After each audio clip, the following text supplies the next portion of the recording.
Testing 1 2 3. Testing 1 2 3. That might be a little hot. Hold on. Testing 1 2 3.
Ciao.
Morning.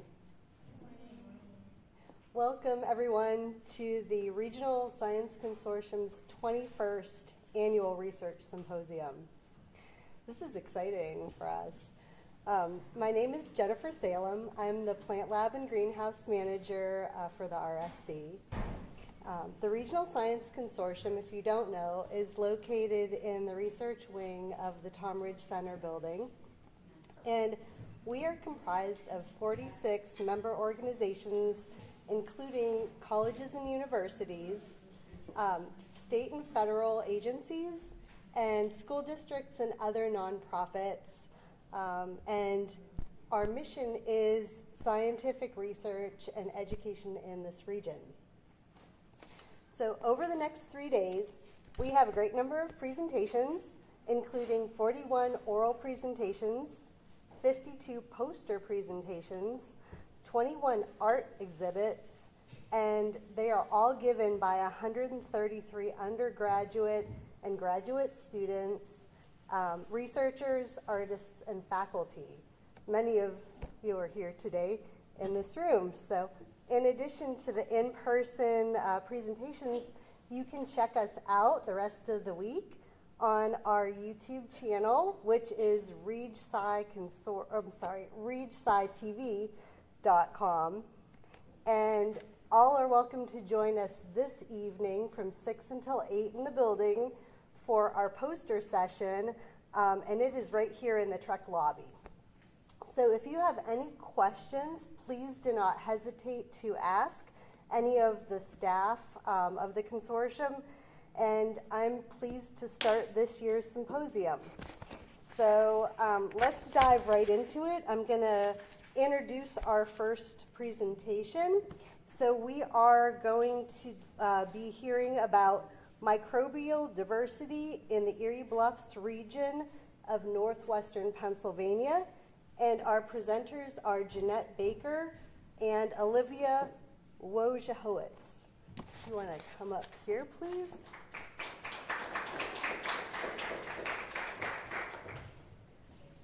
I think he has you all set up. So Okay, you is just there have to, paper on here I could for the marker? we have one. Is it connected to the computer? I think it is. Is this attached? They said they might have one that already is attached. Okay, you can put your. Okay.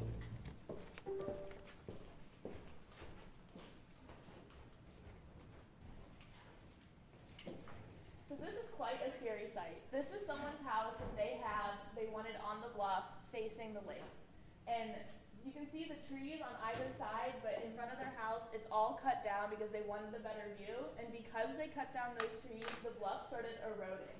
So at this point, they're not even living in their house. They're living in the RV they have in their driveway. And this house did eventually fall down the bluff, and it was not even covered by insurance. So we're doing all this research because Dr. DeLance is rewriting this manual about bluff health. And so we want a better way to restore bluffs to keep them away from erosion so that houses like that don't continue to fall into the lake and people can remain safe and still get to see the beautiful views that we have of Lake Erie. So, I'm Jeanette Baker. And I'm Olivia Wojciechowicz, and we're from Mercyhurst University, and we're going to be talking about understanding the life and how to sustain it on the bluffs. So, what is a bluff? It's a geological land formation on the edge of a cliff near a lake, and they're susceptible to erosion by water. What holds the bluff steady is the tree roots, so when people cut down these roots, it causes the bluff to erode. These roots are known as the living scaffolding of the bluffs, and they are basically the backbone. So a bluff has about 3 layers that we're going to be talking about today. There's the table, which has the highest level vegetation, the upper sandy layer, and the lower clay layer. For the rest of the presentation, we will be referring to them as the table, upper sand, and lower clay. So the ecological importance of the bluff. It serves as a starting ground for many ecosystems, a lot of plants and animals. As you can tell from this picture here, bank swallows, which are birds, are very fond of the bluff. They make holes in the clay layer. And it basically serves as a starting ground for vegetation succession. So 2 of those plants that love growing on the bluffs We're going to do it. Are the coltsfoot and the horsetail. So here we have the coltsfoot, and this is the horsetail. And I find these very interesting because this is me on my horse. And she is a filly, she's not a colt, so I think we should rename it the filly's foot, but that's just my opinion. And here I have a picture of her foot and her tail, and I would say it's a pretty close comparison. I think this does look like a horsetail, and I don't have a picture of the bottom of her foot. This is pretty close to what the bottom of her foot looks like.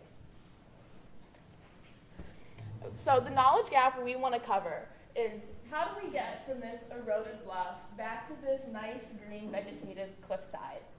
And so we have 3 objectives we're looking at on how can we get from this back to a healthier state. The first one is how is the bluff soil physically and chemically different? And what microbes are present in these bluffs, and then how do those microbes influence bluff recovery?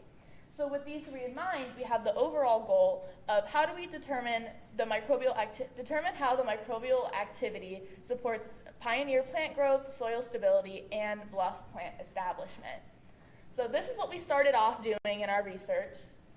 We went to the bluffs, we collected soil samples from the vegetative table, the upper sandy layer of the bluff face, and the lower clay layer of the bluff face.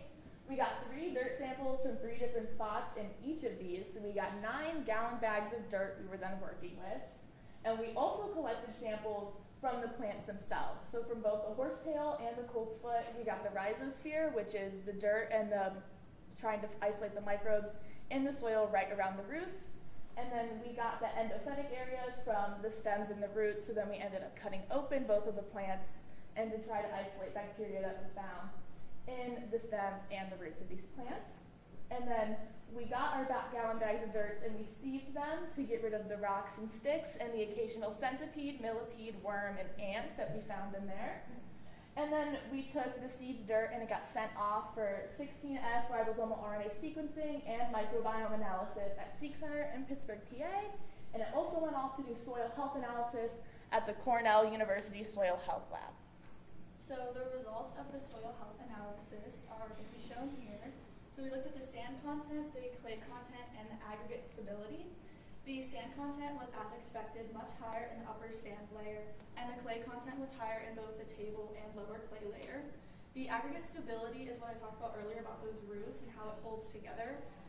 We would obviously expect the clay to be high and the sand to be low. And this is actually a video of us collecting the sand sample. You can see that when the shovel is kind of put in, the sand just immediately falls due to the lack of roots. There's a few you'll see when it falls, but they're tiny and dead, not really supporting the sand layer.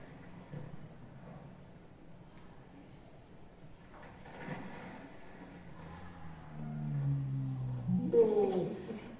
So the next thing we looked at after the soil health was the composition of each soil. So we looked at the calcium, magnesium, and sulfur levels along with the pH. All of the above, which were calcium, magnesium, and sulfur, were highest in the lower clay level, which we can contribute to 2 possibilities. One being its proximity to bedrock, which is shale, that are high in these elements, and also potential fertilizer runoff, since this is the last layer and it's the most porous, so it's going to gather and collect those materials. And these 3, magnesium, calcium, and sulfur, all contribute to a more alkaline soil, resulting in the higher pH. These were all statistically significant, meaning that there was some causation and correlation to these results, and they were not just up by chance. Another thing we looked at was the organic matter, carbon, and nitrogen composition. These were all highest in the table layer as expected, as there is most life here, and these are the key elements to supporting life. Again, it was all statistically significant, meaning this was not just by chance. So we saw that the upper sand layer and the lower clay layer of the bluff face were all nutrient poor, and so we were still wondering how exactly did the coltsfoot and horsetail still decide to grow there. So we looked at some other factors like soil respiration and active carbon. So here we have the soil respiration graph, and so soil respiration is the CO2 being released from the soil back into the atmosphere. So the greater CO2 indicates more microbial activity, And we can see in the lower clay layer, it has about 3 times more soil respiration activity than the lower sandy layer does, or the upper sand layer, my apologies.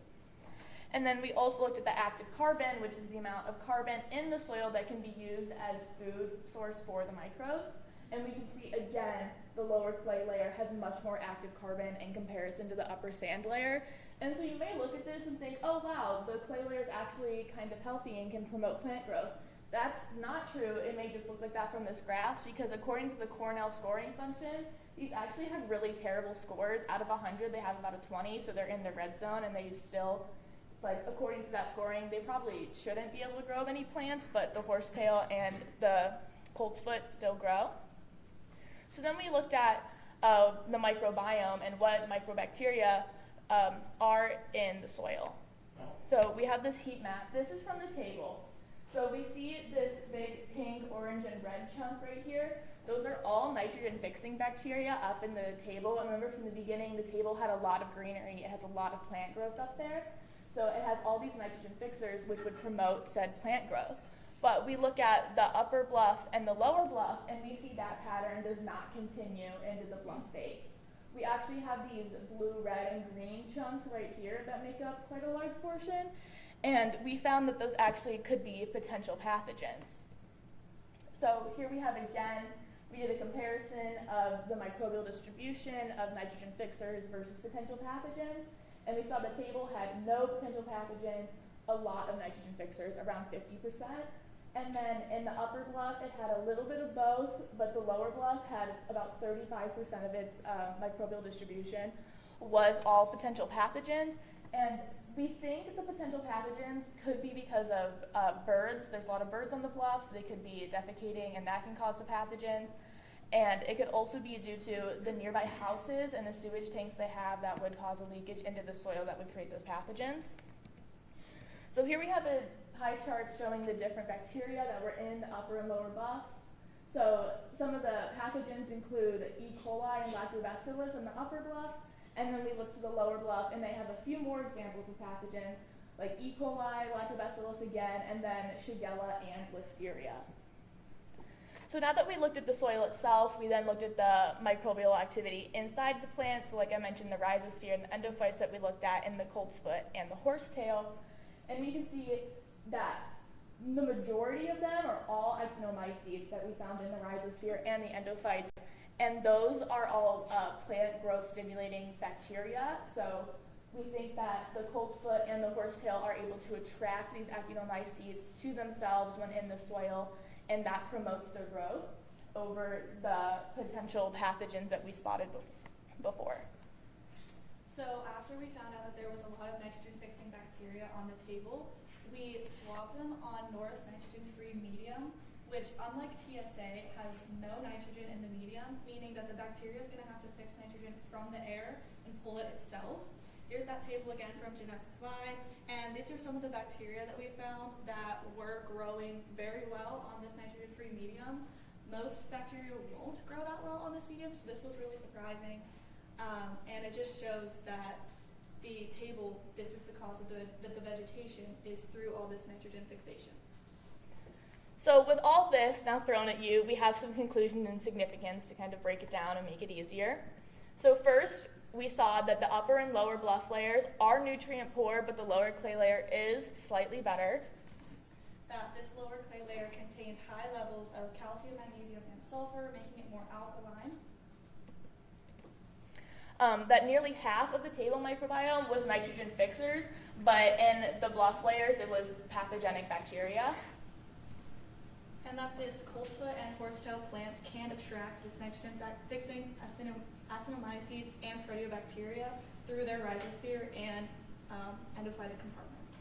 So with these points in mind, we have our working model on how we can cross that knowledge gap to get an unhealthy eroded bluff looking back into this cute vegetated cliffside. So we take the eroded bluff, we get the coltsfoot and the horsetail that we know are capable of growth in these low nutrient areas, and then it would attract the actinomycetes and the proteobacteria, which would promote plant growth and create a healthier soil environment. And that would allow succession of other plants to grow and then we could have a bluff looking like this with much more roots and that living scaffolding in it.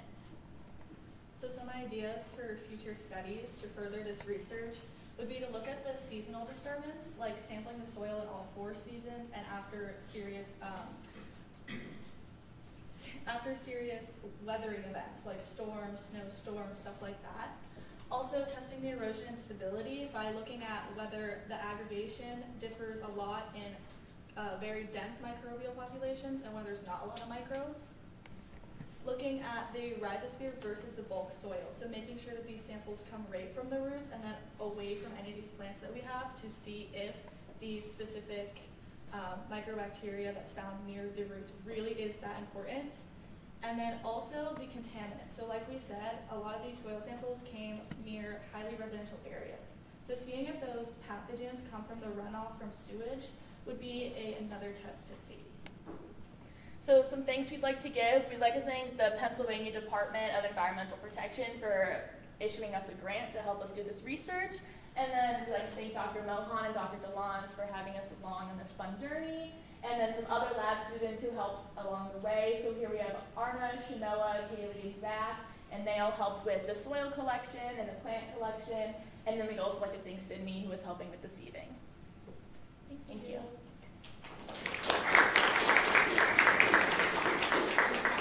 We do have time for a few questions. Do we have any questions from the audience?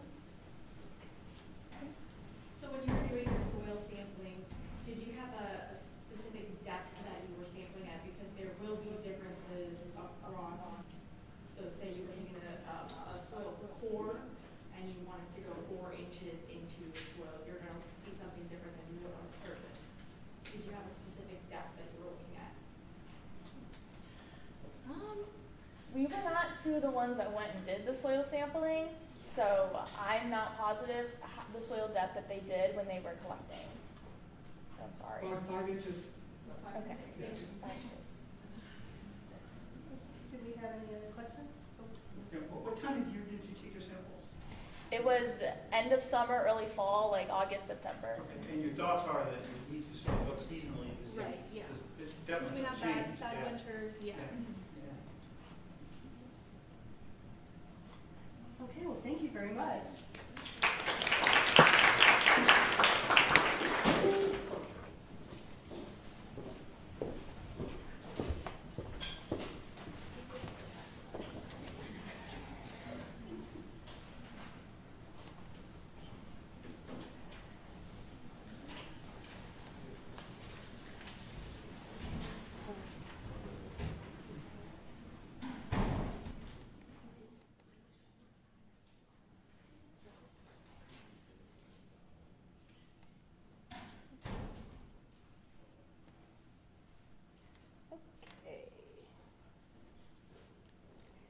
Okay, our next presenter is Elise Kelly, and she's presenting on the fungal microbiome analysis of vineyard soil samples.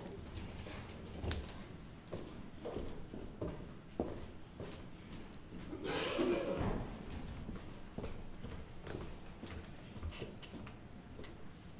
morning, everyone. My name is Elise Kelly. I'm an undergraduate student here at Penn State Barron. And this summer, I was fortunate enough to have an internship opportunity at Lake Erie Regional Grape Research and Extension Center. So Lake Erie Regional Grape Research and Extension Center, it's quite a mouthful, we call it LERGREC for short, is a vineyard owned by Penn State, ran by Dr. Michael Campbell, Distinguished Professor of Biology at Penn State Barron, under whom I did my research. So at this vineyard, different staff and students conduct research on the crops there. And LERGREC is located within the Great Belt, which is a 50-mile stretch between Chautauqua County, New York, and Erie County, Pennsylvania. And this region is notable for the favorable conditions for growing grapes, which include the moderate climate from the lake, as well as the loam soil type, which has clay, silt, and sand. And LERGREC is located in northeast Pennsylvania, right about here.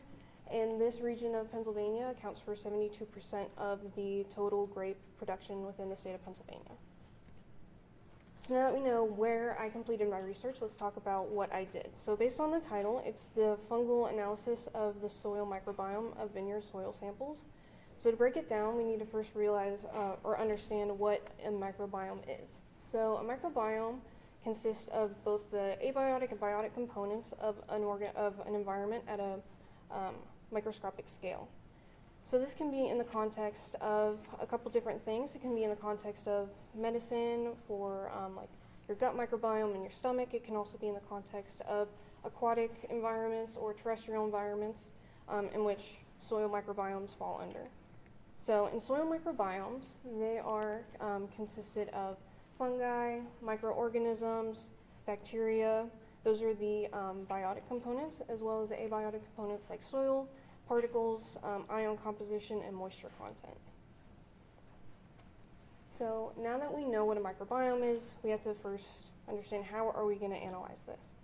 So the experimental design that I came up with, I wanted to understand how the grape variety and the absence or presence of cover crop affects the fungal community of the soil.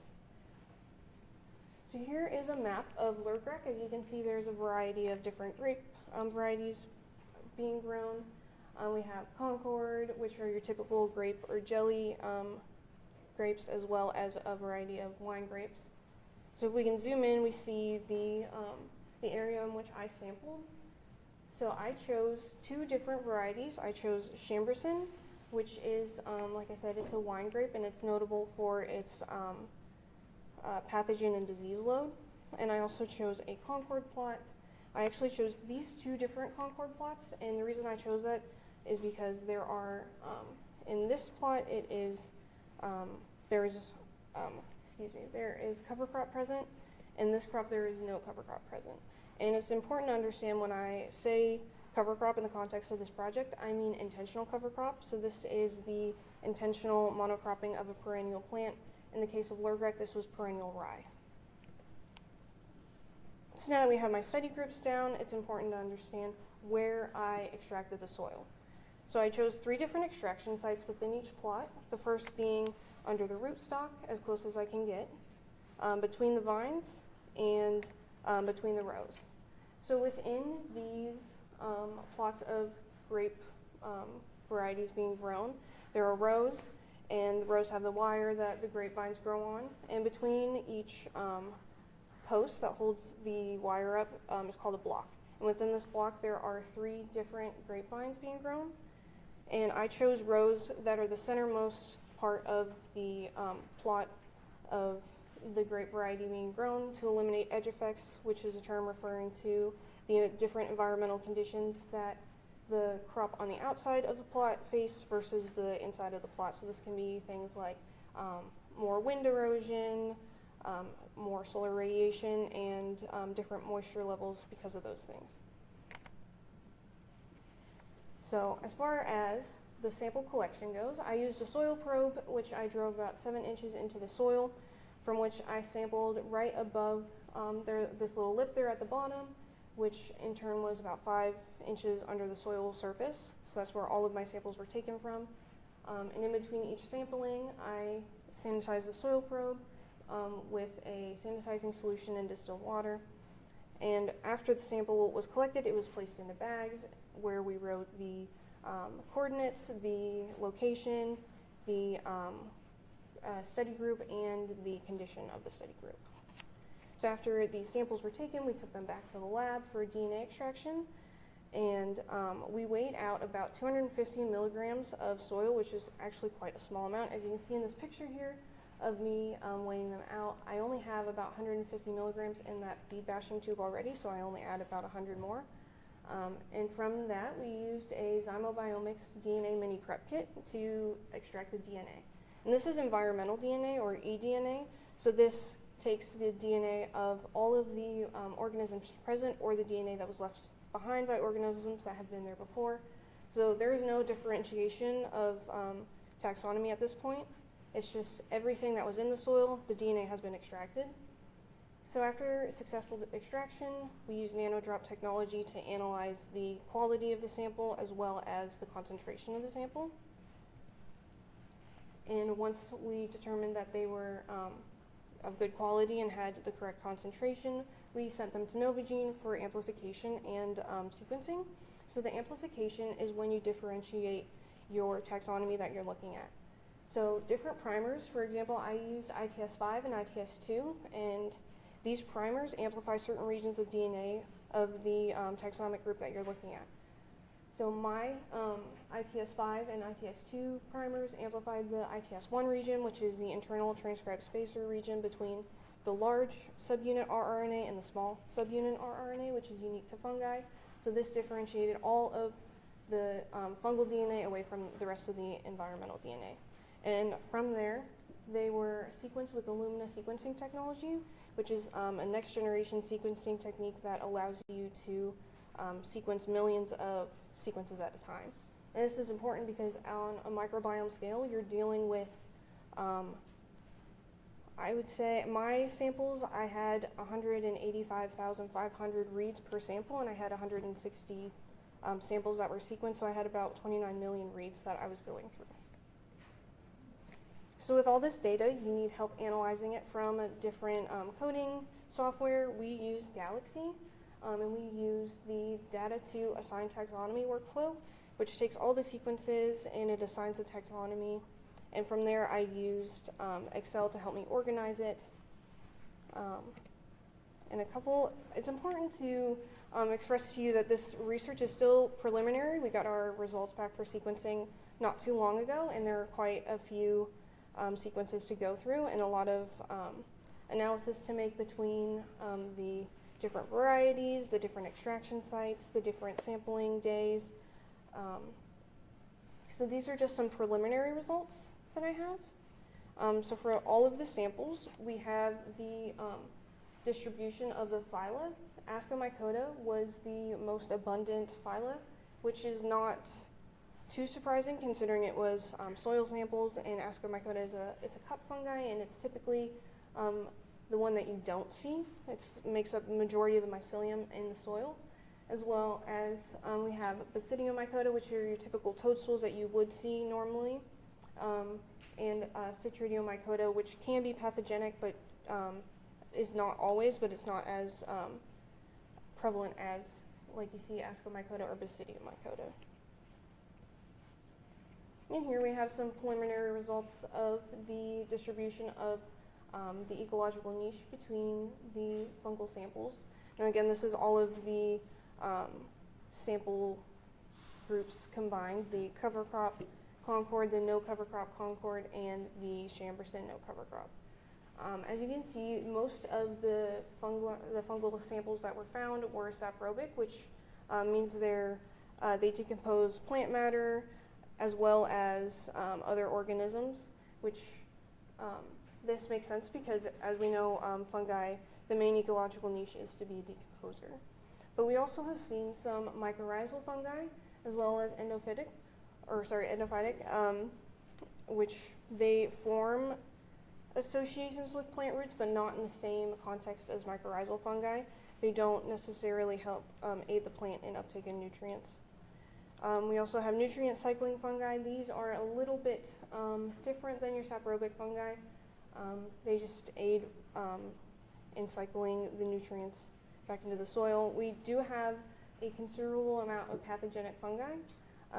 I believe that a lot of the sequences within the database that my fungal samples were run on probably had an abundance of pathogenic fungi because in the context of these projects, they're typically for agriculture, and you would want to know what is diseasing your plants rather than what's helping them. And there's also an interesting find of some symbiotic lichenized fungi, and just a little bit smaller amount of parasitic fungi than the pathogenic fungi. And I want to explain that these preliminary results, excuse me, are just the beginning of this project. There are many different variables that we can look through because I have 3 study groups. I have the absence or presence of cover crop as well as the different extraction sites. So this can go into depth of where you're taking your soil samples, how does the microbe or the fungal composition differ? Is it more diverse in your cover crop versus your not cover crop, as well as in relation to the vines? So this project is just getting started. The analysis will be quite lengthy and have aspirations of a paper from this project. Okay. Any questions? Yeah. So you said that you had sampled the grapes from 3 separate crops but 2 different species, and I'm wondering how you controlled for the amount that was sampled, or if that wasn't even really important to the study that you were doing. The amount of soil that was, or Yeah, because it seems like the surface area was so much larger for the Concord as compared to your other species, so I'm thinking, you know, how did you set that up in your methods to make sure that you weren't completely oversampling Concord? oh, okay, yeah, I understand. So when I sampled from the innermost rows of the plot, and I chose 3 rows from each variety. So I didn't sample the whole plot, I just sampled the 3 innermost rows from every single variety. So there wasn't any higher surface area taken from one variety versus another. Yeah. Are all these plots treated similarly in terms of like pesticides that are applied, or are there differences among that? Yeah, they're all treated the same. I do have a pesticide record within my data, but yeah, they're all treated the same, so that wouldn't be a variable. Yes. Do you anticipate seeing a difference in perhaps your pathogenic or saprobic load when you look at cover crop versus non-cover crop? I anticipate seeing a bit of a difference. At first, when I started this project, I thought that the cover crop would be beneficial to the grapevines. And then with the help of Dr. Campbell, I realized that the cover crop that's being planted is a monocrop, a micro monocrop. So there isn't much diversity there, which leads me to believe there might be more of a pathogen load in that study block compared to the no cover crop, because the no cover crop, there are still wild plants being dispersed there, but they're wild. So they bring a lot of different diversity within themselves, and a lot of different, like they may have defenses that the monocrop doesn't. Any other questions?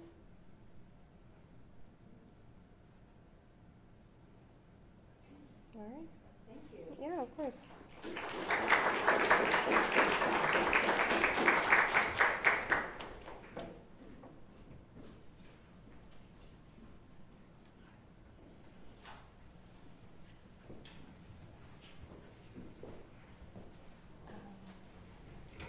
I'm sorry, should I have it? I want to go just a minute too, just so that if somebody's tuning in, they can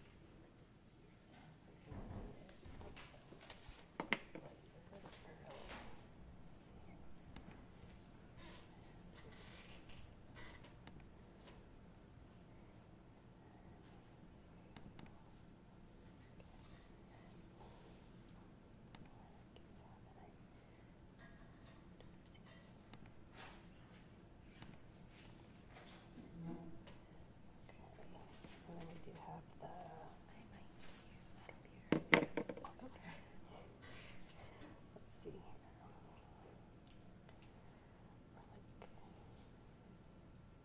Or like 5 minutes. We can.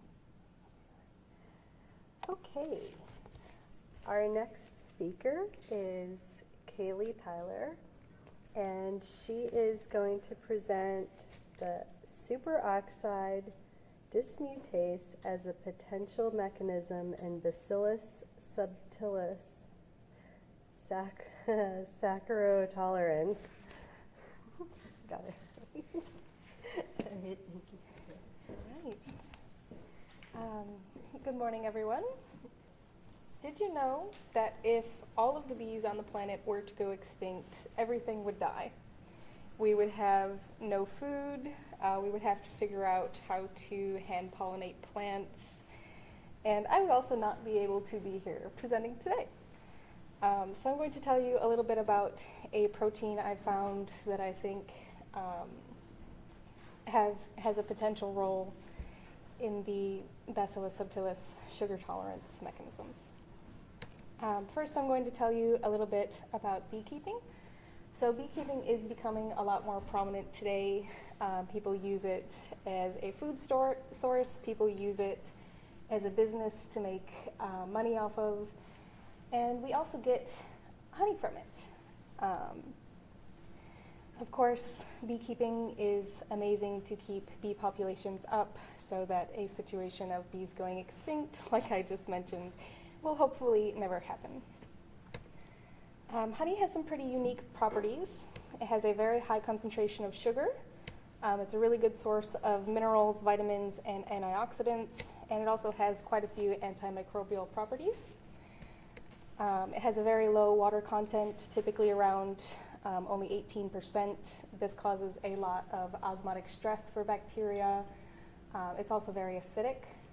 So these stressful conditions causes oxidative stress, and it can produce reactive oxygen species in the microbes that might be in contact with honey. Really quickly, I just want to make sure everybody knows how bees do make honey. First, they're going to collect nectar from various flowers, and then they will travel to the hive. While they're traveling, the honey is stored in a special organ called the honey stomach, and they have enzymes that will break sucrose, the most common sugar in honey, down into simpler sugars, glucose and fructose. Once they get to the hive, they will pass it on to house bees, who will pass it on from bee to bee until they get it into the cell that they want it in. They will then fan the nectar to make the honey the right consistency. Water will evaporate, and you will get that right around 18% moisture content. Then once the honey is ready, they will add beeswax caps to it for long-term storage. So honey, if stored correctly, can last indefinitely. It will only spoil if it is contaminated, typically with moisture, and this dilutes it and allows microbial spores to germinate and then spoil the honey. So what bacteria might we find in honey? You'll find lactobacillus. You will typically find Pseudomonas. You will find Bacillus subtilis, which I'll talk about a lot today, as well as Clostridium. This bacteria is actually the reason why you shouldn't give honey to infants. Bacillus subtilis and Clostridium can form spores. This is when the bacteria basically goes into survival mode. Don't think of it as really living or thriving. It's just shut down, waiting for the environment to be more suitable. So Clostridium spores can be in honey, and if an infant ingests it and it germinates, it can produce a neurotoxin that can cause muscle paralysis, and it is very dangerous. So some big questions for today. I want to know if we can isolate bacteria from honey, and if we can, what mechanism does that bacteria use to tolerate the stressful honey environment? All right. So we did isolate 5 bacteria from honey, 6 bacteria, my apologies. 5 of those were what we suspected to be Bacillus species. All of those gram-positive colonies with the dry, gray, waxy appearance, we suspected those to be Bacillus species. But HNY7 was a little odd. It has this weird gold color, and we weren't quite sure what exactly it was. So we wanted to identify these bacteria. How do we do that? We do that with 16S rRNA sequencing, and we found that most of the species, aside from HNY7, were Bacillus species like we suspected. The HNY7 is an Aurantimonus species. The name Aurantimonus, aura means gold, so it makes sense. We saw the gold color. Since we now know that most of them are bacillus species, we wanted to know how they were related and if they were related to common bacillus species. We found H and Y 8 and 10 to be similar to Bacillus subtilis, H and Y 3, 6, and 7 to be similar to Bacillus pumilus. And both of these are very common plant and human probiotics. We also found H and Y 7 very, very distantly related to the rest of them. It's a lot more closely related to our Anthomonas, like I said earlier. Now, since we knew that we could isolate these bacteria from honey, we were wondering if they could grow on a media containing honey. And we found that H and Y 8 and 10 are much more adapted to honey than any of the other species. We grew them out on a honey medium, and as you can see, they are the only ones that are really thriving. It was actually quite surprising to me. I didn't think that they'd be able to grow at all. And now that we knew, since these honey isolates can tolerate honey, we wanted to know if they can tolerate high levels of honey sugars. So again, we grew them all out on the most common sugars found in honey: glucose, sucrose, and fructose. And we found most of them are very tolerant to it, aside from H and Y 7, which is not tolerant to it whatsoever. So now that we know that these bacteria can tolerate honey and high sugar, we wanted to know if we could use Bacillus subtilis, since it was most closely related to H and Y 8 and 10, and they were the most tolerant. We wanted to know if we could use that as a model bacteria for the study. So we grew it out in comparison with E. coli, which we knew is not very sugar tolerant at all. And in comparison, it grows wonderfully, so we knew that we could use it moving on. Now we wanted to know what the mechanism of sugar tolerance is in the Bacillus subtilis species. So we exposed some Bacillus species to glucose, extracted protein, and ran it out with an SDS page. And then we noticed a band in each of the wells that was present in all of them. And we cut the bands out, sent it to a lab, and they used mass spectrometry and identified one of the most common proteins in there is superoxide dismutase. Just to confirm, we ran a Western blot to identify superoxide dismutase with the proteins again and verified that all of the bacteria were indeed producing superoxide dismutase. Just make sure everybody's on the same page. In these stressful conditions, oxidative stress happens, and that happens through radical oxygen species. So it's essentially like normal oxygen, O2, but with an extra electron, and that is extremely dangerous for cells. So cells that are lucky enough to have superoxide dismutase can go ahead and break those reactive oxygen species down into hydrogen peroxide. And then that's still dangerous to cells, but if they're also lucky enough to have catalase and other enzymes, they can further break it down into water and oxygen, which we know is perfectly safe for the cells. Just to verify further, we grew out the wild-type Bacillus subtilis 1A1, as well as the SOD mutant that does not produce the SOD protein, and we tested it with a very high sugar concentration media. As you can see, the wild type is just barely growing, but it's still managing to survive, and SOD is not really growing at all. So this further confirmed that superoxide dismutase is a sugar-inducible protein that is required for survival. Really quickly, I'd like to give credit to Jason Retger. He was the undergraduate student who was working on this before me. Unfortunately, he graduated before he could finish it, so I picked it up over the summer, and I'm currently trying to finish it. Now that we know all this, we were wondering if SOD is required for tolerance in both honey and some other related stresses. So we again grew out the wild type and the mutant. We exposed it to a honey media, and we found that the wild type could grow, but the mutant could not. So we concluded that superoxide dismutase is required for honey tolerance. We also grew it out with salt. I apologize, I don't have a better picture. But at a higher concentration, the superoxide dismutase would not, or the mutant would not be growing at all.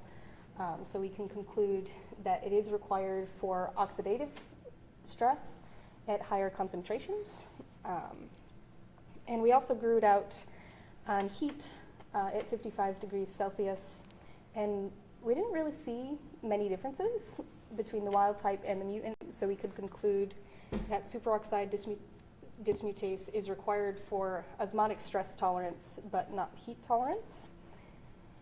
And just to confirm, we were wondering if superoxide dismutase was inducible by osmotic stress. So we ran out a Western blot looking for the superoxide dismutase protein and also looking for flagellin as a control.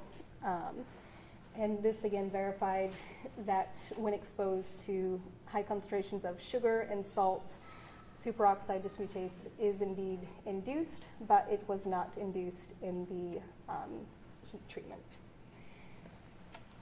I just want to mention, Western blotting is so difficult. I did this Western blotting last week, actually. That was in the previous slide. I was in the lab for 12 hours straight, and I have done this around 8 or 9 times from the beginning of summer until now. So I took all of my notes and I compiled them to try and make it so that other students hopefully do not have to do it 8 times like I had to, and maybe they can learn from my mistakes. Little side note, sorry. My mentor took that picture last week. He said I was loading the protein samples onto the gel, and he said that it looked like I was doing surgery, and he just had to show me, so I really wanted to include it today. So what did we conclude from these experiments? We did find that we can isolate bacteria from honey. We found the Bacillus species as well as the Aurantimonus species.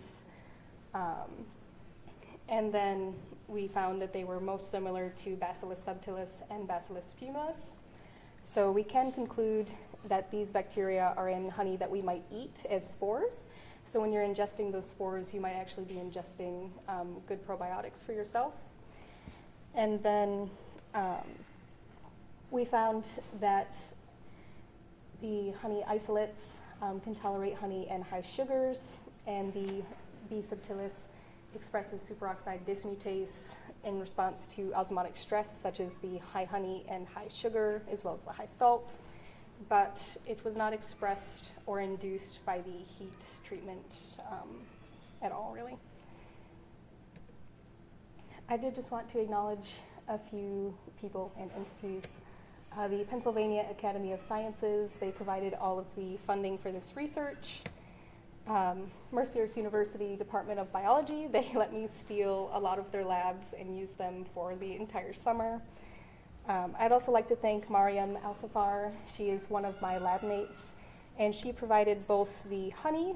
She is a beekeeper, so she let me use a bunch of different samples of her honey. And I'd like to thank her bees. They did produce all the honey and provided the bacteria that I used in these experiments. Again, I'd like to thank Jason Retger. This is the student who started it before I picked it up. And of course, Dr. Mohan. He was my mentor for the entire summer and continuing into this semester. Any questions?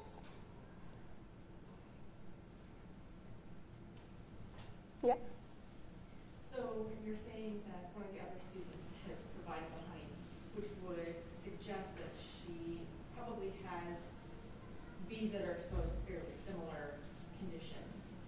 Would you expect to see, or are you looking to test maybe bees exposed to other things in the future? So getting honeys from around the country to see if you see similar patterns.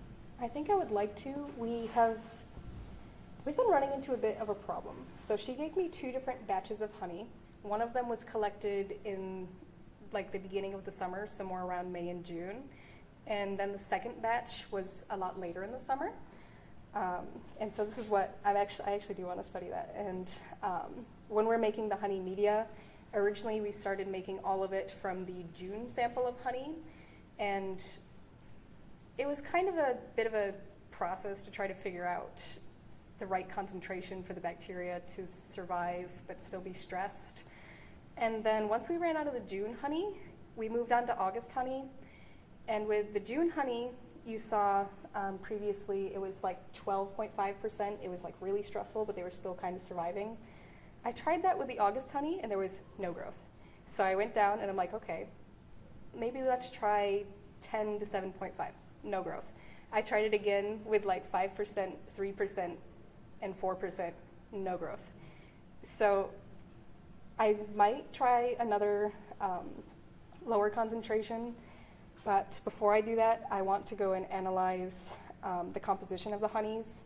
So I do have a sample of each, and I was going to send it out, but I don't have any funding to do that. So we're kind of on a pause there, but I work upstairs, not upstairs, on campus. The upstairs level of the science building is the chemistry department. So I just talked to one of the professors up there, and I'm like, okay, can we just do this here so that I don't have to send it out? And so we are actually currently working on figuring out the different compositions of honey and seeing how that impacts the bacteria. I'm sorry, that was really drawn out, but I hope that answered your question. Yeah? How many trials did you run on Augur? Just You were inducing the stress in those Augur with the side-by-side images. How many times did you replicate that? Did you just run them once through? no. We've been replicating this. I don't have an exact number. I apologize. I can look back at my notes if you want. But we have been replicating these since May or June, I want to say. So I feel pretty solid about So these. each time you run it through, you also grow it on Augur. Like if you're going to run a new sample of honey, you're running each one time on Augur, and then also running Western blots on it. I don't think so. We've done the Western blot a handful of times, and every time we do that, we try to use new samples for it, if that's what you're asking. I'm just wondering, would you click back to your slide Yeah. with those pictures of the Augur? This one? Yeah. Okay. Did you run these? Yes. How many times did you run them? On the Western blot? Or how many times did we grow them? Yeah, so that like 12.5% honey, did you run it just once? The 10%, so did you run it just once? So usually when we grew out these dots, we did it in sets of 3. So this is just one plate that I took a picture of, and there's 3 of them that are all growing very similarly. Thanks. Yep. Any other questions? Thank you very much. All right.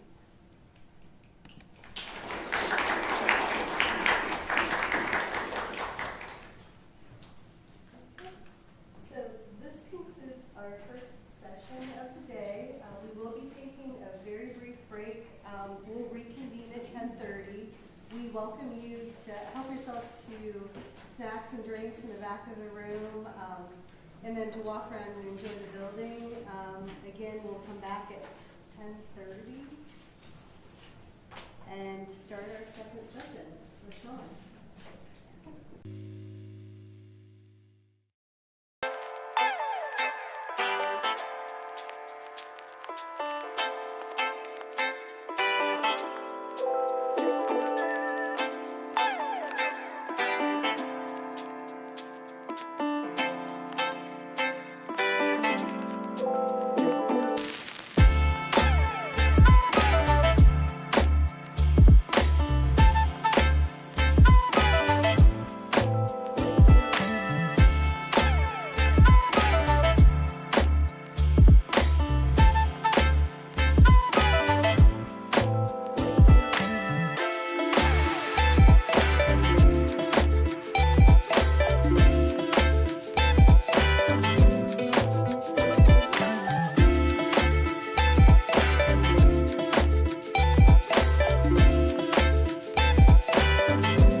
Yeah.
Everybody, we're going to go ahead and get started with the second session for today. I am Sean Dalton. I am the lab and field manager here for the RSC. I will be chairing this session. Our first presentation today is Mark Kirk from the Watershed Conservation Research Center at Allegheny College. All right. Thank you, Sean.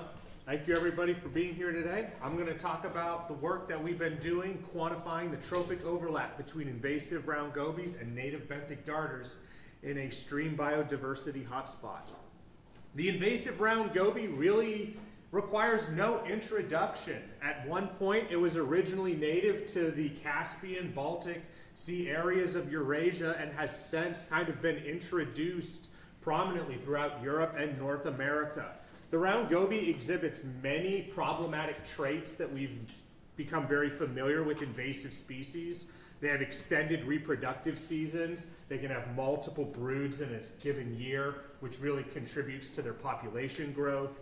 We also know that they are very aggressive competitors. They are almost bullies when it comes to interacting with native fish species. And they've been implicated in the declines of many native benthic darters and sculpin species in the Great Lakes. And what makes them morphologically distinguishable from our native benthic species like darters and sculpins is that they have this single fused pelvic fin rather than two separate pelvic fins. Like I said, the round goby really needs no introduction because it's been introduced to the Laurentian Great Lakes for so long. Since 1990, it's been invasive.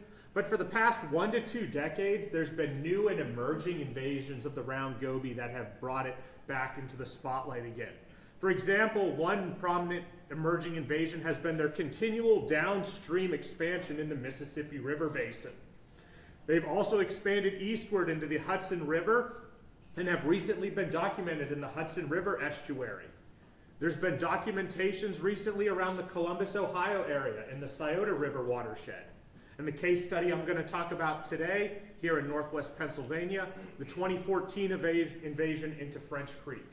Sometime around 2014, round gobies were detected in Lake LeBoeuf in the French Creek watershed. Lake LeBoeuf is a natural glacial lake in the watershed. It's roughly right here where this red circle is in this map of the watershed. Where we are today, the Symposium is this yellow star. The French Creek watershed is both regionally and kind of locally renowned. It won the 2022 Pennsylvania River of the Year and actually won the Pennsylvania River of the Year in 2003 or 2004 as well. What the watershed is renowned for is its prominent biodiversity. We have 27 species of native Unaid mussels, and we have over 90 species of native fishes, including 15 native darter species. So this really abundant, diverse ecosystem of mussels and fishes is what's at threat from the goby invasion. The work I'm going to talk about today is going to be focusing on the work that we've been doing quantifying the diet and the trophic ecology of round gobies within the French Creek watershed. The diet of gobies have been pretty well documented in their native range that they love to eat hard-part molluscans. It's kind of a comical coincidence that one of the invasive invertebrates here are the zebra mussels, which are one of the primary food staples of the round goby in its native range. However, there's a lot of evidence that round gobies also exhibit trophic niche shifts, that they exhibit diet plasticity that might contribute to them being a successful invader. In this study by Bradshaw, Wilson et al., 2019, they looked at the consumption of spherid clams in gobies as a function of goby length and found a clear positive relationship that as gobies got bigger, they were more likely to consume spherid clams. In a similar study by Poslednik et al., which occurred in Oneida Lake, a small finger lake in New York that gobies have invaded, they found a positive relationship between goby length and dracenid length, meaning that as gobies get bigger, they tend to eat bigger mussels. So we really wanted to explore the potential for this trophic plasticity of round gobies within French Creek. Our objectives were to document the interspecific variation in the trophic ecology of our native darters in comparison to the invasive round gobies. We quantified trophic ecology using stomach content analysis and stable isotope analysis. We wanted to evaluate spatial variation in the trophic ecology of native darters and invasive round gobies. This is because many of the different reaches that the gobies have invaded in French Creek vary tremendously in their underlying environmental resources, so we wanted to look at those differences. And then finally, we wanted to look at temporal variation in the trophic ecology of native darters and invasive round gobies. Specifically, has there been any evidence that the gobies or the darters have changed their diets based on when we first sampled them in the early stages of the invasion, 2014, 2016, and now in the later years of the invasion, 2024, 2025. This map gives kind of a breakdown of our study reaches within the immediate goby invasion zone. You'll see Lake LeBoeuf here, located around the Waterford area, which is where the gobies were first introduced. We have two main survey reaches in LeBoeuf Creek, one below the lake, one above the lake. We have 3 survey locations we've been monitoring within French Creek that are downstream of the confluence of LeBoeuf. These are what we call the threatened reaches, where we rarely but still occasionally document gobies. We then have a series of upstream reaches above the confluence where gobies are never detected. Gobies never like swimming upstream. They're very lazy. And then finally, we have 2 lower sites farther down on French Creek that we kind of call our reference sites. They're 35 river kilometers away, so well outside the goby invasion zone, whereas all of these locations are kind of within a 10-kilometer radius of the goby introduction. Sampling methods for fishes. In the early years, we were out there using seining and electroshocking in 2014, 2016. And in the more recent years, we've basically been doing a lot more intensive electroshocking. Basically, the long and short of it is French Creek can be anywhere from a 30 to 40 meter wide stream, 90 to 120 feet. So in order to do accurate community composition and accurately quantify population density, we would have to employ multiple backpacks. We'd have to employ a tow barge setup that would have multiple electrical and node arrays so that we could essentially cover a larger surface area to document the full community composition that was present.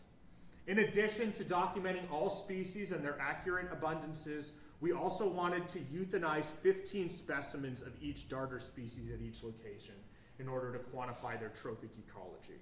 And then we also collected routine information on water chemistry, riparian in-stream habitat quality, and then we always collected macroinvertebrates at these locations as well to quantify the underlying resource base.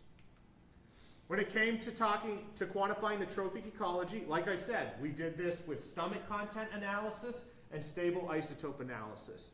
Both of them have trade-offs. Stomach content analysis is tedious, but it's cheap.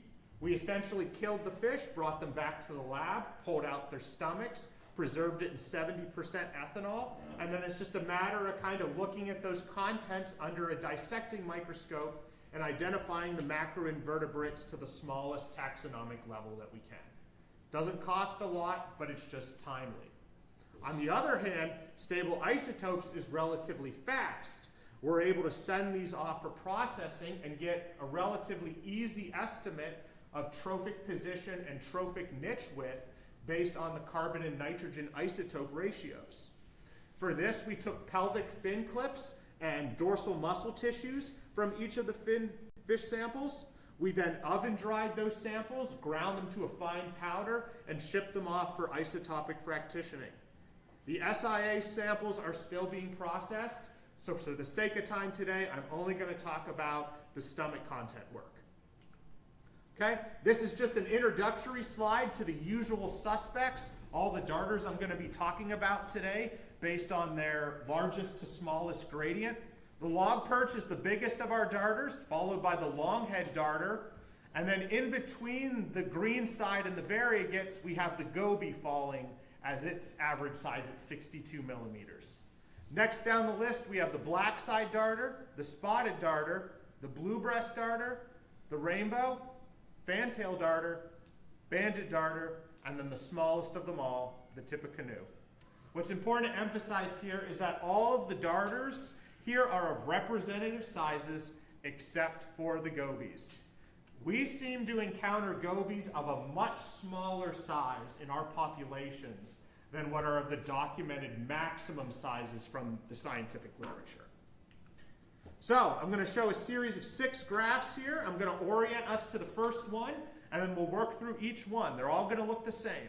On the y-axis, we're going to have the proportion of the stomach contents made up of the 12 different species on the x-axis. For this, I have a star up there as well, shown to kind of indicate the goby to make him stand out a little bit more.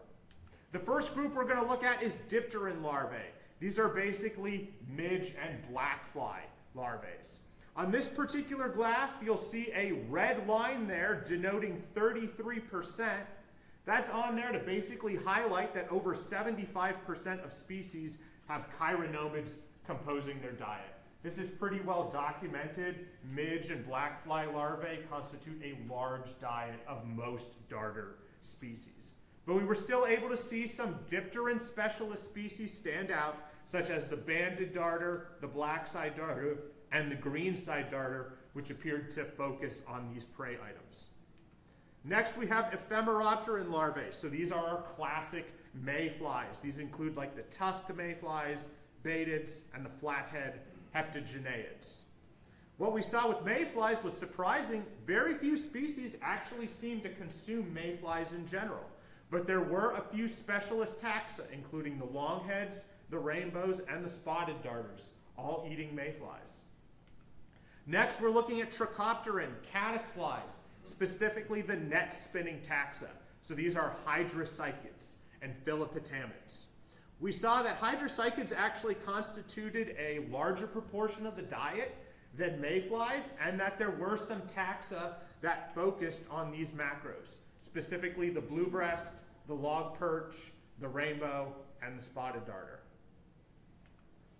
The fourth category was mollusks and crustaceans. So this is non-insects, basically. Mussels, clams, scuds. And this is where the gobies obviously stood out. We saw them kind of focusing on that hard part diet, but we also saw the log perch having an overlap in their diet in this category as well.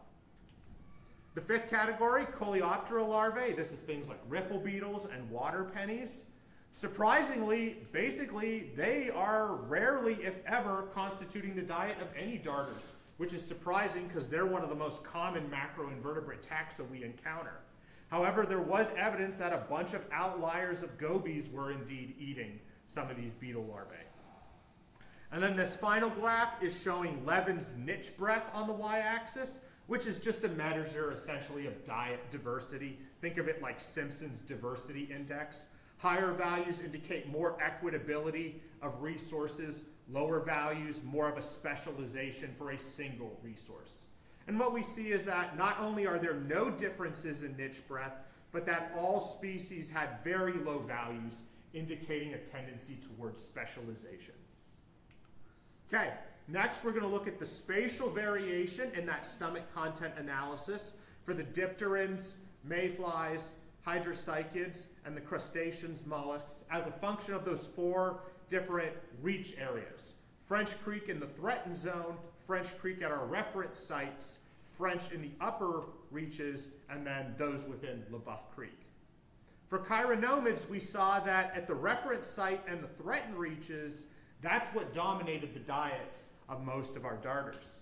But in the upper reaches, we actually saw mayflies and hydrocychid caddisflies dominating a much larger proportion of the diet.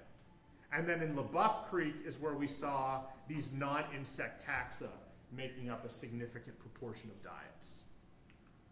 Finally, looking at those temporal changes in diets between the early and the late invasion stages, here we have the percent of stomach contents on the y-axis for the banded darters and the green side darters that make up that dipteran proportion of their diet.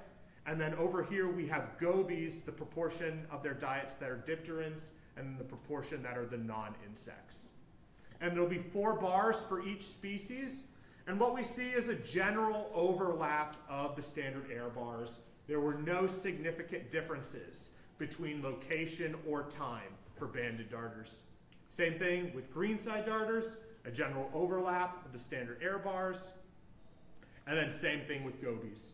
Across both time periods, there was a similar contribution that the dipterans and the non-insects contributed to their diet. So in conclusion, we saw some strong partitioning of food resources among the different darter morphotypes. The patterns we saw have been pretty well documented previously. There's this clear distinction between small gape dipteran specialists like the banded darter that specialize in eating small things versus the wide gape ET specialists like the spotted, which almost has a mouth like a largemouth bass right there, which eat more bigger taxa, for example. All of this is resulting in strong evidence that there's really fine niche packing within the French Creek community that probably contributes to it being really resistant to the goby invasion.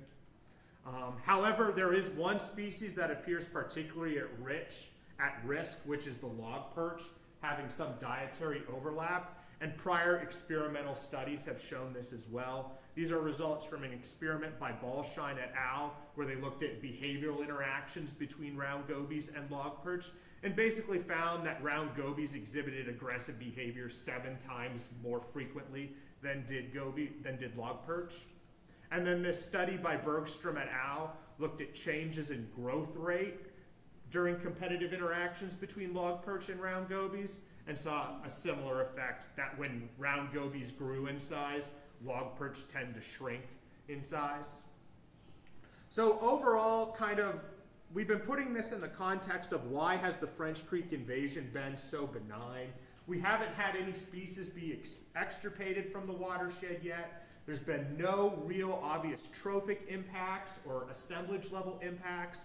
And our working hypothesis is that French Creek has been kind of immune a little bit thus far to the invasion because of the biotic resistance hypothesis. The biotic resistance hypothesis basically posits that high community diversity yields low non-native fitness. This study by Burry et al. Really highlights it. We have the probability of non-native plant occurrence as a function of native species richness. And basically what you see is across all ecosystems, the more native species you have, the less likely the non-native is to get a foothold. This could be evaluated with any measure of non-native fitness, like with population density or growth rate. Perhaps unsurprisingly, it's been well tested in tropical ecosystems. This is a common explanation for why tropical rainforests have very low numbers of invasive species, because they're super rich and are able to fight it off. And I have a number of ongoing student experiments testing this hypothesis, looking at how gobies interact with the native darter species, both by themselves and when in an assemblage of darters, to try and better get at this question about whether or not having a rich native assemblage can fight off an invasive species. And with that, I'll take any questions.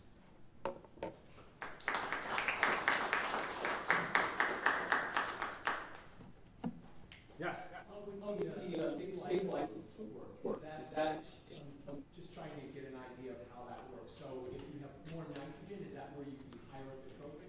So we are going to quantify 3 isotopes from the work. We are quantifying nitrogen, carbon, and sulfur. Nitrogen is a bioaccumulant, kind of like mercury. So you can think of that as being an indicator of trophic position. The higher up you are, kind of the bigger food items you eat. Carbon is largely a reflectant of like C3, C4 plants. And so often than not, that kind of reflects a variation in underlying plant and kind of food resources, which we're actually hoping to use as a distinguisher between lake environment signals and stream environment signals to distinguish between like gobies that came from French Creek and LaBeouf Creek versus gobies that came from Lake LaBeouf specifically. And then also quantifying sulfur, which at this time I'm not really sure what to expect from that, but the literature is just suggesting more and more that we want to quantify those 3 isotopic dimensions rather than what the traditional emphasis has always been on nitrogen and carbon. Thank you. Yeah. Are there other comparable studies? And what I'm thinking is, you know, you mentioned that your samples of the goby are smaller than typical. Is it possible that that reflects selection for smaller prey? Is there maybe some evolutionary, microevolutionary movement there, and that that there's maybe niche availability for smaller prey? That's the distribution of body sizes of gobies that we detect in the creek, and that's the distribution of body sizes that we detect within the lake. So the working hypothesis is that the creek is mostly used as a dispersal corridor for those who are out migrating from the lake, whereas the abundant, most competitive adult healthy populations are within the lake, as evident by the fact that we get like more of that like smaller distribution within kind of like the creek systems. Okay? Awesome. Awesome, thank you. Thanks. All right, next up we have Abigail Rydell from Allegheny College.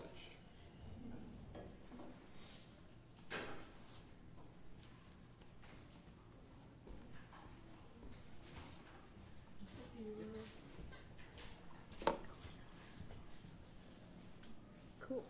All right. Hi, everybody. My name is Abby, and I am a junior at Allegheny College. This is research that I have been working over this past summer and have continued into this fall.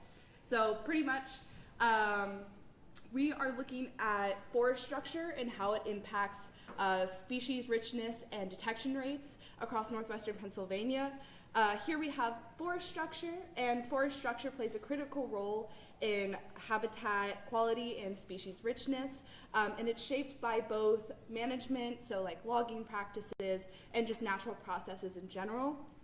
We have coarse woody debris, and this is pretty much anything that has fallen onto the forest floor, so like logs, we got the sticks, and just in general any woody material. And this overall helps provide shelter, foraging, and nesting habitat for mammal species. So understanding how forest management and structure affects wildlife use is essential for sustainable forestry and conservation planning. So we did our sites at the Foundation for Sustainable Forests. This is a local nonprofit land trust that works to promote worst first forestry, which is pretty much taking the worst trees and logging first before they take the valuable timber, just to help maintain that diverse forest structure and the healthy trees. They are also known for their educational outreach, and in general, their vision is a mosaic of resilient, productive forests that sustain wildlife, local economies, and recreation. So this is how many lands they conserve. So it's, again, all across northwestern Pennsylvania. We have Erie, where we're at today. Meadville and Oil City are also other key kind of location points. And overall, 3,700 acres is what they work to conserve. So property history. So diversity amongst property size and logging practices creates a natural gradient of forest age and therefore its structural complexity. So this affects the coarse woody debris across sites, making these ideal properties to study. So for example, our smallest property was Culbertson Forest. This was 40 acres. It was acquired in 2005, and the last harvest was in early 2025, whereas our largest property was 475 acres, which is a huge difference. It was acquired in 2024, and they actually don't own timber rights until 2060. So again, just that a lot of that management diversity across each site. So our objective with this study was to assess the forest structure on detection rates and species richness across Foundation for Sustainable Forests. Here's some pictures of us out in the field. Very fun, very hot days, but also very pretty fall days as well. Our hypothesis was that as more complex forest structure, meaning there was more coarse woody debris, more saplings, this would overall increase species richness and detection rates at a given site. And here, all of these are photos that we caught on our camera traps. So we actually caught bears fighting, which is one of my favorite photos of all time. It was really cool. We caught striped skunks, and all of that we'll get into momentarily. So methods. So how did we go about getting all of our data? So we chose 9 FSF properties. So we have like Oil City and Meadville there as references. I kind of broke these up by county. So in Crawford County, there was Bale Family Forest, Culbertson Forest, Blooming Valley Forest, and Northwestern Rec Community Forest. The X's represent where we placed the cameras. So we were working on getting kind of all over, like we tried to hit all the corners, making sure that we had a good representation of each property. In Warren County, we had 4 more. So this was Slidor Forest Easement, Stony Hollow Forest, Savitz Forest, and Dottieville Hill Forest. And as you notice, some of these don't have, like for example, Dottieville, a lot of it's just kind of, oh, oopsies. Guys, I clicked the button. Ah, okay, never mind, we're good. And so with Dottieville, we see that it's kind of in that lower segment. And this was because over the summer, Dottieville was overgrown. We're talking grass up to like here. It was very difficult to manage. So a lot of these sites, it was more difficult to get a full coverage, but we did our best. And then lastly, in Venango County, we did Hell's Kitchen Forest and Fisherman's Cove. So camera trap deployment. So in summer, we did 9 FSF sites. We put about 3 to 5 cameras per site and deployed those for 15 to 21 days each, which averages out to about 462 trap nights. And in the fall, we used 4 FSF sites. 1 of these were new, the Northwestern Rec Community Forest. The 3 are overlap which we will see in the results. We still use 3 to 5 cameras per site. These were left a little bit longer on the field for about 22 to 29 days, which resulted in about 384 additional trap nights, which in total means we had these cameras out in this field for 846 days. So we had a lot of photos. It's really great. I actually brought with me, welcome to my show and tell piece. So I brought with me today a couple of our camera traps that we used, just because I'm not sure, does anybody camera trap? Does anybody have? Well, I would recommend. It's so much fun. So pretty much, this is a Reconyx. This is one of my favorites. It opens like a tackle box. It's really nice, really easy to use. And this one just creates, they're more sensitive that I've observed, and just take kind of a more variety of photos. And then we have our big guy. This is our this is our cutty back. Cutty backs are also really good. We noticed that the sensitivity isn't as high compared to the Reconyx. But what's really nice about these is they take really, really good photos. Like you get like 5 like really good ones with these ones. So those are just a couple of our camera traps that we used. In the fall time, we mostly focused on Reconyx because we had more of like good timing where we could switch between them. So anyways. So to assess forest structure, we did habitat surveys. So we did 6 total. So we did 3 in the summer, 3 in the fall. The first aspect we measured was, again, that coarse woody debris, because it's important to those mammals' habitat and the nutrients and the food source and all that jazz. And so we measured this at 3 50-meter transects. So we did 0 degrees, 120 degrees, and 240 degrees. If the diameter was greater than 7.5 centimeters, we recorded the length, presence of hollows, if it was a deciduous or coniferous tree, and if it was on or off the ground. And we also did decay class, so I also have more for that. So yes, coarsity debris. So type 1 is something like this. It's very solid. It's a very good stick. It doesn't really fall apart in your hand. So it's a very solid one.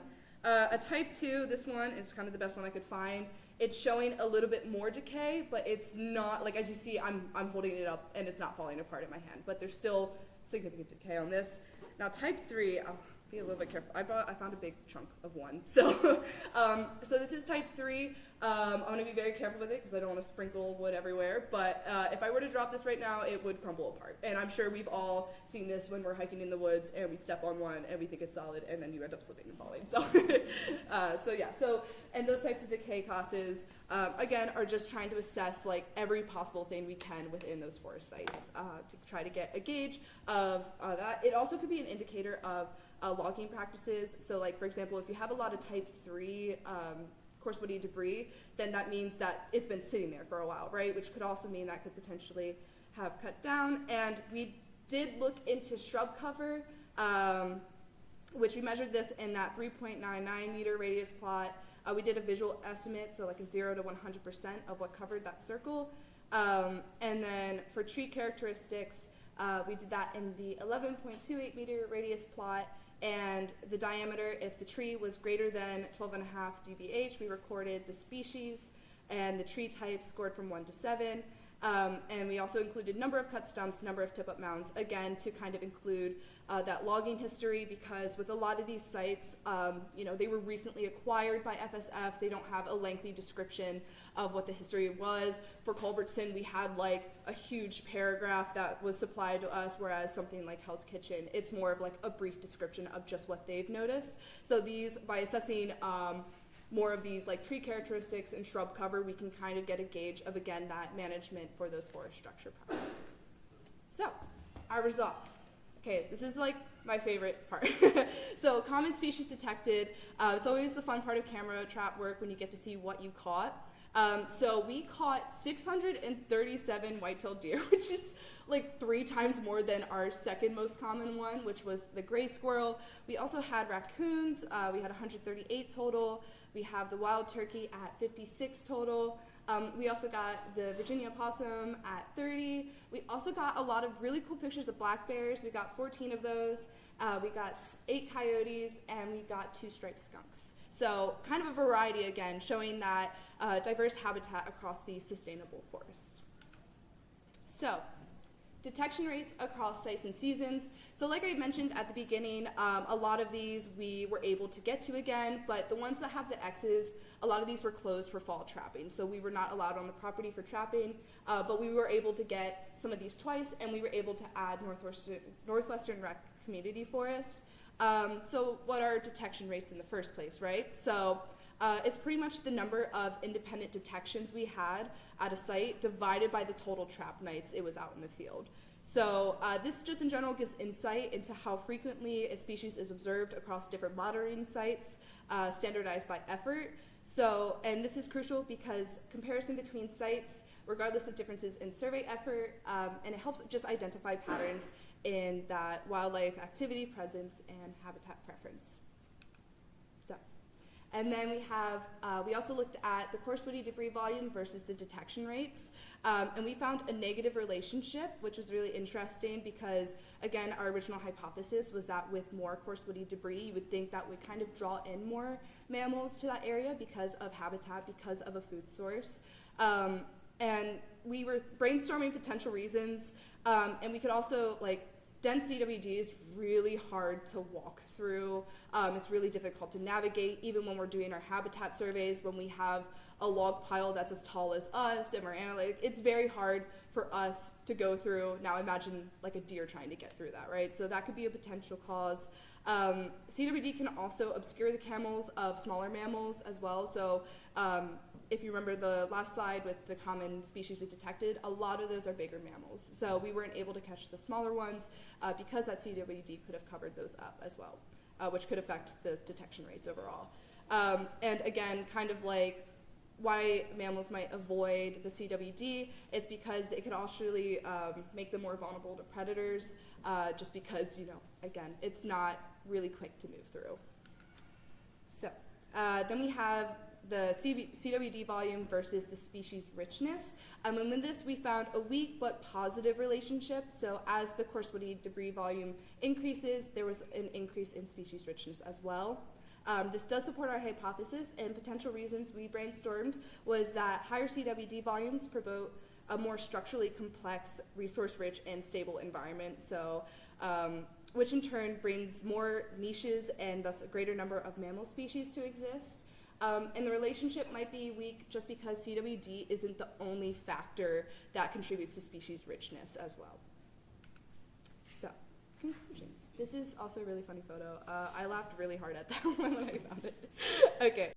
So again, we found a negative relationship between coarse woody debris and detection rates, but we found a weak positive relationship with species richness. So this suggests that while mammals were detected less often in areas with more CWD, these habitats still had high species richness. So these contrasting results likely reflect both ecological and methodological factors.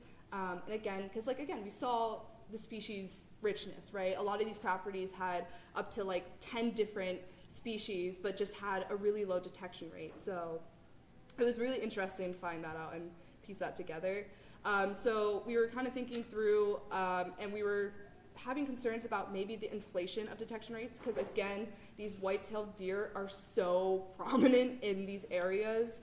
But we ran the numbers, and it actually remained relatively unchanged. So that basically just indicates that the CWD detection rates is not solely driven by deer dominance, but may instead reflect genuine differences in detectability or habitat use across varying levels of CWD.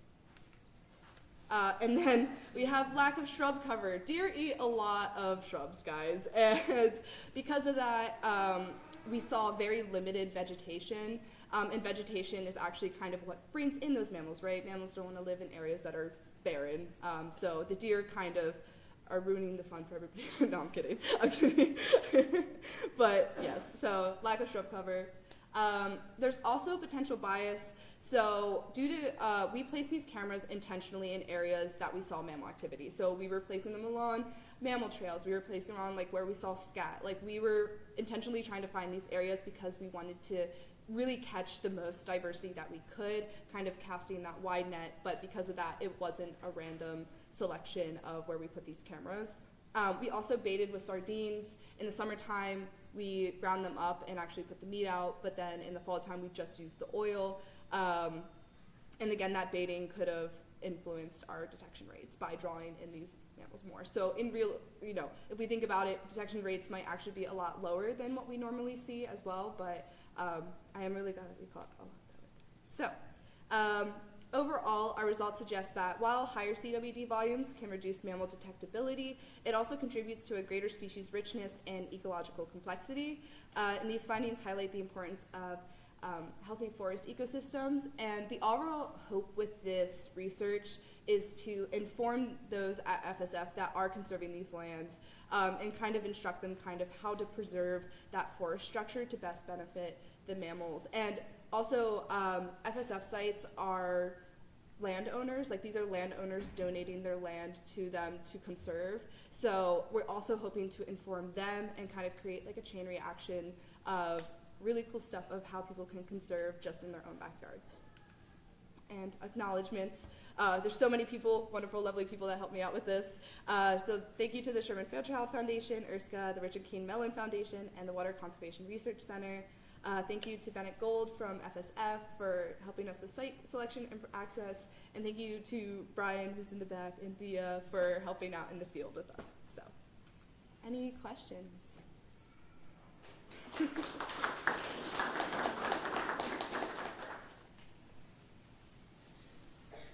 a question about your detection rate. You said it's independent detections. Yeah. How do you determine if it's an independent detection? So in our data sheet, we pretty much added up like every picture pretty much at that site. And some pictures had like more than one mammal in them, so we just added all that together. So that's like the total number of those like singular detections that we found at those sites. Okay, so it's not, I think that's the same raccoon going back and forth multiple times. Well, we had like a 30-minute, yeah, that we counted it once, and then we would wait 30 minutes, and after that, if there was like another raccoon, then we would group it together. So we did give it that time in between each detection.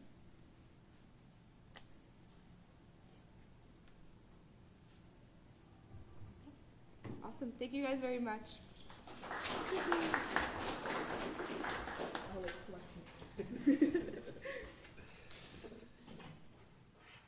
All right, we are going to move along into our final presentation of the session with Tristan Robertson from Mercyhurst University.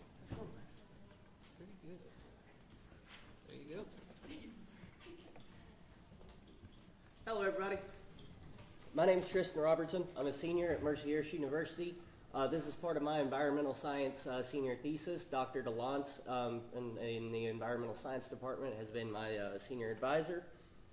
So I became interested in pawpaw. I got a little bit of a story to tell you. When I was about 7 or 8, I found this random fruit I was showed by some family members. 18 years later, I'd never seen the thing again. And Dr. DeLance takes me out to the woods, and he shows me this tree, and it's a pawpaw, and I've been obsessed with it ever since.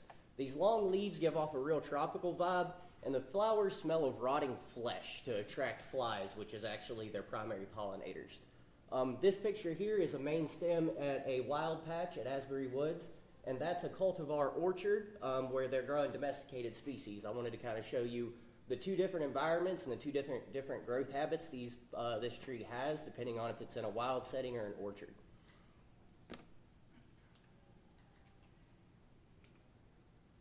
Okay, so first I'm going to take you over the history of the species. We're going to go over its Pleistocene range and its current distribution and its habitat preferences, and then I'll describe the species. We'll go over some of the research goals and some of the questions I had, and then we'll get into the methods and the results, and I'll end with a discussion as to why this is important.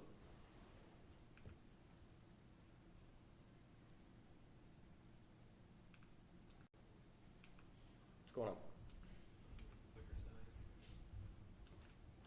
Is there a way? Do I have to point this to something? Maybe it's the right hand button. This one?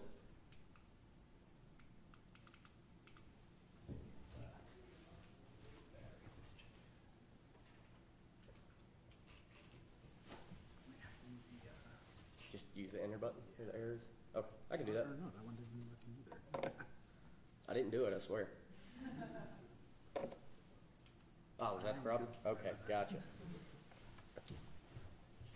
Okay, so like I said, I'll take you, and we'll end with a discussion. So, for the background info, This is a phylogenetic tree.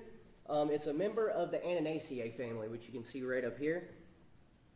It's the only member of the family not found in a tropical environment. This phylogenetic tree shows where pawpaw sits to other relatively common edible species, and most species on this tree are tropic, like I said. It's related to an ancient branch of angiosperms known as the magnoliaes, and it's closely related to cherimoya, sweetsop, and soursop, all species found in Central and South America. Its common names include pawpaw, the custard apple, the dog banana, the hipster banana. It's got a million names for it. I've even heard of it referred to as the redneck melon. Yeah. So it's been in North America actually for hundreds of thousands of years. Over the last 200,000 years, it's constantly kind of been, it's been progressing forward as the ice sheets receded, and then it gets beat back down again. So its range is expanding and contracting as the glaciers expand and retract. So fossil evidence in Toronto actually shows it was there 125,000 years ago before it got beat back again. 20 to 22,000 years ago, it actually thrived in, there was a very small patch that lived from Texas to Florida. That was the only place that it was found about 20 to 22,000 years ago. So the climate was only optimal in that area. So it was actually almost extinct to an extent that 20,000 years ago. So it's currently native to 26 states, and its distribution is east of the Appalachians, and it goes all the way west as far as Texas, Nebraska, Oklahoma. It's found sporadically over there, but it's found pretty much continuously in the USDA hardiness zones 5B to 8, actually. And its habitat preferences, it grows in riparian areas in deep, moist soils along streams, near rivers, creeks. And it's a seral species. It means it does very well in disturbance. It actually prefers disturbed habitats to an extent. It likes oak pine, oak hickory, maple, beech, birch, forests, things like that. And it prefers areas with hot summers, cool winters, shallow slopes, and it's usually about 500 meters from within a body of water is where you're going to find it. It's very drought sensitive, and it needs 1 to 2 inches of water a week when it's young. That's for cultivars and in orchards. The literature isn't very clear on how much water young trees need in the wild. But they do need an area with about 80 centimeters of mean average rainfall a year. And they don't do well in old growth forests in Pennsylvania. This is known, they prefer like second growth what's the word I'm looking for? They prefer second growth forests with moderate disturbance regimes, and they actually kind of tend to disappear from old growth forests as the forest grows older and reaches those later stages of complexity. So it's less about the type of forest and more about having a continuous disturbance regime for these trees to thrive in. So the species is a small tree. It's about 20 to 40 feet tall. It's a perennial, it's shade tolerant, and it's cold adapted. It's a temperate understory tree. The leaves can be about 30 centimeters long. These are those leaves. And it's made, so I apologize for this picture. It's really blurry when I transferred it over to the slide. All of these smaller trees around, the one with the pink on it is the main stem. All of these smaller trees are suckers. So the tree is shooting up smaller suckers from its roots. This is its main reproduction strategy, and it often forms colonies this way. It can actually form thickets to an extent. And these main stems are regularly replaced by the smaller individuals. As the main stems get older, they die back, and one of the smaller ones takes its place and becomes the new main stem. So therefore, the age of a stem doesn't really equal the age of an individual. You can never really know how old an individual is because it's regularly replacing its main stem. And because of that, large patches usually don't have a very large individual stem in them. It's normally a bunch of about the same size stems that are regularly replaced. The colonies form through sucker and can stabilize soil because it's got a huge root system, and they may be able to regenerate after fire, top kill events, clear cutting. There's actually some of the literature suggests it can pop back up 10 years after a clear cut, which is pretty amazing. But we need to do more research on that to understand it.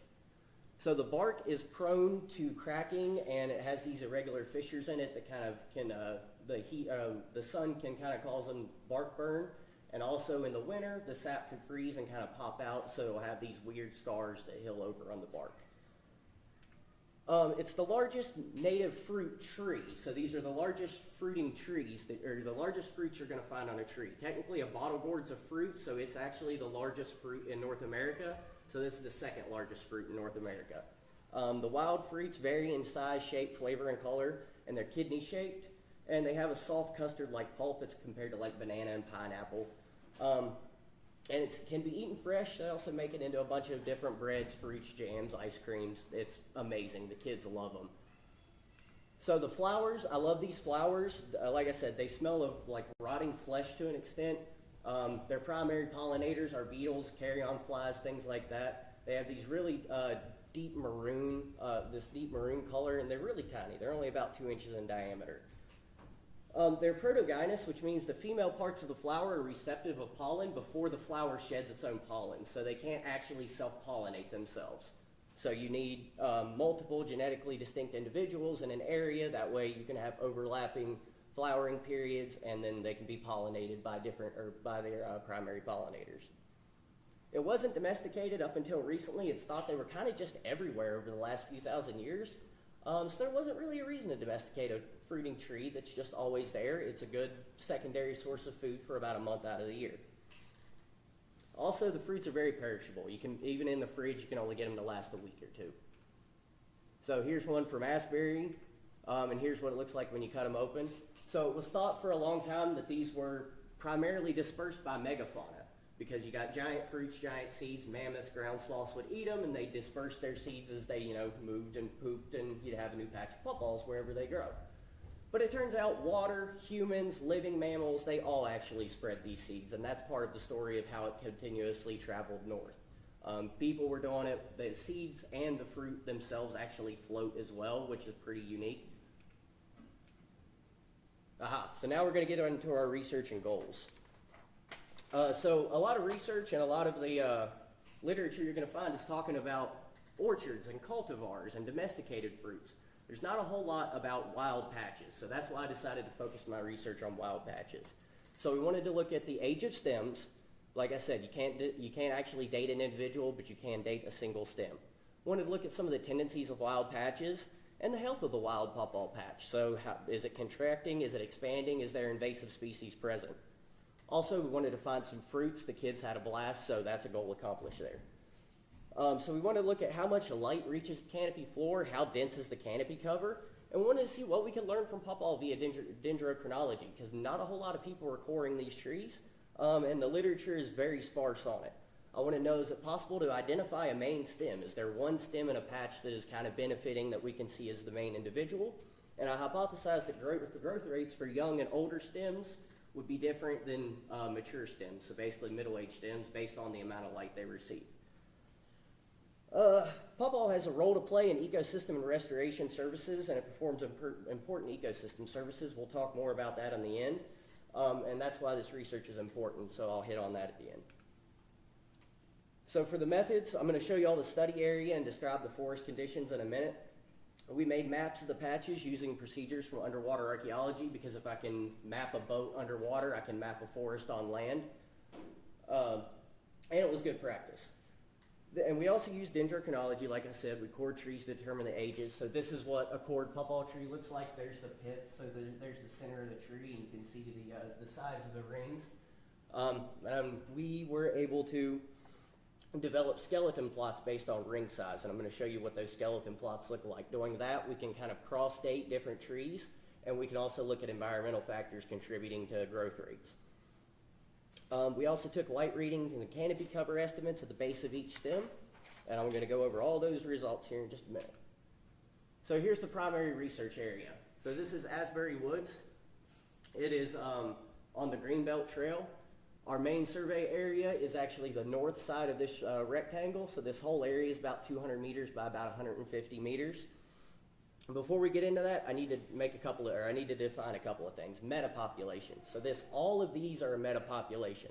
A metapopulation is separate individual populations that can interact with each other, whether it be through root systems or whether it be through, in this case, this patch can interact with that patch because there's a stream, so seeds can make it from one patch to another.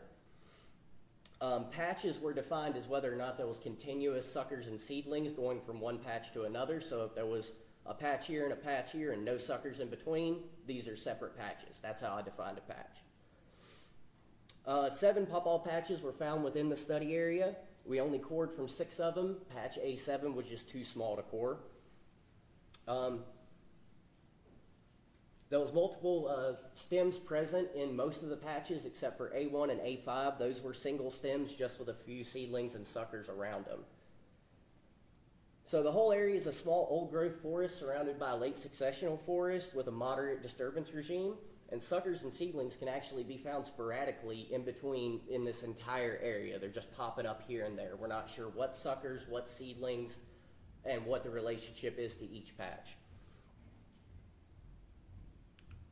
So here's some of the maps I made. This is at the bottom here is patch 4, up here is patch 3, and that's patch 2. So as you can see, there's not really like one main individual and then it gets younger as you go out. Actually, the older stems tend to be on the outskirts of the patches, which isn't, we were expecting the oldest stem to be in the middle and it to get increasingly younger as you go out, but that wasn't the case. The stems are always growing towards canopy openings, and they're found in these depressions where it's really wet and lower than the rest of the area. There's a hemlock, a small patch of hemlock that kind of runs right that way, and then on either side of it, you've got pawpaws that are popping up and doing pretty well. Dominant species in the area, there was a bunch of spice bush, paper birch, sugar maple, no invasive species in or around the patch, surprisingly. So patches are thriving in areas with shallow soils by locating themselves in pockets of deeper soil, and then there's really shallow soil in this old growth forest, so trees are uprooting and the pawpaws are able to just grow into light as needed. And so they're able to tolerate wet soil in old growth forests, which is where there's less competition for light.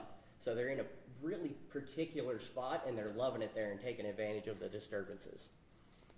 So they need moisture and depressions. All right, so now we're going to get into the results. We've got canopy cover and light readings. Light readings are in micromoles per square meter. You don't need to know what that means. All I'm going to tell you is that 2,000 is a reading you're going to get on like a really bright sunny day staring out in the open. We didn't have any averages for a patch over about 25. So it's really, really dark down there. They're thriving in these dark habitats and they're growing up towards light. The canopy cover ranged from about 85 to 96%. So also tons of canopy cover, both the pawpaws themselves and the other trees in the environment. They're, like I said, they're thriving, they're finding openings, and they're just shooting up and filling in that canopy. So here's where it gets really interesting. There's no correlation between age and size. For most trees, as a tree gets older, it gets bigger. Pawpaw doesn't appear to be that way. In fact, there's a slight negative correlation between size and age. So DBH is basically diameter at breast height, so the size of the tree at my height right here. Our oldest tree is actually 64 years old, and it's the smallest freaking tree. We were not expecting that result at all. That was just an offhand, hey, we're going to core this small one, see what happens. So it shows just how dependent pawpaw is on certain environmental factors, namely light, nutrients, and moisture conditions.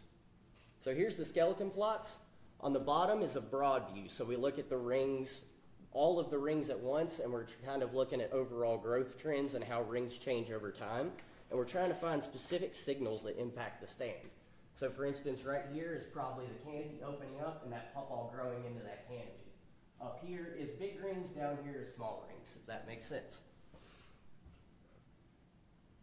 And then the other one is the 7-ring method, which is we're taking a ring and we're looking at the 3 rings on each side, trying to take out that year-to-year variation. And we found in the 7-ring method, there's very little syncing up between pawpaw trees within a patch. So there's just, you can't really get an idea of what's going on in the forest. These trees are very finicky, is the easiest way to, is the best way, not scientific, but they're odd trees. So we took index scores. So index scores is basically I'm able to quantify the size of the rings and get a score. So in this case, we've got 83 for our big rings, 73 for our small rings. Take that, or you minus 73 from 83, and our index score is 10. And I'm gonna show you all a graph with that here in just a second. Actually, right now. Okay, so our index scores, A1 and A5, I told you, those are the stems that are all by themselves, all lonesome, no other main stems. They have a really, really low negative score. So something's going on where they're not doing as well. A5, actually, I'm going to show you a picture. It got in a fight with a birch and it ended up winning, so that contributes to its score. All these other stems that are in patches with others, it seems like they're doing better. Their index score is a positive number, and you can actually tell A2 TAC 2, A3 TAC 3, A4 TAC 2, they're all doing better than most of the other stems in their patch. So it almost seems like you can see a reallocation of resources within a patch to one main stem. So it's trying to make sure that at least one stem is healthy and is growing. We also correlated distance from water with our index scores. Again, slight negative correlation. You would expect a drought-sensitive species, the closer it is to water, the better it's going to grow. That was not the case. They're in these depressions where it kind of stays wet, so they don't necessarily need to be that close to water. They're just finding, like I said, a perfect habitat to work in. I got one more result to show you. The oldest tree I was able to find in literature, the oldest stem, was 32 years. Our average age was 35 years. So right then and there, we kind of blew that out of the water of as old. Most people assume they don't get more than 40 years old. We've got one that was 64. So we don't know a whole lot about how old these stems can get, how often do they replace themselves. So I think this is something that needs to be looked at further to understand how old can these stems actually get. All right, now we're going to just talk about the results, why they're important. So we doubled the oldest reported stem age, but we can't date an individual, sadly. I know that's what everybody wants to know. It's just like anthropology. How old is it, right? I can't tell you. I can tell you how old the tree or the stem is, but I can't tell you how old the individual is. This is pretty cool because this is all dead pawpaw within a patch. So you can see the stems are actively replacing themselves. And they can lie in wait for decades. As the 60-some-year-old tree showed, it was only about that big around. So it's still waiting on its chance. So the patch at Asbury is expanding, and it's attempting to move into canopy openings, and it's also fruiting, so we know that it's most likely genetically diverse. They thrive in low light and dense canopy settings. That's what it looks like normally when you're standing under a stem and you look straight up. It's just dense. They're a gap and a wet depression species, and it's hard to determine where a patch ends and begins, and we're unable to determine the age of an individual, like I said. I'm unable to answer my hypothesis in detail, unfortunately, because it seems like they're more of an opportunistic species. It's not so much dependent on does it like light when it's young or old or middle age. It's just whenever it gets light and it can kind of take off, it will. They're very sensitive, and you can see they've got these curves, almost all of them curved. So you're seeing them find a spot in the canopy and curve towards it and grow there. So not only is the tree sensitive, but the rings are sensitive. So why is this research important? This is A5. So there's a paper birch that this pawpaw tree right here had been kind of hanging under, and our index scores and our skeleton plots show that it waited 25 years of basically no growth before this birch tree died, and then the pawpaw's like, haha, my time to shine, right? So that's why I titled this the persistent pawpaw. Not only have they been beat back by the ice sheets and continuously expanded, they can just hang out and wait until their time comes. Okay, so why is this important? Oh, and here's one growing up into the gap. So why is this important? It's important because we're using pawpaw actually for habitat restoration from Missouri to North Carolina. They're planting pawpaw everywhere for those soil stabilization, bank stabilization abilities, and whatnot, so it makes sense. Also, some research suggests that it actually outcompetes invasives. So this dense canopy that pawpaw can throw up, it excludes species that like light, which a lot of those tend to be invasive. So, and also it has compounds that it exudes from its roots that actually also exclude invasive species. So there's a lot of good environmental benefits from pawpaw. Where the stems regularly replace themselves, there's a good chance there's some sort of carbon sink, carbon capture, carbon sequestration abilities that we don't fully understand, and I think we need to figure out how to take advantage of that as well. So a couple other things. Climate change is affecting pawpaws. The range of pawpaw is actually changing. In North America, the range for its preferred habitat is shrinking. In Europe and Canada, it's growing. But some people say that's a good thing, but also they're drought sensitive. So we've got, with droughts coming in, even if the habitat is increasing, they're drought sensitive. So there's a solid chance they might not actually do that well in some of these new areas. In New York State, protected areas fail to overlap with a puffball habitat, which is another big deal.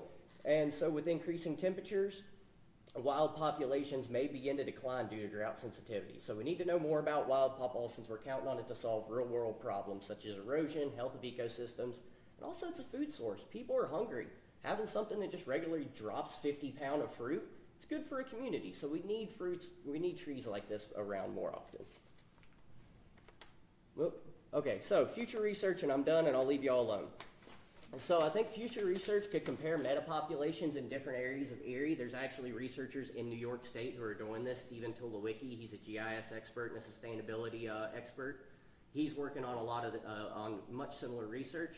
They're actually looking at genetics, and they figured out that there's wild patches of puffball in New York State. There's some related to in like North Carolina. So it's showing widespread dispersal, when we can actually see indigenous people were likely moving these plants, and we can see they've got family just far away. And maintaining wild patches. Wild patches actually were maintained by indigenous people, and it might be something we should consider doing is maintaining these patches. I've also got current research going on with another group where we're looking at invasive species and soil pH, nitrogen, and all that, trying to determine how puffball alters the soil through these compounds that it exudes in the roots. And we're looking at a patch in Albion that is actually right in the middle of where the tornado went through in 1985, and there's puffball in that area. So it's going to be interesting to see how puffball responds to that kind of disturbance as well. Thank you, guys.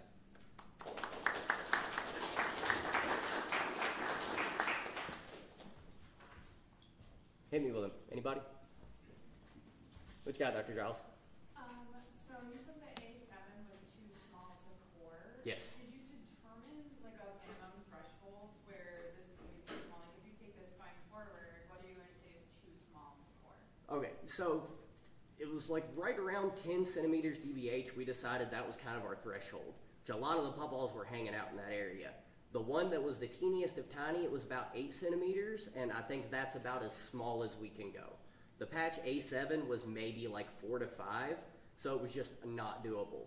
One of the things we could do is we could just chop the tree down and kind of cookie it and count the rings that way, and me and Dr. DeLance actually talked about that, but we like trees too much, so we decided not to. I've spent my whole summer and part of the fall in this patch, so they're like my babies, so I don't want to cut any of those trees down. Anybody else? We are just about out of time for questions. That being said, we are starting our break for lunch now, so if anybody else has any questions, find Tristan while he's walking around. Thank y'all. This does conclude our second session of the day. We are going to take a break until about 12:30 for lunch. For anybody that is a registrant, part of the included thing with your registration price is there is a lunch for you in room 108. So thank you, and we will see you at 12:30.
Yo.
Yeah.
Yeah.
Of the day. My name is Kelly Pierce. I'm the chair of this session.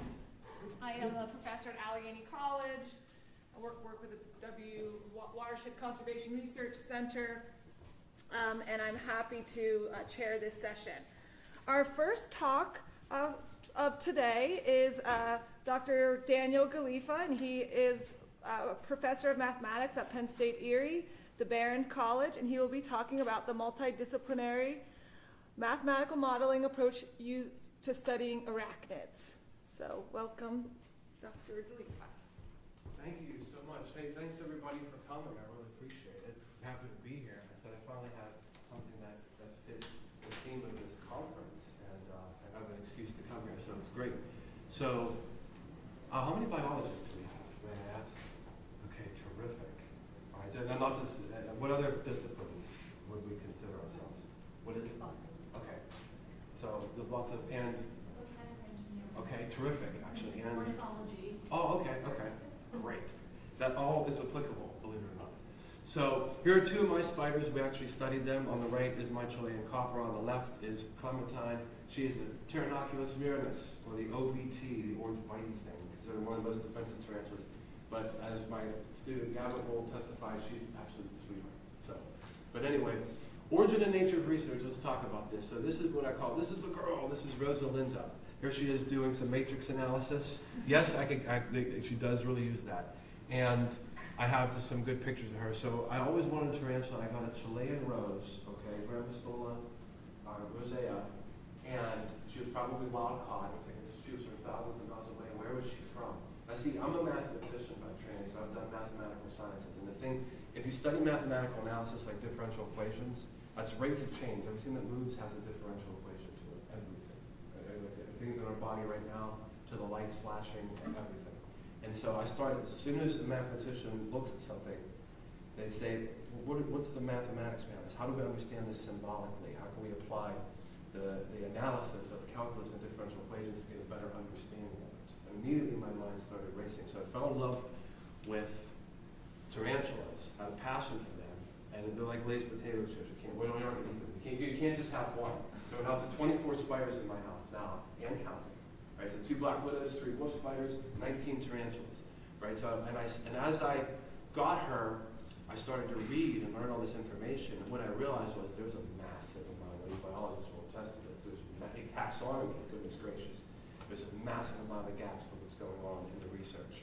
And I want to come up with something that was a completely novel approach to say, how can I take what I know and try to help fill in those gaps?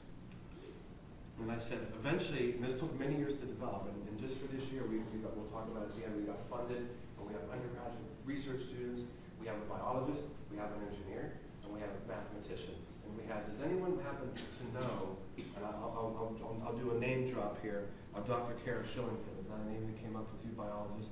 Well, she's the leading arachnologist in the United States. Unfortunately, now she's a collaborator with us right now. She was just on the news this Sunday. So we have biology, engineering, mathematics, and other things as well. They're all going together. And we have tons of potential for results. And we're going to go through an overview of a bunch of those. And what I have, this is why that circle's at the top. So why is this circle here? Well, it's a full circle approach. What this means is I want to come up with something where I see that basically I'm trained as a pure analyst, a pure mathematician. So it's all theory, thought, experiment, symbolic, right? What we don't do when we discuss our models in class is we don't go out in the field and actually use them. We'll say something like, oh, this parameter is positive, this means birth rate, this means death rate. We're not really doing science. If anything, we're doing art, right? But the scientists don't really get to develop a pure mathematical theory a lot of times, especially if you're an experimentalist or if you're out in the field. So what we have is our math and engineering students out in the field. I overheard during lunch people talking about traps and things, very cool. Biologists, this is the stuff that we did, right? We're setting pitfall traps. We're going out and collecting samples. And then the biologists are working with us in the lab to help develop the models. And the engineers are doing the math, the mathematicians are doing the engineers. Everybody's doing the other discipline. What does that give us? Diverse thinking and new insights. So when I talk to the biologist, Dr. Shillington, for example, she'll say, here's what I observed in the field. And I say, wait a second, this is what this means symbolically. Or I say, here, symbolically I have this. How does this translate to the field? And we continue with the circle, all the disciplines. So that's just my little way to describe that. Now, one of the things that we've been working on is what we call predator-prey analysis. Now, you biologists are probably familiar with this to some degree, right? So we have, let's say, two particular prey items, a cricket or a grasshopper. And then we have a beetle. We don't get into the scientific names. It's just a grasshopper and beetle. So G and B mathematically, right? And then we have, this is my little baby. This is an Aphanopelma calcodes. This is the only genus found in the United States, okay? So a cousin to them is actually one of the things that was studied in Comanche National Grassland, where some of my initial data came from when I started all this. We came up with this model. So this is the model that I developed. So I said, okay, we're going to use what's called a compartmentalized model. So on the left, that's the rate of change. Those dots means rates of change with respect to T. And on the other side, we're doing flow in minus flow out. So what's flow in? That's birth. What's flow out? That's death. And we have three different modeling equations. Going back to what I talked about differential equations, everything that moves has a differential equation. So we have one for the grasshopper, one for the beetle, T for tarantula. These are all esoterically named. It's really easy to follow, right? So here, let me just give you the idea. We also have a wolf spider, what we'll get to in a little bit here. But for now, let's just talk about this. So this is a birth rate. This right here says, okay, when a tarantula gets in contact with a grasshopper, this is bad for the grasshopper. We're going to make the assumption on this model, anytime a tarantula sees a grasshopper, the grasshopper is going to get eaten. Now, why does that product, how does the product work mathematically to model interactions? Well, think about it. If I have the three of you and then me, we have four people. How many interactions can we have? 2 times 2 is 4, right? So if we have all the T's, all the tarantulas, and all the grasshoppers, multiplying them together, that's every interaction. So that's a fundamental way to model this. This concept was developed by 2 people, Dave Blanca and Volterra. And what we've done is extended it. So same thing for the beetles. They have a natural birth rate, but when they come in contact with the tarantula, boom, they're going to get eaten. But for the tarantulas, when do they thrive? Well, when they're eating. So this is their coefficient. It's often called an efficiency coefficient.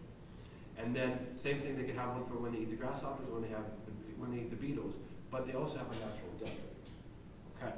Now, we'll talk about this later. There are tons of ways to extend this model, and we're working on it as we speak. This is the fundamental model. We're finding out that it's actually giving us some really interesting results. Now, later in the next talk, Gavin will talk about the mathematical theory behind this model, and we'll use some different notation.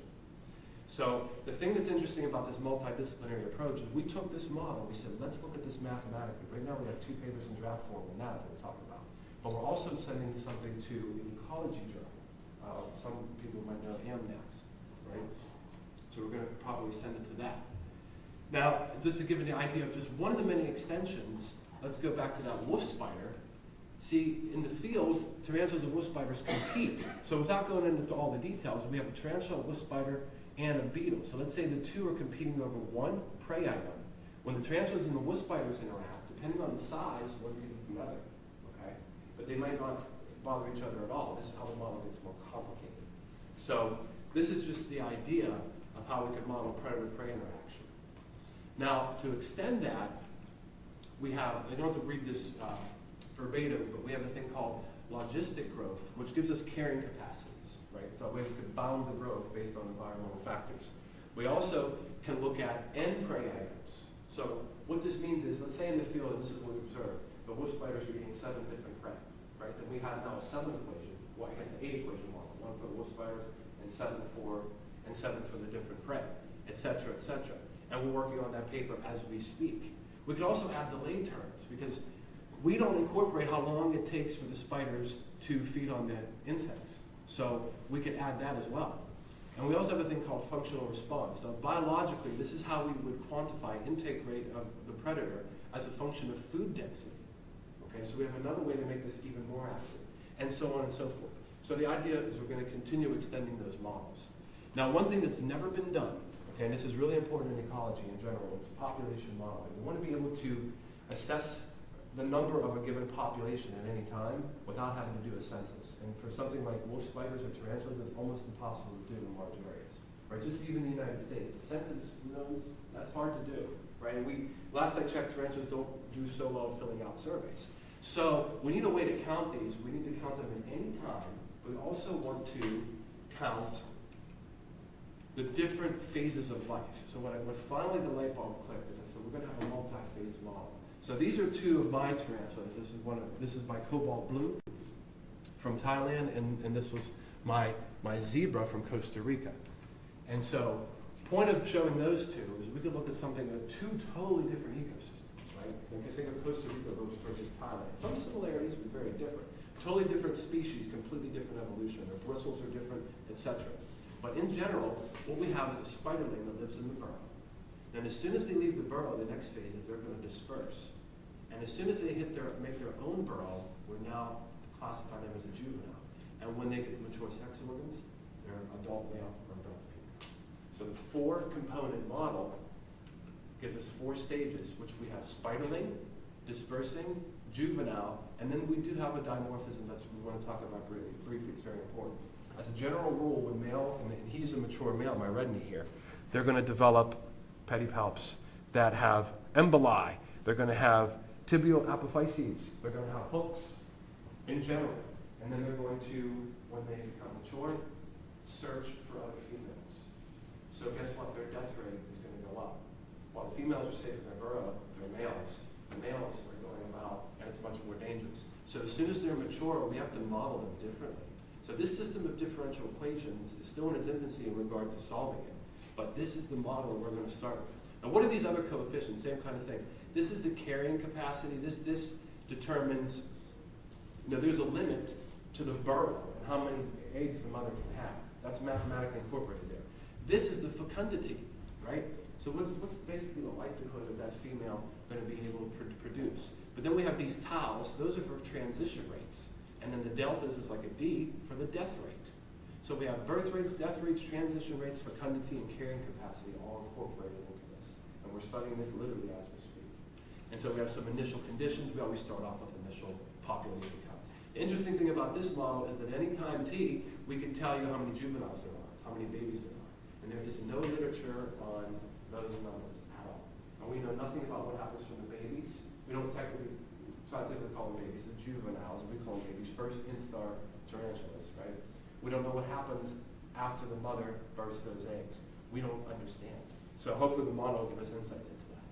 Now more on population model. This is the one that we worked on specifically. What we found, okay, this is from field research. We modified that previous model to make a specific one for wolf spiders. what we saw were the female wolf spiders carrying their egg sacs, right? Now, a lot of people know Lycosidae do this. So the mothers carry the egg sacs on their opistosoma, and they walk around.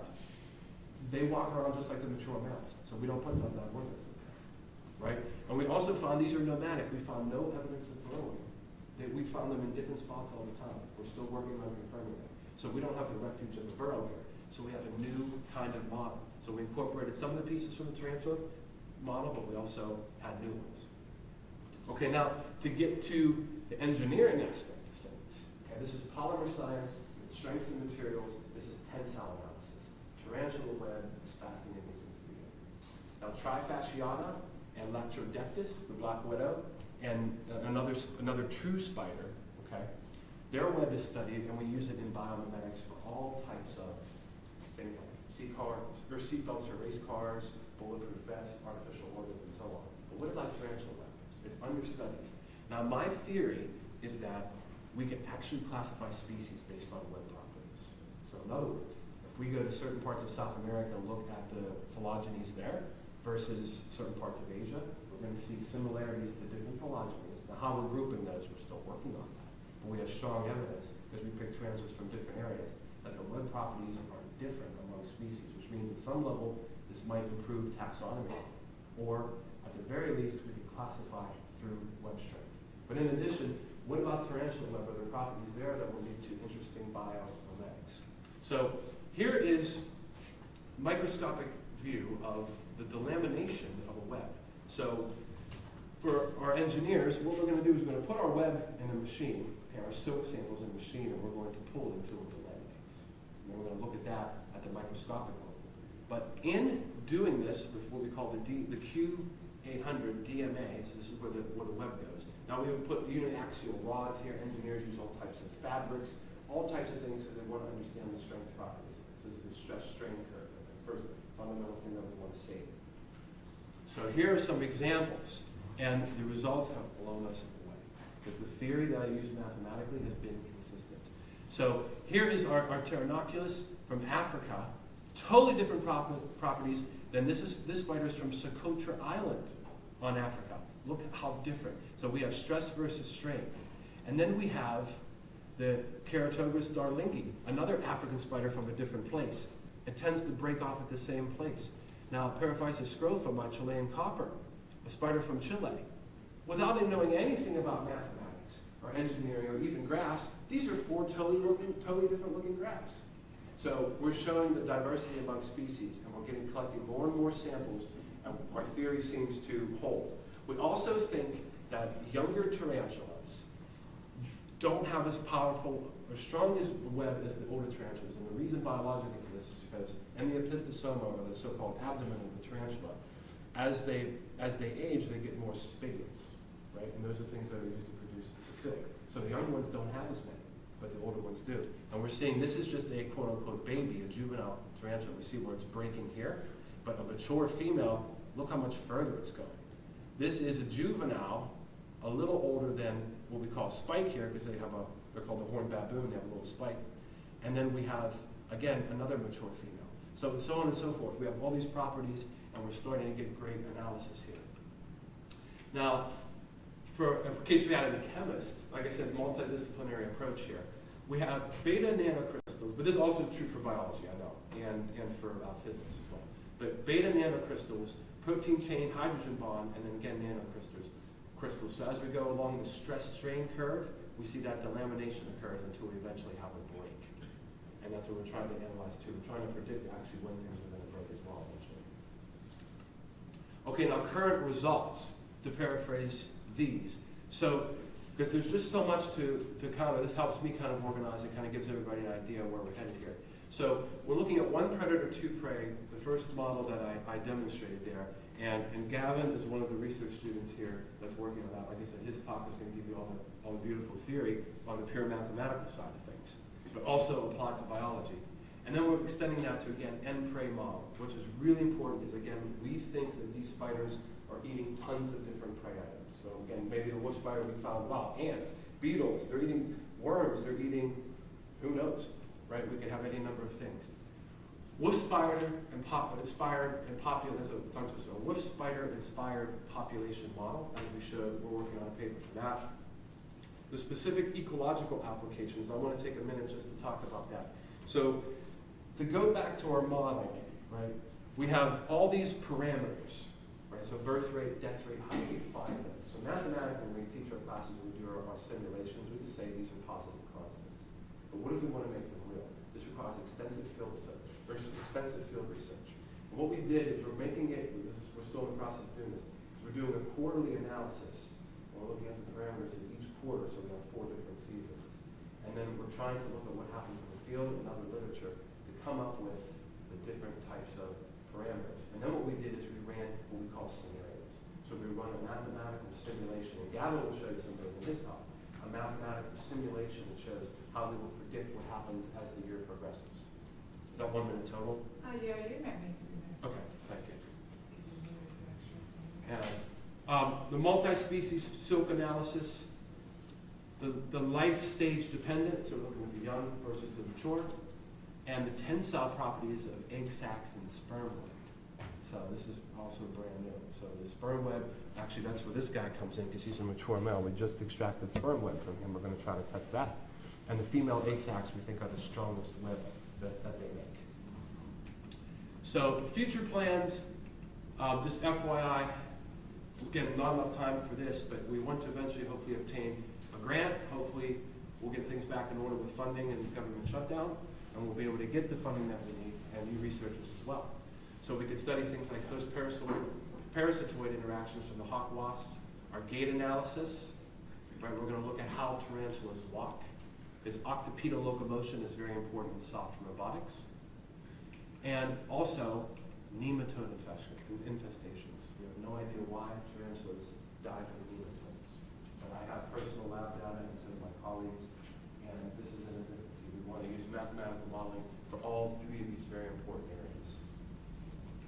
All right, so yeah, we did fortunately have some good funding this year. We want to continue that in the future. So hopefully it gives you an overview of what we've done and where we're headed. And if there's further time remaining, hopefully I planned that reasonably well. Any questions, I'll be happy to address those. Okay, we have time for 1 or 2 questions. Yes? Yeah, I think it's very nice research. And whether for your models, how do you validate your model to make sure that your model is correct? That's a very good question. Awesome question. What we want to do ideally is we start with the model at, let's say, at the beginning of the sea grant, which was the spring, and we want to test it again next spring. So we're working on trying to do that. So the idea is short-term validation based on field observation, and then long-term validation. And it is a very tricky thing because the mathematical model is supposed to account for things that we can't truly do, like count every single wolf spider, for example. So we're going to try to do the best we can with field observations and then going back to the model. So after we have a simulation, field observations to cross-reference, and we go back and forth like that. That's the goal. It takes a lot of time. Yes? In terms of the different web properties, could that be like an evolution factor that's influenced by like the abiotic factors like wind speed or a spider lives on top of the mountain? Like, what do you think is influencing why spiders have different web properties? Okay, this is a phenomenal question. There's a thing we call super contraction. The standard way that they test what we call tarantulas are there at the sea days, so they're not true spiders. And so a true spider, like a black widow, the way that they would test the web first is they use a thing called super contraction. So they actually get it to contract, because web has viscoelastic properties like memory foam. And after it's super contracted, then they do their test. And what they've tried to do is get consistency, and that's the #1 problem. They can't do consistency. So we're taking a different approach where I said, what they never do is they never extract web naturally from what's happening in the wild. We found no research on that. So what I'm doing is I have all my terrariums set up to simulate a wild environment, and then we extract the web from there. And then we do it many, many times against the scientific standards for polymer science. And then we get an assessment on there to try to circumvent any factors that might give us variability. Because that's the #1 thing, is the variability. Totally correct. Neat. Okay. All right. Great. Thank you so Thank much. you. That was wonderful. Well, thank Redney. Okay, our next presentation will be Gavin Icona from Penn State Erie, the Barron College. He's an undergraduate student studying in this spider lab. And the clicker, you got it, okay. Hello everyone, my name is Gavin. I'm a math major at Penn State Barron, and I'm a student of Dr. G. And so over the summer we worked on a lot of different things. Just to review what Dr. G said, we focused on population dynamics, and predator-prey modeling, and web analysis. The thing that I feel like we had the most progress on was predator-prey analysis, and that's what I focused on over the summer. And so what we were trying to do is create a model that can simulate how wolf spiders interact with various prey species in the wild. And the main issue with that is that wolf spiders basically eat anything that's smaller than them. So we needed a model that can very easily adapt to any number of prey that we're looking for. So say we go in one location and there's 5 prey that we have evidence that wolf spiders are predating on, and then we go to another location where there's 10 prey. So we need to just have something that we can just plug a number in and go with it. But the problem is that,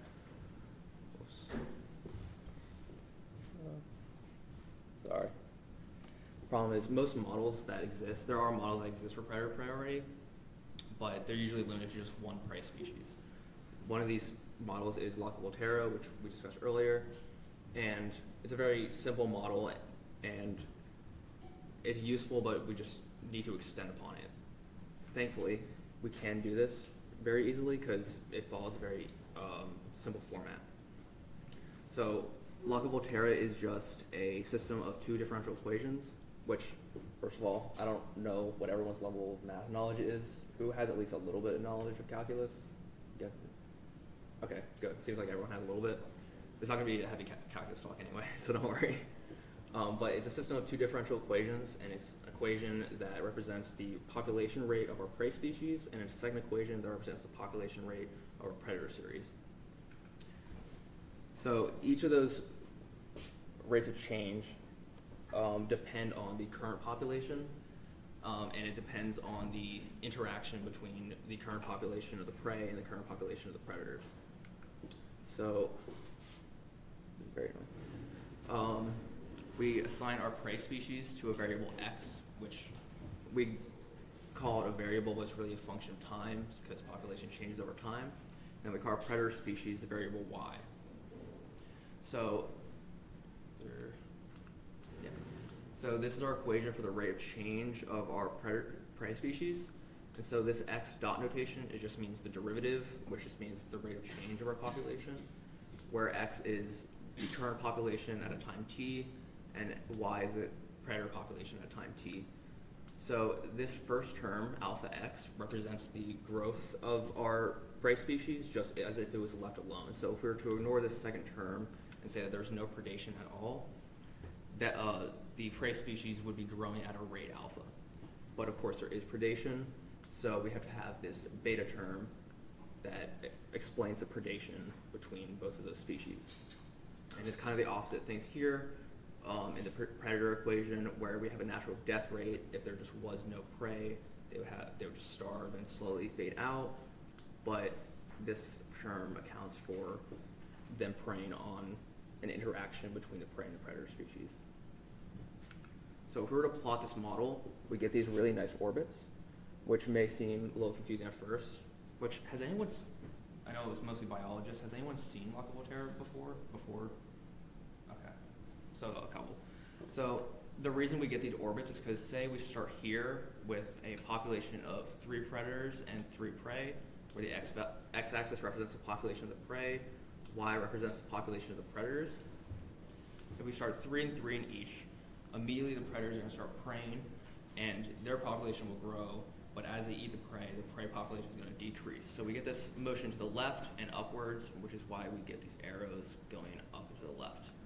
Eventually, the predator is going to eat so much prey that they're not going to have enough food, and so they'll start starving because they just don't have enough. And so that's why we have to see a rapid decline in the population of the predators. But as the predators die off, prey are able to grow because there's less risk, so they rapidly increase, but as they increase, prey or predators can get food again. So we end up with this really nice loop. So how we want to extend this model is just by adding a second prey species.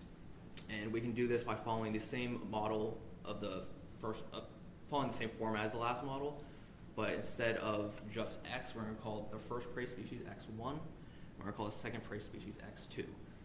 This could be, say, ants and beetles, just to put it in trivial terms, and Y is still our predator species, which is our wolf spider. So now to update our predator equation, we have to add a second term that accounts for the predation of the second species, though it just follows the same interaction between the two species. So what really changes in this model compared to the original Loca Volterra is that Loca Volterra only had really one scenario where it's just coexistence and they get those nice orbits. Now, this model is going to be, if we're to plot it, it's suspended in 3D space. And so there is 3 conditions where one of them is you get that coexistence where you get another orbit, except it's now suspended in 3D space. And then if certain parameters are different from one another, the plot is going to end up with a spiraling motion. So first we'll look at the condition where we do get that nice orbit. This only occurs when the ratios alpha and beta over beta are equal between species. This may seem kind of confusing and just kind of out of nowhere, but think about what alpha and beta represent. Alpha represents our growth rate of species, and beta represents our death rate of species. So if we're looking at the ratio alpha over beta, this is kind of telling us the survivability aspect of a certain species. So if both of these species have the same survivability, then it makes sense that they're both going to exist. Neither has an advantage or a disadvantage over the other one. And so they just kind of sit with one another and their populations kind of follow each other in this nice orbit. Where it gets interesting is when these two are different. So once these are different, where one ratio is less than the other, we get that species that's less than the other species will eventually go extinct. And to repeat, it makes sense biologically because if this is a survivability, species 1 has less survivability than species 2, so it makes sense it's going to go extinct. Visually, this ends up happening as a spiral in 3D space. So you can see that this is species 1 slowly fading out until it's just a relationship between species 2 and the predator species. It's a little hard to see that in 3D space, I think, but fortunately, because we have our variables for each species as functions of time, we can plot these individually. So we can see this blue line at the bottom represents our species 1, which is our species that's going extinct in this example. And so you can see that it goes up and down, up and down. So it's trying to stay alive, but it slowly fades out. And the red line here is our second prey species, which is the one that eventually survives. And so it starts off lower as species 1 exists, but it eventually gets higher until it just matches up with our predator species. So we still have this problem where we can't just adapt this to any number that we're looking at. So finally, we need to have n number of prey, where n is just whatever number we're going to plug in for whatever location we're looking at. So we follow the same format where we have x1, x2, x3, all the way through xn that represent all of our n species of prey. So now we have to have a very large model, a very large system of differential equations. That's actually n plus 1 dimensions because we have this one y equation for our predator. And our y equation, our predator equation, gets very, very large because we have to have a term for each prey to account for that predation. So the problem with that is that if we go to a system with more than 2 prey, this becomes beyond 4 dimensionals, and so it's not just difficult to visualize, it's impossible for us to visualize. But fortunately, the consequence of how we constructed this model, we can split it up into several 3D model or 3D plots that kind of tell a story of what the full plot would look like if we were able to see it. So, and I will show you guys that soon in the next slide. So we still have the same conditions where coexistence only occurs when all of these ratios are equal to one another. But what's a little different now is that we still have, if one of these ratios is less than one of the other ratios, that species will die out. Except now, say that all of these ratios are equal to one another, except alpha n over beta n is less than every other one. Species alpha 1, or species 1 through species n minus 1, so everything excluding species n, will survive in coexistence. And eventually, species n will just go extinct. So let's just put this into a simple example where we have just 3 prey. Then say alpha, or species 1 and species 2 have the same survivability ratio, as I keep calling it, but species 3 has a slightly lesser one. If we look at the system of just species 1 and species 2 along with the predator species, we get this nice orbit, and that's our coexistence. However, if we were to look at species 2 and species 3, where we know that species 3 is a species that's going to go extinct, we get this spiraling motion again, and it just becomes between species 2 and the predator. So a little more than that is every single one of these ratios can be different from one another. And if that happens, there's going to be some inherent ordering where one is greater than another, and then that one's greater than another, and so on. So if we have that case where, say, species 1 is greater than species 2, greater than species 3, this will die out in reverse order. So not everything dies at the same time. So say that we have 5 species, and it has this ordering where it's alpha 1 over beta 1 is greater than alpha 2 over beta 2, and so on. Then it's going to start with species 5, which has the least survivability ratio.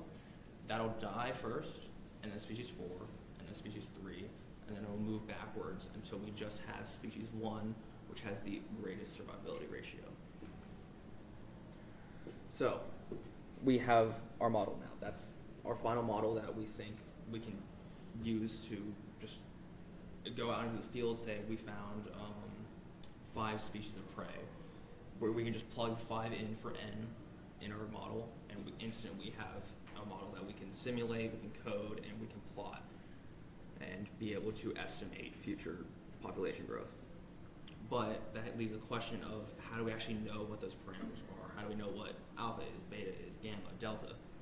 Well, like Dr. Galiffa was talking about in his talk, we actually have to go out into the field, collect lots of data, and try and calculate this ourselves. And we've been doing this. There's an abandoned golf course near Penn State Barron called Gospel Hill that we've been going to and setting up traps, and we've been setting up cameras, and we go every once in a while and just collect data.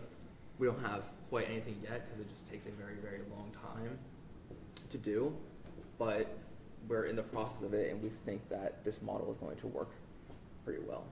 So here is actually a photo of some spiders that we went out to the field and collected, and we went and identified them and tagged them, just to make sure that they actually are wolf spiders. And then here is one that I found, and then here is me and some of my fellow research students when we're out into the field. So that was the bulk of what I wanted to show you guys. Here is some of the other research that we're doing. This is about the web analysis. So this is some of the machines that we're using. This is the DMA that Dr. Galiffa was talking about earlier. And this is just a very expensive scale because it's very light. But yeah. Questions anyone? We have time for some questions. Got it? When you were studying the web, was that just a picture of it, how it was made, or? Are you, like this photo? Yeah. So how we're collecting the web is we actually just leave them in their terrariums, and then they naturally just spread their own web around to create their habitat. And so we just go in and take it out in bulk rather than like taking it from, like trying to extract the web directly from them. And so that's why it looks like that, because that's how they build their habitat, basically. And then what do study with that method? So we like roll it up, and then we weigh it in this, and then we put it in this machine. I'm blocking the laser. In this machine, and it pulls it apart, and then it gives us a graph of the stress and the strain, which just means like how easily it breaks, just how strong the material is. That's kind of what we're modeling. Spider-web. Yeah. Which is like incredibly small. That's Yes. amazing. That's why we need this machine, because it's just so light. This is incredibly sensitive. It goes to 1,000th of a gram. So. Are you guys working with a biology department too at Barron, or like because you're a mathematics Yes. major, right? So are you doing that together, or are you kind of just using some literature to go out and do your own research on that? So, all the modeling and everything, we basically did that ourselves. But when it came to finding the parameters, we've been working with a biology professor at Barron named Dr. Beatty, and she has been taking the reins on setting up the traps and telling us how to go about calculating. So we don't really know what we're talking about when it comes to all of that. We just know how to do the math. So looking for your tension testing, so how much force, I mean how much the position, I guess it's going to be very small amount of force pulled back, you know, into the bigger curves, right? It's a small. Like how much force? Um, on that? Yeah, I don't have a number to give you just off the top of my head, but yeah, it was very small. It was just very slow. That's an incredibly sensitive machine. I don't know if you've worked with it before, but yeah, it's just very tiny. That's kind of. And you're trying to determine the tensile strength, is that? Yeah. I'm trying to think of a situation in nature in which a predator has two prey species, and when the one prey becomes less available, that, in most cases, the predator then is going to focus on the prey that's most available. And so your models show that second prey drops out.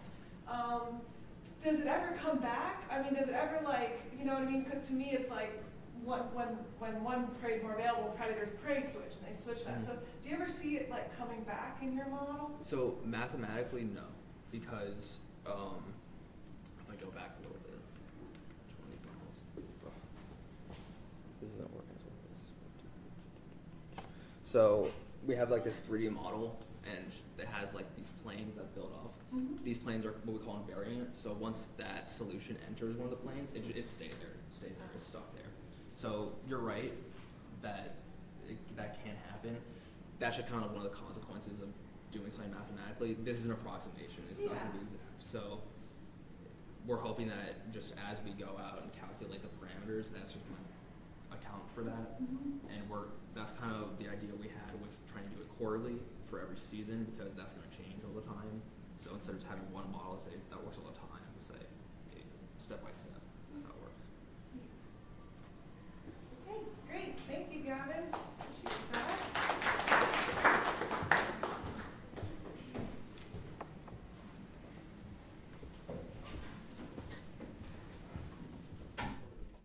Okay, our third talk today is Professor Bio Shi from the Department of Mechanical Engineering at Gannon University. Yes. And this is it, and you push this center button, and then you can use that to switch your slides. Okay. Oh, and I grabbed my pen over here last time. Hey, good afternoon, everyone. So my name is Bio Shi, and I'm from the Mechanical Engineering program at Gannon University. So thank you for the previous two speakers. So I've been teaching strength material for a long time, but I never imagined that we could some sort of related to spider stuff. Okay. So now let's switch to the coffee rain effect. Okay. So today I'm going to talk a little bit about my research about nanoparticle behavior in fluid flow. Okay, so let's see how the coffee rain is related to the fundamental physics in fluid flow systems.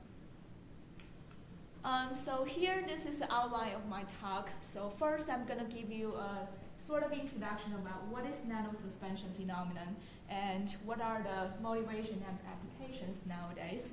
And also I was gonna talk a little bit about the simulation tool I'll be using. So I'm using molecular dynamics simulations to model the nanofluid flow, okay? I'll focus on my project, which is about nanosuspension wetting. And finally, I will summarize of my work and talk a little bit about what I hope to do in the future. Well, I guess a lot of people like coffee as I do, right? But have you ever heard about this so-called coffee ring effect? Anyone? Maybe not so many. Okay, so regarding nanosuspension, so a lot of inspirations or research are related from or inspired from coffee ring effect. So, so let's take a look at what happens if you accidentally spill your drop of coffee. Well, so if you happen to, spill a drop of coffee or tea or juice or any liquid with something suspended in it. So what happens is, after the liquid droplet fully dries, so you won't be able to see a uniform stain, but instead you're going to see a darker outline, which is around the outer edges than in the middle. Okay, so why? Because the liquid actually evaporates much faster at the outer edge, so it's actually generates an outward flow which drives those coffee particles to the outer edge. So eventually those coffee particles gonna stick to the edges and won't, move forward anymore. Okay, so that's why you see a darker, stain for this coffee ring. So, so this phenomenon has been observed for like thousands of years, but actually the physics behind it has only become clear over maybe 20 years or so. So regarding this effect, is actually inspiring my research about nanosuspension. So nanosuspension means that there are some nanometer-sized particles being involved into the liquid flow, and things always happens in nanoscale. So there's many applications nowadays related to nanosuspension. So for instance, so in advancing drug therapy, so traditional problems is actually with the poor solubility and bioavailability. So nanosuspension gives us a new formulation approach to increase the therapeutic performance of drugs. And another example is in manufacturing. So in nanoprinting, so engineers could use so-called as a self-assembly process, okay, to be able to get a well-defined geometry from nanoprinting. And meanwhile, in semiconductor industry, so people could fabricate with those, different particle size with this fascinating fluorescent features. So why I'm interested to study this nanosuspension behavior, because so the fundamental mechanism and physics are still unknown behind it. So people have been trying to analyze this phenomenon, and so let's take a look at how it's related to my research. So I'm using molecular dynamics simulations as a tool. So here this is a sort of an introduction. So I think maybe not all of you are familiar with what is molecular dynamics. Okay? So MD is a computer simulation method trying to model the physical movement of atoms and molecules. So within a specific MD simulations, atoms or molecules are allowed to interact for a fixed period of time. So their trajectories are determined by numerically solving the Newton's equation of motions, and also their force field and also the atomic energies, calculated by using interatomic potentials or molecular mechanics force field. So it's related to many different research fields nowadays. For example, it could model the dynamics of proteins in human bodies, and also model the capillary filling in carbon nanotubes. And it could also help us to understand how about the fracture of materials, nanomaterials. So here actually I put pictures to show you, what's the difference, between, all of this different type of simulation method from atomic scale up to continuum scale simulation. So this red oval region shows you where is molecular dynamics. You can see that, so for regarding the times and length scale, so typically for MD simulation, we can model the process from about nanometer to micron. This is the length scale. And depends on the time step and also your computer capability nowadays. So one could actually simulate the process up into about hundreds of nanoseconds from ambient simulation. Okay, so regarding the setup of my simulation, so I actually model a metallic system with lead and copper. So we have a cylindrical liquid lead droplet suspended with some copper nanoparticles. Okay, and we're actually interested in how it's going to be spreading on the copper substrate. So we actually have two different kind of copper surface, copper 001 versus 111 with different crystallographic structures. So the potential energies we're using here is called EAM, interatomic potentials, with this embedded atom method. And temperature, we actually set it as 700 Kelvin. So let's take a look at what's the results. So for the two systems with identical chemistry, we actually got different results. So we got deep pinning on 001 and pinning on 111 case. Okay? So you can see that at the very beginning, so the droplet actually spreads much faster on the 111 case, okay? Around about 1 nanosecond. Okay? And also at the same time, you can see that on both cases, there is a copper nanoparticle being swept into the contact line region on both contact line. Right? So here also 001 and 111. Okay?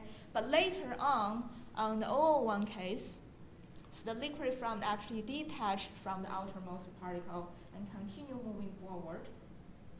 So however, 111, we see that contact line is actually pinned by the outermost particle and cannot move forward anymore. Okay? So this red line actually marks that, so at the 7 nanoseconds, so the contact line is still at the same position as 4 nanoseconds. And one other thing I want to mention is for this two different type of surface, 001 versus 111, we actually got two different type of advancing contact angle. We have lower advancing contact angle on 111 case versus a high advancing contact angle on 001. So now I think it's a good time to show you some videos. Let's take a look at what happens at the contact line region for both cases. So if we started from the deep pinning case on 001, so during deep pinning occurs from about 1 nanosecond to 3 nanoseconds. So what you can find it out at is that the absorbed outermost copper particle actually become to bound to the underlying copper substrate. Okay? And then the flow into the edge region increase the advancing contact angle, as you can see here. Okay? And then finally, as the contact angle grows large enough, and the binding force between the liquid film and the particles becomes smaller and smaller, so eventually the liquid film start detaching from the particle and continue moving forward. So while on the 111 case,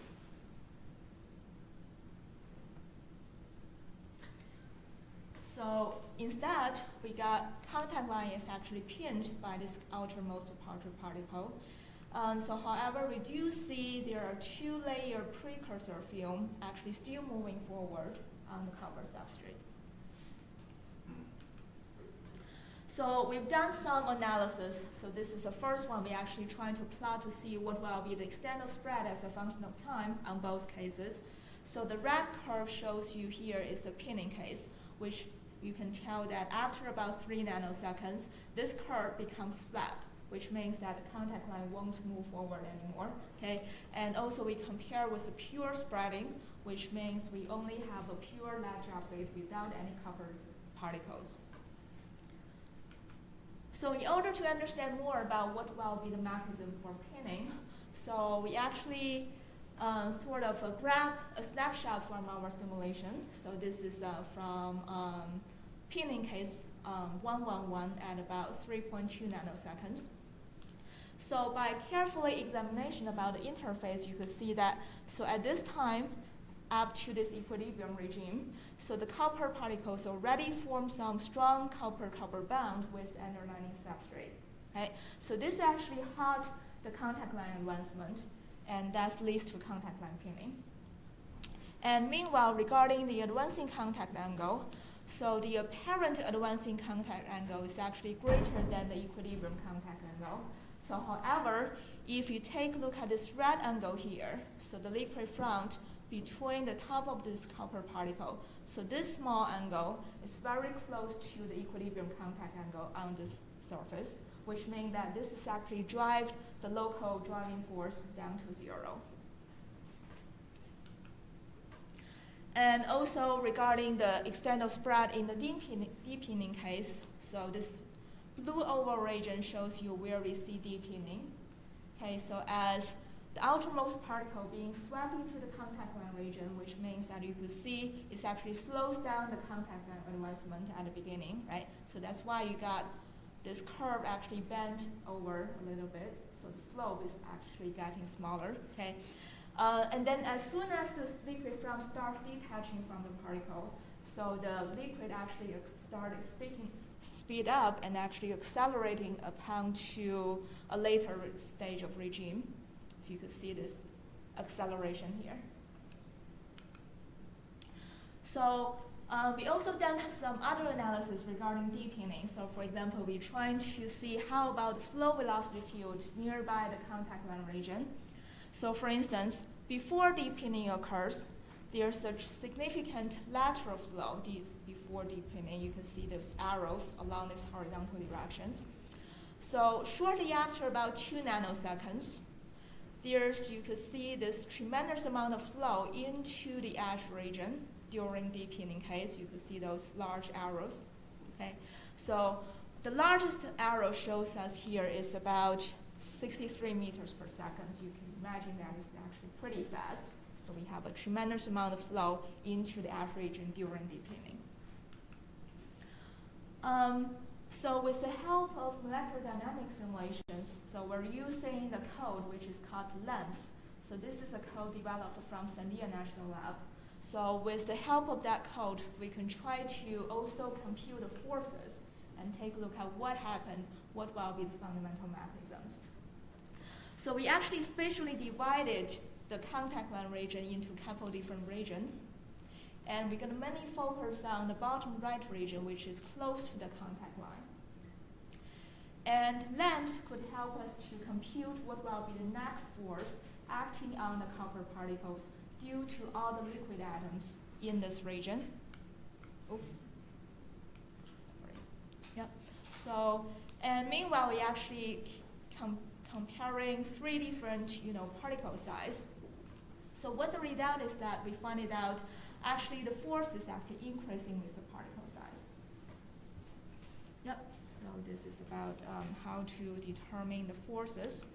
And so due to the time limit, I'm sort of gonna go through this quickly. So for the further study, we'll also analyze what happens to the particle effect and the loading effect on the outermost particles, okay? And so I'll show you some of the results here. So for example, if we increase the particle size, what we can tell is instead of deepening, we can get pinning case occurs. And meanwhile, regarding the loading effects, so this shows you the particle with different, like either pure particle, 2 copper particle here, 10 particle, and 20 particle. Yeah, so due to this higher loading effect, we can see that this is due to the greater viscosity occurs, right? So this accumulated particle effect with a greater viscosity for this higher loading case comparing to our dilute limit, which will be the 2 particle cases here. So it's actually changed the velocity of the spreading the liquid front. And also we're interested to take a look at for the 111 case, this is where we see pinning, right? So we have the strong copper-copper bond formation. So if we tune down the interaction strength between the copper particle and the underlying substrate, are we going to still get pinning or not? So the answer is no. So if we tune down the interaction strength by half, so we're going to instead get deepinning other than pinning, which means that it's weakened the bonding force between the particle and the substrate, and we won't see pinning anymore. So this is a quick summary. So we're studying the surface difference between the 101 and 111 case. And also we're trying to examine what will be the mechanism for pinning and depinning. We're able to compute the forces by using molecular dynamics simulations. And also we're being examining how about the effect for particle size, loading, and interaction strengths. So at least two important outcomes. The first one is the fundamental mechanism could be reviewed, and also benefits the existing theories for gradient spreading. And also we're trying to calculate what will be the direction, computation for forces. Skip over the conclusion part. So lastly, I want to take a look at, so how about the research plan in the future? So there are two ongoing projects I'm focusing on right now. So the first one is the impact analysis. So the one I show you here today is just a Cecil job weight without any velocities at the very beginning. So we just see what will be the pure spreading. But if you add in some impact velocity and angles, how it's going to affect the spreading behavior. And meanwhile, for some other two areas, for example, semiconductors, we're interested to see how about the interaction between water and gallium nitride on silicon surface. Also in biological systems, for example, if you have some soft nanoparticles like proteins in molecular liquids, so how the flow field could influence the molecular conformation and subsequent interaction with those biological surface. Okay, so thank you so much for your attention, and I'd like to take any questions you have. Thanks. Okay, we have time for a question or two. I have one. So the one application you mentioned, you talked about basically pharmaceuticals. So you, if I'm understanding, you want that pin, right? You want a high pinning, in other words? It's not, I want, because I just want to examine what type of stuff is two different types of surface. Okay. Would it be more efficient in the system biologically if you get it to be more like when it pins at the ends? Yeah. So because if you can, actually this sort of related to, for example, how about the final deposition for nanoparticles, like for example, semiconductor system, right? So how do we control, how about the movement for this liquid ground, or if you have any liquid droplet spreading on a solid surface, right? So if you can understand what will be the forces, what's the driving forces, or when it's going to stop, or when it's going to continue moving forward, so it's going to benefit our existing theories to understand what happens to, in this kind of scale. Now when you're doing the experiment, you have a copper substrate, and that same copper goes into particles, so we're getting the same thing, correct? Yeah. Okay, so when you put a fluid, let's say, in the body tissue, when you don't have the same substrate, how does that work? We'll just analyze, how about this conformational change. For example, if you have a large protein, right? So it probably could be stretched, or maybe it's going to change its shape or like conformations due to different kind of flow, like shear flow, right? You can see that maybe it extends to microns or something, right? So how the flow field is going to change the conformation change. Yeah. Great, thank you so much. Thank you.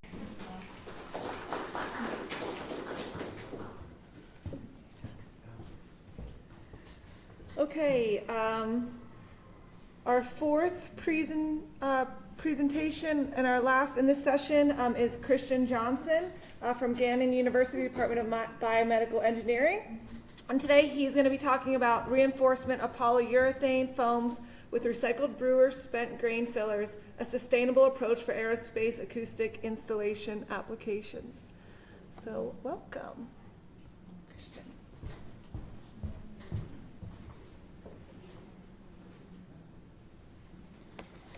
Good afternoon, everybody. My name is Christian Johnson, and I'm here from Gannon's Department of Biomedical, Industrial, and Systems Engineering. Today, I'm going to be reviewing our project on the reinforcement of polyurethane foams with recycled brewer spent grain fillers, a sustainable approach for aerospace acoustic insulation applications. The purpose of our research is to explore how brewery waste, something normally discarded, can be turned into functional, lightweight, acoustic material for aerospace applications. Conventional polyurethane foams are derived from petroleum, making them non-biodegradable, energy-intensive, and high in carbon output.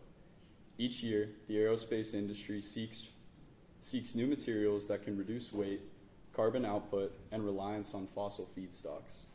That is where brewer-spent grain, or BSG, comes in.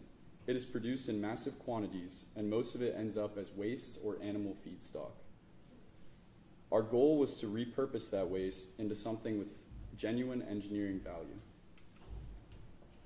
BSG is the solid residue left after beer brewing. It is rich in lignin, cellulose, and hemicellulose. These compounds make it ideal as a bio-based filler and potential source for biopolyols. It's low cost, non-toxic, and already abundant and consistent due to global brewing processes. This makes BSG a perfect candidate for sustainable materials resources. The main goal of this project was to evaluate how BSG affects the acoustic absorption and structure of polyurethane foams. We hypothesized that adding small amounts of BSG would maintain or even enhance the sound absorption capacity of the foam while greatly improving its sustainability. Specifically, we aimed to fabricate polyurethane foams with 0%, 5%, and 10% BSG by weight, measure sound absorption under different noise conditions, and compare all results to a commercial foam. Each of these objectives builds towards sustainability and function.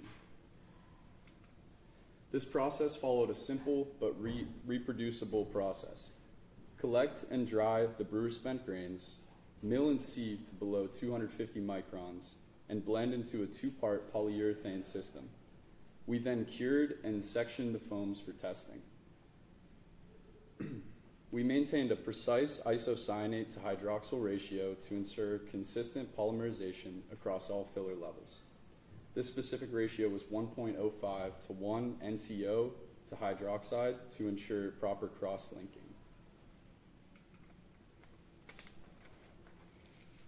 Using the commercial polyurethane system, Flex Foam It, we created foams with 0%, 5%, and 10% BSG by weight.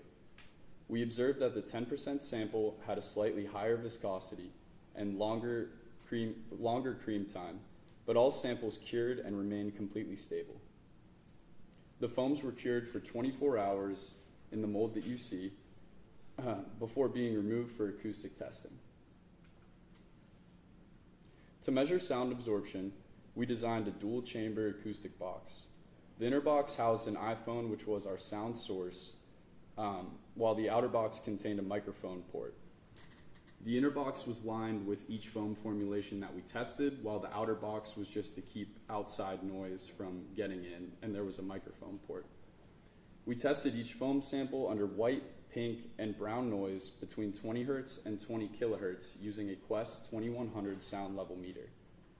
Although this wasn't a full ASTM impedance tube setup, it followed the same transfer function principle to assess relative absorption. The results showed a clear pattern. 5% BSG foam had the highest reduction in pink noise intensity, or at around 0.4 decibels greater than the control. 10% BSG showed slightly less improvement, likely due to filler clustering and increased stiffness. White and brown noise results were consistent but less pronounced throughout all trials. These results suggest that moderate BSG addition improves mid-frequency sound absorption, which is the most important in human speech and cabin noise. Using scanning electron microscopy, we analyzed the internal structure. The control foam, seen in image B, had regular pores. The 5% BSG foam displayed more open cell connectivity, seen in image C, and in image D, the 10% sample had larger irregular cells, likely due to agglomeration with the addition of so much. This confirms that the distribution of brewer-spent grain directly impacts acoustic damping through pore uniformity and airflow pathways. In summary, BSG can be integrated up to 10% by weight without compromising integrity. 5% pore size is the best, or 5% provides the best balance of cell structure and sound performance. These foams demonstrate feasibility of waste-based sound absorbances for aerospace applications.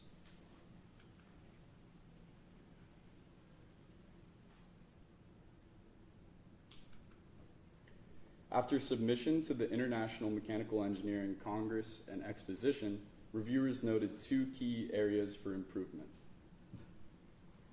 The first being, our acoustic setup should follow standardized ASTM E1050 protocol for impedance tube methods, and the second being that we should develop our own polyurethane foam rather than use the commercial formulation. Both critiques were valid and noted, and they guided the direction of the next phase of this project. We are now working to design a bio-based polyurethane foam of our own. Building on an article published in 2014 by Zhenming Zhu, will liquefy lignocellulosic components of the brewer spent grain to produce bio-based polyols that replace the petroleum-based polyols used in polyurethane foam now. This creates a system where both the filler and the matrix originate from the same renewable resource, representing a truly circular design. To address the first reviewer note, the ASTM compliance, we're constructing a low-cost impedance tube based on a publication from 2014 by Deshpande and Rao. We'll have 2 tubes for testing: a 26.5 millimeter or 1 inch diameter for high frequency testing, and a 77 millimeter inner diameter tube or 3 inch for low frequency ranges. Each will use dual microphones, PG7 cable glands, and a Dayton ND658 speaker to produce a broadband sound source. Results will be analyzed in MATLAB using the transfer function method consistent with ASTM E1050. The transfer function method describes the loss of frequency in sound waves after traveling through a material. Our foam will be housed within flanges in the tube and the microphone before we'll measure, sorry. Here's how the system works. The speaker generates white noise. The first microphone measures the incident sound. The second measures reflected sound. And the foam sample will be placed in between PVC flanges in between the 2 speakers. The system calculates sound absorption and transmission losses. This design transforms our earlier prototype into a quantitative ASTM validated testing system. To understand durability and real-world performance, we'll test the mechanical properties under ASTM D3574. We'll measure tensile strength, elongation, tear resistance, compression set, and indentation load reflection or hardness. This will help correlate density and stiffness with acoustic behavior and determine if BSG addition affects foam resilience. Ultimately, this research aims to produce lightweight, sustainable acoustic panels for aerospace interiors.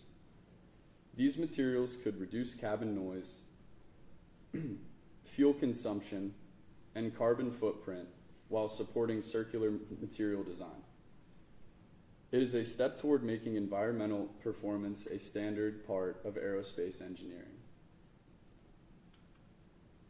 I'd like to thank the NASA Pennsylvania Space Grant Consortium for sponsoring this project, the Regional Science Consortium for allowing me to present, my advisors, Dr. Longyan Chen and Dr. Zhao Su Ji, and my co-author, who couldn't be here, Ms. Lere Berganzos Fernandez, sorry. Thank you all for your time and attention, and I'll be happy to take any questions now.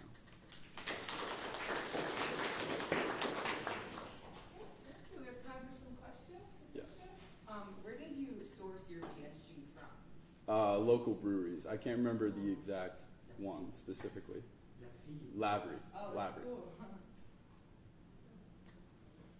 For your tensile strength, is that that machine you have on campus? Yeah, we have multiple on What did you campus. use? Do you So we didn't do any tensile strength testing for the first iteration of the project. We want to do it for the second because we feel it provides a more comprehensive review of how BSG will perform as an acoustic material. Because when you put sheets of it in an air cab interior, you're going to want to know how it performs in tensile testing, compression. Prior to, currently, how is soundproofing panels made? Polymer? Sorry? The current use of the soundproofing panels are made of,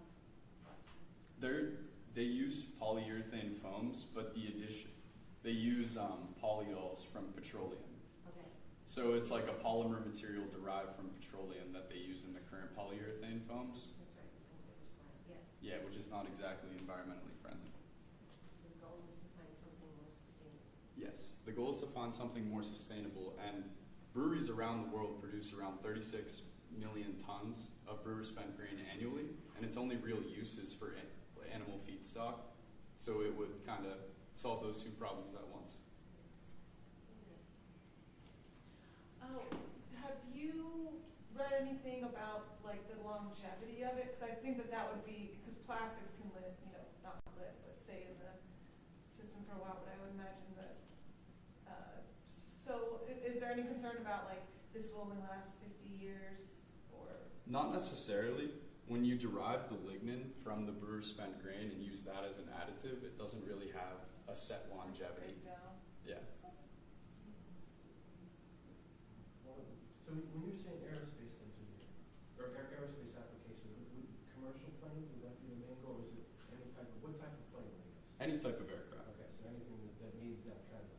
Yes. Yes, it's soundproofing for all aircraft cabins. Okay.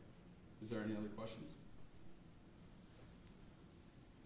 Did you come across any other uses, like when you're studying how to use bird brain and everything? Did you find any other uses besides like acoustics and stuff? No, it's largely discarded or used as animal feedstock.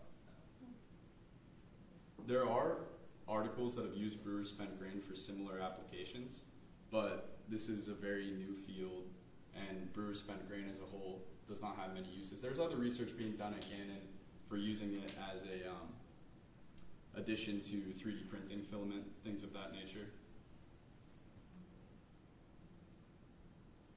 Other questions? Okay, thank you again. And so we have a break until 2:05. So 2:05 will be our last session of the day. So we'll see everybody back then. Thank you.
aquatic biologist for the RSC. I'm going to be chairing this session. So we're just going to dive right into it. Up first, we have Joe and Sirius Garriga from the Department of Applied Forensic Sciences at Mercyhurst University, talking about the state-of-the-art forensic human identification by skeletal means. Joe?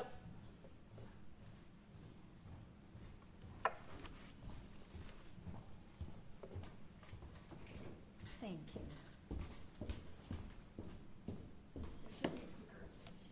The clicker? Yeah. Oh.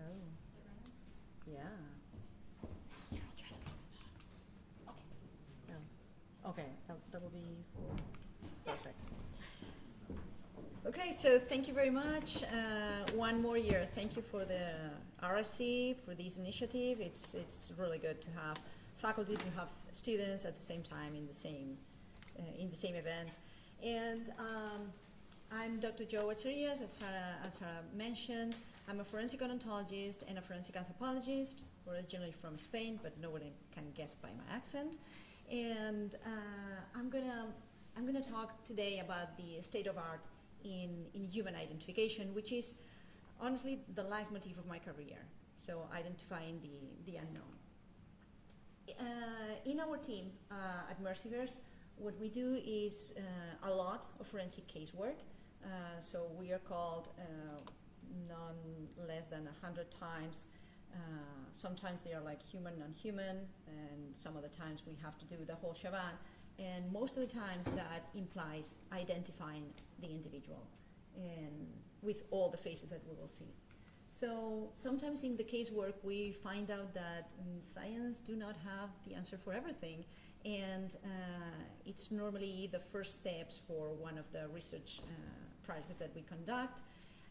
Also, our master students have to conduct a master thesis, and those are like all like really, really cool projects, very challenging. We also do outreach and collaborations. One of our favorite collaborations is with the RSC, and we try to make forensic anthropology kind of like understandable to the lay public, and also for the children, with some filters for them, of course. And we do all that. We do the cases, we do the research, and we do the outreach and the collaboration, training the next generation of top forensic scientists. And those are these guys there that are going to be like very, very, very, very, very known. And I'm sure that I'm gonna sit down in so many presentations that they are going to give in the future. So when forensic casework starts, we will start with the search and recovery, and that will mean that we are going to apply forensic archaeological methods for recovering the remains, and in that way not to lose any information that we have at the scene. We are going to do the body processing and maceration, and that means that forensic anthropologists, we deal with all stages of decomposition, not only with dry bones. That is like what people normally have the concept of a forensic anthropologist. We will start with the skeletal biological profile. That will be the first step in the identification. So the skeletal biological profile would be a broad description of the individual, and that will help, especially the law enforcement and the coroner's office, to narrow down the candidates for that identity. So something that we are going to tell them, it's like we are looking for a male that he was in between 35 and 50 years old, that was a white male, and the stature was between 5'3" and 5'11". So then law enforcement will look in the missing persons list who is matching with this broad description. And they can give us like 1 candidate, 11 candidates, 3 candidates for the identity. And then that's where we are going to start doing like the part of the not the reconstruction of the biological profile, but the comparison between the antemortem and the postmortem records. So we have this candidate, we have this postmortem. Basically, we have this antemortem, this identity with no body, and this body with no identity. So, and we have to match if they correspond to the same source. we can do a lot of skeletal analysis, and we conduct a lot of the cases that requires skeletal trauma analysis, if they have gunshots, if they have like any signs of sharp force trauma, etc. And that will be very useful to reconstruct the events around the death. And finally, we will do some taphonomical interpretations if the body has been moved from the time of deposition until we find it, if the remains have been moved, why they have been moved, and also that will entail all the estimation of PMI, the post-mortem interval estimation. But if you think about like the trauma analyses and the taphonomical interpretations, they can be very informative, but what is the usefulness of them if we don't know who that person is? So we can have like a very neat skeletal trauma analysis with like, we have 3 gunshots, that was the entrance, that was the exit, we have this trajectory, and so on. But what would we do with this information if we do not know who that person was? And actually, most of the cold cases right now, they belong or they correspond to cases that the identity has not been resolved. So, as I said, I'm going to talk about the skeletal means of identification, which is some of the methods, but we can apply so many more. And we are always going to compare the antemortem and the postmortem. We can do that through medical or dental treatment. This is the gold standard, because normally most of the treatment that we will see in our skeleton is going to be very, very, very, let's say, customized. We can look at the dental structures and all the fillings, crowns, prostheses, and so on. And we can do also analysis of the osteological treatment that we have if we have a fracture in one of the bones, one of the leg bones, or if we have like a surgical device in one of our arms, for instance. So basically we have dental and maxillofacial structures that can be very informative. They're like really, really informative. We can have any skeletal element that has a heel fracture, that has any kind of device or so on. But also we have to think that out of our field of expertise, we can have fingerprints and we have DNA. And the objective, it's not me to identify the individual. The objective is this individual to be identified, no matter how, okay? So, and all these guys there can tell you that when we see a bit of the skin in the fingers, we will keep the hands for our expert in fingerprints, who is Corporal Lench, and she will do her magic, okay? So, and also we always keep in mind to have like the best samples of DNA to have them send it to the laboratory. When we talk about comparison between antemortem and postmortem, one of the best methods that we know is dental identification. Okay, what I always say is that if you are like familiar with the fashion industry, we have pret-a-porter, which is like basically the clothes that we buy in the stores. We have M, X, L, SM, whatever. And then we have what we call the haute couture. Like it's like a dress that it's made for that specific actress, for that specific princess, and fits pretty well. So I always say in dentistry, we only have haute couture. We don't have pret-a-porter whatsoever. And that makes that every single treatment, dental treatment that we see in a patient, it's absolutely made for that patient.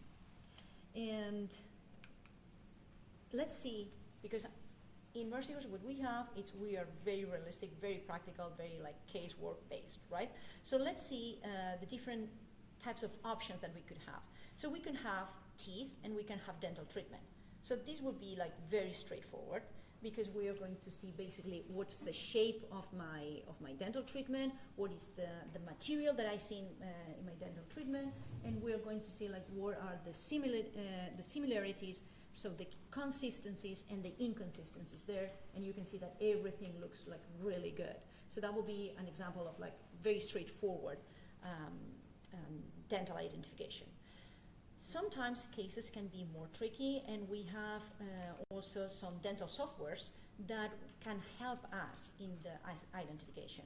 They can assist very, very much, especially in cases of mass disasters, where we can have like hundreds of antemortem and hundreds or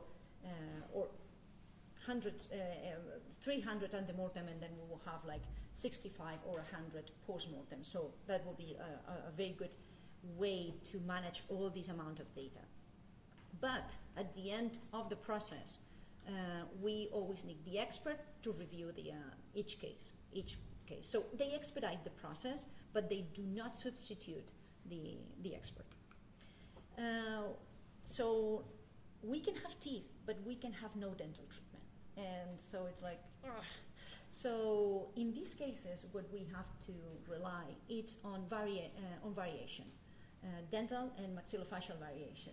So this is a case that we had, and as you can see, we have nearly no treatment. This is of course, this is the post-mortem. This is the antemortem that we had. No treatment whatsoever. So the only thing that we can rely on is in variation. Okay, what are the shape of the structures? How the root morphology look like? How the crown morphology look like? And also how the skeletal elements look like on, like, this is the gonial angle, that in this case it's really marked.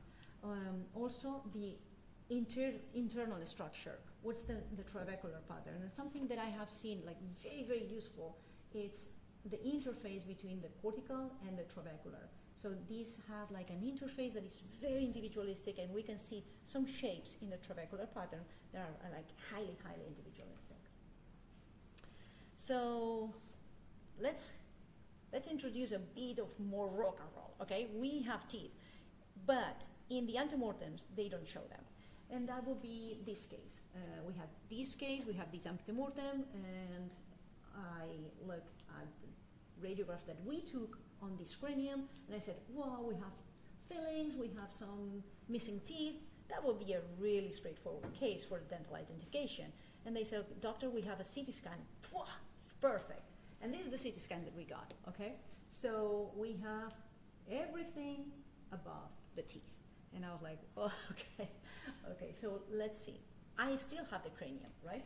So this is the 3D rendering of the antemortem CT scan, and this is our cranium. And those marks here are extremely, extremely rare to see. How do we know that it's extremely rare to see? Just for the expertise of the professional. We do not have anything that quantifies, as for now, the anatomical variation that we see. So what we are saying is like, or what we are relying, it's on the expertise of the practitioner and the experience of the practitioner in assessing if a trait is very common or very uncommon in the general population.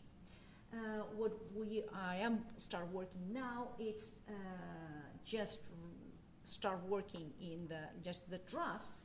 It's to try to quantify more or less this type of variation, to give a more objective way to identify the individuals. So also the internal structures are very informative, and we can also combine the 2D. This is the radiograph that we took, and this is the CT scan that we got. So at the time of doing a combination of 3D and 2D, you really have to understand the type of imaging and how they are created, and how you are going to get the information that you are seeing in the 2D. So here, for instance, I see. Here, for instance, I see like what are the septa that we see in the sinus, and also I can see here that I have like in the tones of gray, I can see that these make like a tunnel. Okay. We can still compare skeletal variation in antemortem trauma, and all the skeletal variation, it's more of the same that I mentioned in the other one. So we have a foramen, we have a notch here, we have double foramen, infraorbital. These are like variations. So the normal anatomy is having one infraorbital foramen, but there are some people that have two, and it's just variation. It happens in the best families, so no worry about that.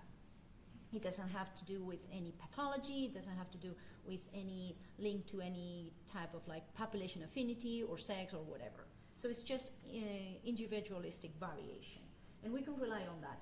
But again, we don't know how much does it worth in terms of individuality. So my advice is always, let's combine them, because I won't know the frequencies in the population, but what I know is that if I'm combining some of them that I know from my expertise that are kind of like weird, I'm going to raise my accuracy no matter what. And I don't know how much is this accuracy. I do not know, as for now. And also trauma. So we have like the CT scan when this fracture was occurred, and we have like the healing. So you have to also understand how the healing process will have the appearance in the bone, right? To assess the shapes and all that. And in antemortem, when we have surgical devices, this is a bingo, because most of the times, or we have the serial number, or we have the antemortem radiographs, and then we can compare. So this is like, again, this is haute couture again. And I really want to mention that the objective, it's not me to identify this individual, the objective is this individual to be identified. So we are working with really, really good labs, working with STRs, mitochondrial DNA, forensic genealogy, but sometimes we have the experience that if the anthropologists are not selecting the samples, then they are not having good results. So we normally, in a normal basis, we sit with the law enforcement and we are like, okay, this is really good, this sample, I don't like this one because in cases of burning, for instance, or in cases of like a lot of environmental damage, post-mortem damage, that can be tricky for them. And finally, I wanted to like mention deep learning and artificial intelligence, which is like the new toy that we have, right? So they are really powerful tools that now are just potential tools. So are really good for applying it to research, but this is where we are now, just for research. It cannot be applied to casework as for now. Maybe in 1 month that will change because AI changes like this, right? But we are still validating, we are still trying to assess the reliability of the especially artificial intelligence approaches in human identification. So we are not there yet. And as my final thoughts are that skeletal trauma analysis, taphonomic interpretations, they are key, but identification is just essential for a case to move forward and be solved. And we never know how an individual is going to be identified. We never know until we have the antemortem and we conduct the comparison if that individual is going to be identified by dental analysis, or fingerprinting, or DNA, or whatever, or skeletal traits. We don't know it. So we have to do everything ready in case of we are going to have one antemortem or the other. And the understanding of the imaging techniques is really key for our comparisons, because sometimes it's not just understanding this technique, it's most of the times combining different techniques and combining it in the correct way. And I always say that the identification should be understood as a multidisciplinary work, and forensics in general. It has to be a teamwork.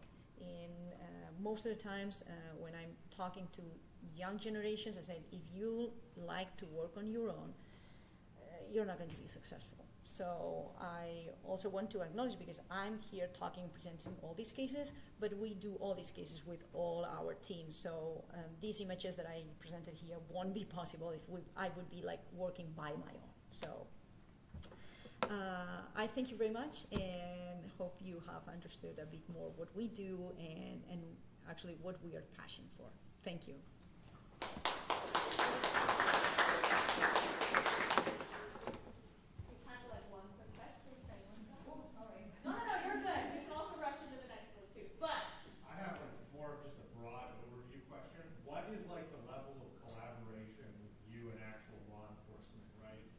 Essentially what you're doing is training the next generation of forensic scientists, right? So you would think that there would be some type of teamwork there. I would say, I mean, I have to say that we are training the next generation of forensic scientists, but my students, some of the undergrad students, but especially the master students, I don't have the concept of my students. I have the concept of my colleagues that are going to be in my team for 2 years, and on the way they are going to learn, of course, but I consider them like part of my team instead of like students. It's a weird relationship, the one that we have, right? So we are doing everything with them. So when we appear in the scene, or when we have to do an identification, we are doing that all together. So they are learning at the same time that they are working. And the law enforcement will work with me and will work with them. That's kind of what I'm interested in. Like, under what circumstances does law enforcement say we're going to involve Mercyhurst in a case versus not, or they involve another institution, or they decide, no, this is like a completely in-house case? Well, normally in-house case, when they have outdoor crime scenes and like an identification that they don't know, law enforcement and coroners, they have to prove that they did the maximum for this case. And they know that they don't call Mercyhurst, they call the Department of Applied Forensic Science Mercyhurst, and they call Dr. Dergman or myself. So, and that because they know that we are going to work. I mean, like how many? So it is as easy as them just calling you? Yeah. Okay. Yeah, they just call me and, hey, how are you? We have a set of remains, or they just send us a picture and say, hey, is that human or non-human? Non-human. Okay, our day is going to be so cool. Yes, the collaboration is very, very there. Oh, very, very there. Okay. Yeah. And we have public my income that is coming every week to our department. So we have like very, very close collaboration with law enforcement and with coroners as well. All right, thank you very much, Joe. All right, up next we have Nicole Ray talking about the reassociation of commingled, I'm going to, TBA and tally using geometric morphometrics. It's a mouthful. Whatever. You're all good. It's a mouthful. It's a mouthful. Even I still have trouble getting it all correct in one sentence. All right, so I will be presenting on my master's thesis research I graded this past year, and now I am teaching at Mercyhurst within the Applied Forensic Sciences Department. And so the research question today looks at whether we were able to reassociate commingled tibiae and tali, which, if you are unaware of the human skeleton, tibia is like the bone in your shin, and talus is in the ankle, so we're talking about the joint that makes up your ankle. All right, so this study has been conducted with the issue of commingled assemblages in mind. This happens when skeletal elements of multiple individuals have been mixed up and can't be reassociated back to each other. This can occur in incidences of mass graves, or even accidental commingling within museum collections. And sorting commingled remains has become an important role as a forensic anthropologist because it is essential that we work as hard as we do to give individuals back their identity, as Jo has talked about in great detail in her previous lecture, and give closure to their loved ones. And within recent years, there's been a growth in virtual methods to assist with commingled assemblages as part of the growing field of forensic and virtual anthropology. Scientists have been experimenting with the use of 3D models, predictive AI, and other technologies to assist with various forensic anthropological tasks. It has also opened up other software options, lots of scientists aren't limited to using license-only required programs, and benefits of these virtual methods extend to quicker and more objective analyses. We're able to share data without physically shipping and moving human skeletal remains. And geometric morphometrics, or GM, as we'll say in this presentation, is not a new method of analysis, but its use with collaboration with 3D models has been extended into forensics from the field of biological anthropology. So GM, put simply, is the quantification of shape through the placement and analysis of landmarks. By using 3D models, we are then able to visualize these shape changes. And within my research, I looked at how the shape of the talus and the shape of the tibia will co-vary with each other. So for example, how the width of the tibia will change based on the width of the talus. One of the methods used to reassociate commingled remains is called pair matching. And this determines the left and a right match of a skeletal element, such as your humerus, your tibia, or your femur, etc. And there are multiple established methods to achieve this. One of them being digital superimposition. This article used digital superimposition, which overlays left and right bones on top of each other and then measuring points of concordance between those two. So this study uses models derived from CT scans, and images on the top row are of a left pubic bone, which is going to be in blue, and a right pubic bone, which is the color gray, and those are superimposed on top of each other. So in images A and B, on that left side, those are going to be the left and the right from the same individual, versus C and D, which are going to be from two different individuals.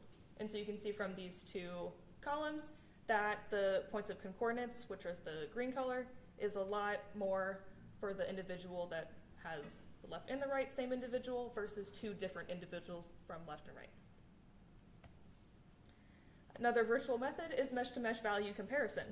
So this will analyze the 3D geometry of two skeletal elements and determines their similarity. So this study used laser scanners to capture surfaces of left and right ulnae, and the figure shows what a match, the one on the left, and what a non-match, the one on the right, would look like. And this method proved to be accurate, but also raised the issue of taphonomic condition, as it is more difficult to reassociate elements that have experienced taphonomic damage, like maybe something's been chewing on it outside, it got broken, and it makes it more difficult because the whole bone is not there for comparison. So to try to combat that issue of fragmentation, another method used mesh-to-mesh value comparison on fragmented skeletal elements.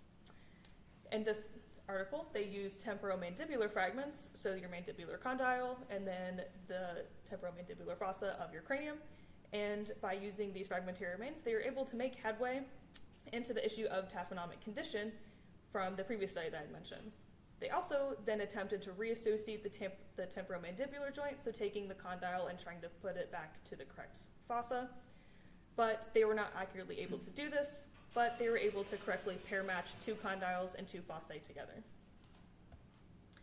One other method for pair matching would be osteometric analysis, which is when you take physical measurements on bones. And in this article, they created osteometric tables that were able to assist with sorting individuals based on left and rights with success. They created this equation, which calculated the M, and they did this by inputting measurements of the left and the right bone, and determining whether it is from the same individual by then taking their M value that they calculated and comparing it to the 90th and 95th percentiles of the database. So, digital and osteometric pair matching methods have been successful, and it's been easier to accomplish than reassociating articulating elements due to the natural bilateral symmetry of the human skeleton. But pair matching is not enough when considering an entire skeletal assemblage. A full skeleton cannot be reassociated until we can accurately pair two articulating elements together. This is especially important when we consider needing to build a biological profile. So we need to consider elements that produce stature, age, and sex estimations. So sorting bones like the os coxa, femur, tibia would be essential in this regard. So this is where methods such as the one I have used will hopefully come into play and become more accurate with further research and application to joint surfaces. So, you walk into a lab full of commingled bones. As an anthropologist, what first steps might you take to sort them? You may separate them from left and right elements. You might sort them by the type of element it is. So if you have a bunch of tibiae versus femur, separate those by element. Or even Just rank them by size, which ones are larger and which ones are smaller. One of the natural steps we would take is to take two articulating bones and try and fit them together and see if they fit. There may be multiple bones that are pretty close in size that may seem to fit together, but it makes it difficult to determine which bones actually go with which individual. So this is where analyzing the shape of the bone itself may come into play, and that's one of the questions I was hoping to answer with this research. So the primary question is asking if we are able to determine a tibia match based on the shape and landmark configuration of a talus. So to be able to reach this conclusion, we must first determine answers for two sub-questions. The first one being, does shape account for a significant amount of covariation? And is size an essential factor when assessing covariation? So to determine this, we'll be running statistical analyses that will analyze the significance of size versus shape between these two data sets. And of course, to answer our question, we're going to be running the analyses to look for high correlation coefficients, or the R-squared value. This will determine the strength of our method by calculating the covariation between talus and tibia data sets. This is an overview of my data collection process. So I created 3D models using RTech technology, collected landmark data using the freeware software 3D Slicer, and then ran statistical analyses on the collected landmark data using RStudio. My sample was a total of 25 individuals ranging from 40 to 93 years old, and the table here has a breakdown of the sex and whether left or rights were used from the individual. Only the left side was analyzed, so any skeletal elements that were rights, they were mirrored in the program to look like lefts. Individuals with pathology or trauma that affected the articular surfaces of these two bones were not included in the sample. All right, and so the RTech Space Spider is a handheld laser scanner which uses structured light to create a mesh of the surface of an object. And once I captured these surfaces of the entire bone, they were then edited in RTech Studio 16. And so the first step would be to erase any extra noise that was captured by the scanner, then aligning the multiple scans into one, registering the scans together, fusing them into one singular mesh, and then once they were all meshed together, they were then exported in as a PLY format. So before placing landmarks, I had to determine which areas would be the best for data collection. I placed landmarks on the areas of the tibia and talus where they articulated together. So on the distal tibia, capturing the edge of the medial malleolus, the talar facet, and the fibular notch. And then on the talus, I took points on the trochlea, the medial malleolar articular facet, the lateral process, and the medial and lateral keels of the trochlea were also landmarked. So the PLY that I created from the RTech technology was imported into 3D Slicer. This is a freeware software that is also typically used to view and manipulate 3D data such as CT DICOM files and 3D meshes.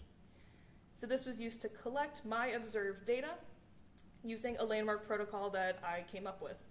The fixed and semi-landmarks were placed using a markup module, and the fixed landmarks,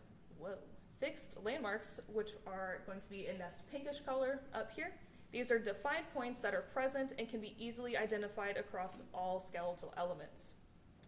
Semi-landmarks, which are in the purple color, these are points that do not have defined points like the fixed landmarks. So that's why they're going to be curves. They're capturing a curve. And once the landmarks were all placed, I uploaded them into RStudio using a Morpho package, which analyzes 3D data. So here are some of the functions that were used within RStudio, such as procrusty superimposition, sliding, calculating multivariate distance with two block partial least squares analyses, and then creating a prediction model. So once the data was all loaded into R, it had to be superimposed on top of each other, or oriented into the same 3D space. This image, or rotating image, is what the tibia data all looked like before they were all superimposed. All the meshes have been loaded into 3D Slicer, and they were all taken in different orientations, which means that their landmarks were also placed in different orientations. This is because the native coordinate system between RTech Studio and 3D Slicer are not the same. So after superimposition, this middle image is what all of the tibia data looks like.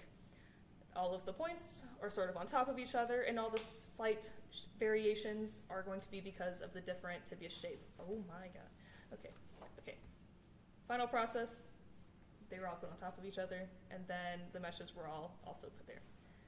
Okay, data was superimposed, and the semi-landmarks underwent sliding because they were not fixed points like the fixed landmarks. They had to be all registered together, so they were the same across all individuals. So you can see how between the blue and the black, how those points were able to be slid, and they changed slightly in position. So once all of the data is collected and superimposed, two-block partially squares analysis was performed, and this was done by putting observed talus data into X values and observed tibia data as the Y values. And so when this analysis is complete, it produces a statistical model that relates the talus and the tibia shape together. So our first question, does shape covary strongly? So running the partially squares analysis will give us sort of numbers that quantify the morphological covariation or the shapes between the two bones. And this is how they are then ranked. Singular axes, the first one is going to be the strongest amount of covariation that we have. And then we use the RV coefficient to then determine the similarity between the two data sets. So how do we then use these numbers? That's the beauty of GM. These covariation patterns can be visualized by warping meshes of the bone to represent the axis extremes. So this is singular axis 1. What do we think the morphological changes? Shape. I'll answer it for you. So, sorry, not shape, size. Size was left in with the data, and so obviously positive scores represent larger skeletal elements and negative scores are smaller elements. And so yes, here is the significance of size between the two data sets, which is overwhelmingly strong in the data sample. And then here is, again, what morphological changes are going to look like between the two on their articulation surfaces. So in singular axis 2, which is the second most dramatic aspect of shape covariation, in positive scores we can see that the talar body is stout, has a pretty wide trochlea, which corresponds with its tibia, and then the medial malleolar facet is also pretty short but tall, which corresponds with also a pretty tall medial malleolus. And then the inverse is true on all of the negative scores. So it takes those and it's the opposite reaction. So that's our second one. So we found that there is covariation, but now we can see if we can predict the tibia based on talus. So we take the predicted tibia after putting in the talus landmark data. We take that predicted tibia, we calculate multivariate distance on all of the observed tibia, so comparing predicted to observed. And it will be accurate if we can get the predicted model to be closer in calculation to the actual tibia than any of the other non-matching tibia. We also performed multivariate distance using jackknife to leave one out, individual when we ran the sample as a means of cross-validation. So here's just another explanation. We take the predicted tibia and then compare it against all of the observed tibia. It'll be successful when the predicted tibia is more similar to the true observed tibia pair than any of the other non-matching tibiae in the sample. So here is what some of the observed versus predicted tibia points look like, observed in blue, predicted in red, and some of them got pretty close. This is what we considered a good match, where the black line represents the prediction and the bars of how many individuals within that sample. And so if the model was accurate, if it was perfect and closer to the observed match, then the black line would be on the far left and there would be no bars on its left. So we can see that there is at least one bar, which means at least one individual is closer to the prediction than the actual model. This is what a poor match looked like. As we can see, there's a lot of bars on its left, and the black bar is all the way to the right. And you can see that the predicted red is not very close to the actual blue. So we ran that 12 jackknives, and about 33% looked like they performed well, but the rest not so much. So we can see that some of them would give us a good idea of a match, but it's not enough to say that it's accurate enough to be utilized as a predictive model in reassociating commingled remains. And so in my discussion, I don't have a lot of time, so I'm going to breeze through this a little bit. So this one used what I did, same joint, but used osteometric methods to build linear regression models. And as you can see, their numbers weren't too much better than mine, at least compared to their other linear regressions, which they used with the femur and the os coxa, so the hip joint, and then also femur and tibia joint. Their R-squared values are a lot better in these, and maybe that's something I should have considered when choosing my joint. And so here are some other ones. And so in conclusion, yes, it's not useful as a predictive approach, but it can be used with larger commingled assemblages to maybe narrow down to some potential matches. Shape is not a strong variable. As we can see, the single axis 1 with size was overwhelming, and geometric morphometrics is restricted by skeletal data. We can't change the shape of our own bones. So use this method in collaboration with other observations, such as osteometric and just visualizing and putting bones together. But also, we could see if this can be used for other joints. And I will stop there. Thank you very much. Yes, thank you. And quick questions, I suppose. Yeah, is there any quick questions? Get one quick question. All right, I'm gonna hop right into the next one then. I'm sure you can grab Nicole and ask her questions later if you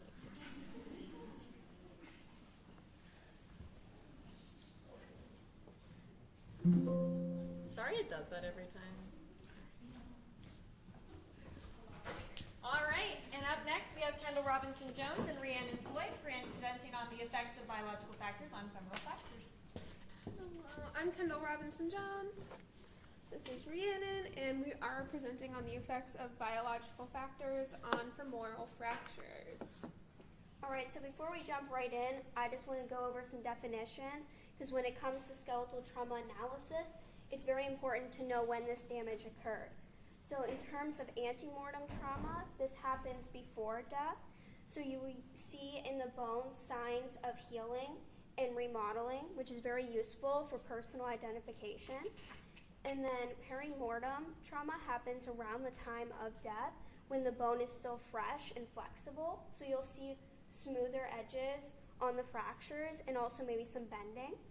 And then for postmortem trauma, this happens after the death occurred and is not really relevant to forensics other than to rule out damage that could be caused by the death event. So on to definitions of different types of trauma that a bone can occur.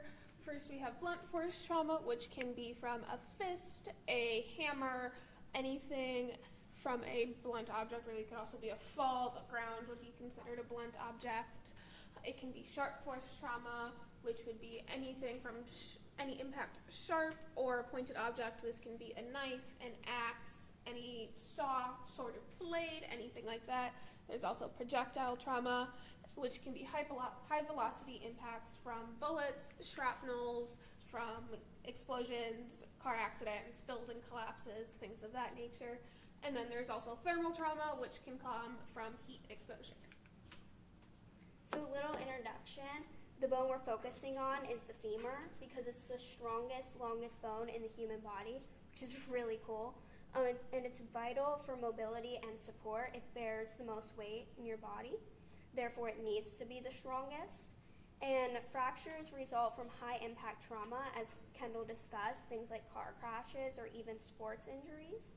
And then low energy falls can also happen in people like the elderly, where their bones are more brittle. And the objective of this specific study, while it is preliminary, we are focusing on biological factors such as age, sex, and overall health, and how they significantly influence the likelihood, healing rate, and complications associated with femoral fractures. So a little intro to the femur so you guys understand some of the terminology we're using. When we're talking about the head of the femur, it is this rounded portion here. The neck is then this portion over here, which constricts. The trochanters, there's two of them, which are these projections, and you'll hear me say words like intertrochanteric, which is in between them, subtrochanteric, which is beneath them. There's also the shaft, which is the big long portion, and then this whole bottom portion we have kind of all mushed together to just be the condylar region, as opposed to doing the lateral and medial. It's just all the condyles. And now I just want to go into the clinical significance of this study. First of all, accidental trauma is the most likely instance you're going to be in the hospital. They're going to get a lot of those kinds of cases because this is life and bad things happen regardless of what you try to do to prevent it. However, if it's non-accidental, which could happen whenever someone comes in and they have multiple different fractures, all with different stages of healing. That's suspicious, and that could indicate child or elder abuse or even neglect.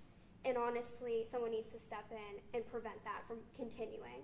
And then treatment options, complications, and healing times all vary depending on the individual and any other health factors. And then this can also help with preventative measures, such as more education and also helping to stop abuse signs. And then accidental trauma, as I said, like that, there's not much we can do to prevent that from happening, but if we can understand the trends, then we can help get education out there to try to decrease that. On to the forensic significance. Firstly is individualization. So if you are trying to identify a deceased individual and you are trying to sort through a plethora of missing persons reports, and your individual has a femoral fracture that has healed, and you can tell that this means that it has happened when they were alive, so they likely got medical treatment for it. If you're looking and seeing that all of your individuals except for 2 of them didn't have any femoral fractures, it's more likely that that individual was one of those 2 people than it is any of the other people in that missing persons group. Also, death event reconstruction, like Dr. Joe briefly touched on, we can determine whether an individual was dismembered or burned, whether it was sharp force, blunt force, gunshot trauma, and just get a clearer picture of why this person ended up in this situation, what events happened that led to them dying. There's also impact analysis. One of the cooler things I think we can do, if there are multiple blows to a bone, we can determine the order of blows based off of what fractures intersect each other, because a fracture will only go until it meets another fracture, and then all of that force is dispersed. So we can determine which blow happened first, second, third, and get another clear picture of the death event and what happened. And then stature estimation, because the femur is one of the largest bones in the body, it contributes to our stature greatly, and because of this, there are a lot of studies that have figured out the correlation between the femoral length and then the stature of the person with very good statistics to back it. It's been done by multiple people, so it's a very confident way to get a range of a person's stature. If you only have a femur or limited elements, you don't necessarily need all of them, because there is a good correlation with the femoral length and the height of the individual. So for the materials and methods, we did a literature review of medical and forensic journals using phrases such as femur fractures and then the age groups we were focusing on. And then we also looked at hip fractures in the elderly, because we had to change the wording around in order to yield the most results, because hip fractures are the most common type of fracture in the elderly. And then we also did a review of forensic cases that Mercyhurst University has aided with over the years, concentrating on perimortem and antemortem trauma. And then we also analyzed specimens from the Mercyhurst University donated skeletal collection for signs of femoral trauma. But again, this is just a preliminary study, and we don't have all the data we would like to form our results and conclusions. So onto the data that we do have. There's a lot of graphs. I'm going to try to break it down in a way that understands a little bit easier. This first one, we have the type of fracture. This is for our 0 to 5 age range. We did this age range a little bit smaller because juveniles, especially young juveniles, have very specific anatomy. Their bones don't follow the same plan that adults' bones do, so they're formatted slightly differently, and therefore they're not going to always have the same anatomy, like especially with infants. Infants don't have a femoral head, so you can't fracture something that doesn't exist. So most of the fractures were transverse, so it went through the shaft at approximately a 90-degree angle. And then the most common was actually a spiral fracture, which, as I'm sure by the name spiral, means a torsion or twisting force was applied on the bone. And then the least common was oblique, which is just a fracture happening at an angle with the shaft. Spiral fractures are typically, especially in younger individuals, indicative of abuse. especially if it's multiple spiral fractures that have happened. And onto the mechanism of fracture, there's a wide variety of the mechanisms. If any of you guys have met a toddler, they really like to hurt themselves and find really weird ways to hurt themselves. So the most common one was everyday trauma. This is all sorts of playing. It's those weird things that you are trying to stop your toddler from doing, that it's not raising any alarm bells, it's just a child being a child, but something happened and they got hurt. The next most common mechanism of fracture is suspected abuse, where it's not confirmed. One, because sometimes the child is too young to confirm, and there are parents that are giving conflicting reports on how this child suffered the injury, or the reports that the parents are giving doesn't match up with the type of fracture that the child has. Like, they're saying something happened that would result in a transverse or oblique fracture, but the child has a spiral fracture. And then after that was confirmed abuse, same thing.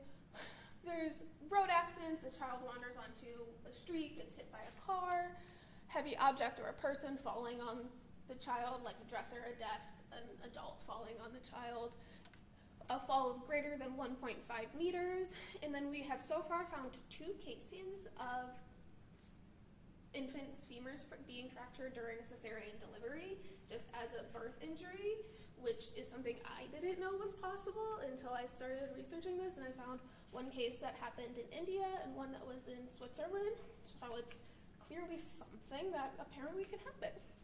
So the overall majority of these fractures were in the shaft, granted because most of these people only had shafts to fracture. There were a couple in the distal metaphysis and subtrochanteric, some in the neck, and then some in the distal fist, which is the corners. The overwhelming majority of them were treated with a spica cast, which is like that big hip cast that if you've seen like a toddler and those really uncomfortable hip casts that I always think, how do you change a diaper in that? That's that kind of cast. Then there's also long leg casts, which are just your standard leg in a cast. There's a Pavlik harness, intramedullary nailing, which is where a rod is inserted into the hollow portion of the bone and then held together with nails. Not super common for infants. There was 2 cases of that happening, and they were both very severe injuries where the bone was like shattered, so they needed the rod for that structural support. And then there were a couple cases of rest or no treatment. 2 of the cases of rest were just due to a delayed diagnosis, so they were at the point where in order to have any effective treatment, they would have to refracture the infant's femur, and that just wasn't something they were willing to do. And then one of the other cases was because the infant was unfortunately deceased, so they did not have time to receive treatment or to rest and heal, so they are in that rest / no treatment because they were not given the option. Moving on to the 6 to 30 age range, you can see that there's there's one less graph here, and that graph is the type of fracture. All of the fracture types that were listed were that oblique fracture, but it was much more common to not find the specific type of fracture listed, especially in larger case studies. If they were specific case reports, you would get x-rays and you could see the specific type of fracture, but if they were looking at an overall trend in injuries, it was less likely that you would see transverse, oblique, or spiral in an overall grouping. But we got good mechanism, location, and treatment information, and you can see for 6 to 30, the overwhelming majority so far has been sports-related injuries from soccer, skiing, believe it or not, and other things that where you're just doing a lot of force on the legs, and sometimes it's just too much and the bone breaks. Then motor vehicle accidents and blunt force trauma have the same occurrence. Most of the motor vehicle accidents we've been seeing have been from motorcycle accidents. So if you're thinking about getting a motorcycle, don't. I've seen so many photos of completely mangled femurs from motorcycle accidents. So just like with infants and young children, the overwhelming majority was in the femoral shaft. It's the biggest part of the bone. It's just probably going to be where most of the fractures occur. But it was more common to see condyle fractures and intertrochanteric fractures in this age group than it was in children. Once again, because they actually have these features to fracture, and 2, because they're doing more high velocity activities like riding a motorcycle or skiing at high speeds, so it can cause a more, oh, that's my phone. Can someone, sorry. They're doing more high energy activities. And then for the treatment of fracture, there were a couple spicacasts. These were from the 6 to like 12 age range. They were like the littles. Then there's ORF plates, which are just metal plates on the superficial layer of the bone where it's not inserted into the bone, but it's still on there. Pins and screws, they're just pins and screws being put through the bone with no plates. That's what my brother has. Intermedullary nailing, which is that rod being inserted. Long leg cast, which we talked about. And then rest. One of the rest was a home community transfer. Not too sure what that means. I am based off of the location of this, because this was a Swiss study, I'm thinking it was probably a tourist that got injured, and then they were sent home to their home country, so they were no longer had the medical information for them. Then for our 30-plus-year-olds, a lot of this data is for 65-plus-year-olds, but we had like 3 individuals in the 30 to 65-plus range, so we just mushed them together. Overwhelming majority is from low energy impacts, which are falls, some from motor vehicle accidents, blunt force trauma, a couple sports related. We did find one case of a 66-year-old who broke their femur skiing. Go them. Overwhelming majority was to the lower portion of the leg, so to the distal third, the bottom third of the bone, and then condyles being the next most common, then intertrochanteric subshaft, and then subcapital, which is like in the center of the head of the femur. That was a motor vehicle accident. Whole thing was like mangled, and I think they just used subcapital as like the best available term. Overwhelming majority of treatment, if there was treatment, sometimes the fracture was so bad that it did unfortunately lead to the death of the individual, especially as the individual got older, so treatment wasn't available.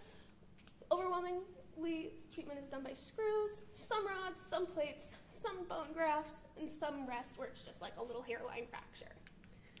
And then we're just gonna skip through all the discussion slides because I feel like Kendall did a fantastic job doing it already, and I also don't want to waste time. So we're just gonna go ahead, pass these to the conclusion slide where I'm just gonna wrap up everything that we've said so far. And so, first of all, age matters. I mean, there's a direct correlation between like a frequency in the femur fractures and then age. And healing occurs the fastest in infants because their bones are still growing. So these bone building cells called osteoblasts are working hard, and they are like working overtime to help remodel those bones and to get them to where they need to be. But then this is slowest in the elderly because their bones are actually starting to break down faster because the osteoclasts, the opposite of the osteoblasts, are actually working more and they're deteriorating the bones, which is really sad, but this starts happening around 30, so sorry, it's coming. It's not already there. And we did notice some sex differences with younger males having a higher frequency of sustaining high energy trauma. And I think that this is because males like to engage in risky behavior. They just like to, I guess, play God and be like, yeah, I'm better, I'm immortal, I can do these crazy stunts and still survive. Yeah, good luck with that. Elderly females tend to have the most fragility fractures, and that's because osteoporosis is a lot more common in the elderly, especially in females. And this is because of estrogen loss, which affects the bone breakdown. And then we noticed some correlations between certain health things such as nutrition. If you're not eating a healthy and well balanced diet, you're probably going to fracture your bones easier because you're not getting enough of the nutrients that you need for your bones to regenerate. And then chronic conditions such as osteoporosis or even brittle bone disease in like children, that can also cause your bones to break a lot more easily, even if, like I said, like infants tend to be able to build back their bones pretty easily because they're still growing. Brittle bone disease is just a different thing. And then lifestyle choices such as people who engage in a lot of sports they tend to be able to fracture these bones a lot easier, not because they're not building up those bones, but just because of the constant impact and stress on those bones. But also, if you think that being a couch potato is going to solve this problem, you're wrong. There needs to be a nice balance between them. And then forensic relevance, healed fractures and implants obviously aid in identification because they're very individualistic. And then malunion can affect stature estimates. And then clinical treatment must be tailored to age, sex, and health of an individual. And thank you.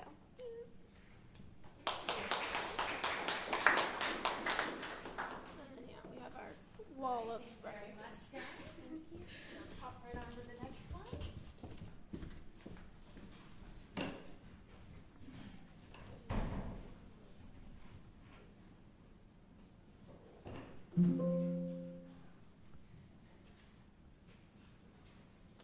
All right, and then our last talk of the session will be Kelsey Cole and Rachel Beacott. Sorry. And they'll be, I'm going to let you guys read your title this time.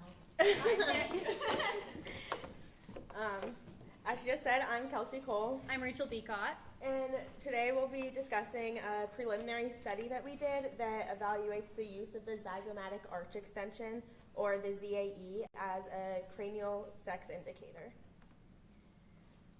So this study uses the method Walker 2008, which uses 5 non-metric cranial traits, and some of them are more reliable than others. The mental eminence is one that is not reliable. So we wanted to answer the question, can the ZAE provide an accurate estimation of biological sex? And then we do want to give warning, the presentation does include some images of human skeletal remains. So what is biological profile? We've heard a lot of presentations today that mention biological profile, but it is an important evaluation on human remains done by forensic anthropologists. It estimates age, sex, stature, and population affinity, and it is often conducted on unidentified individuals to help assist law enforcement in different investigations. Our study in particular looks at biological sex estimation. Biological sex estimation can be done on numerous skeletal elements, with the os cox of the pelvis and the crania being the most reliable and the most efficient.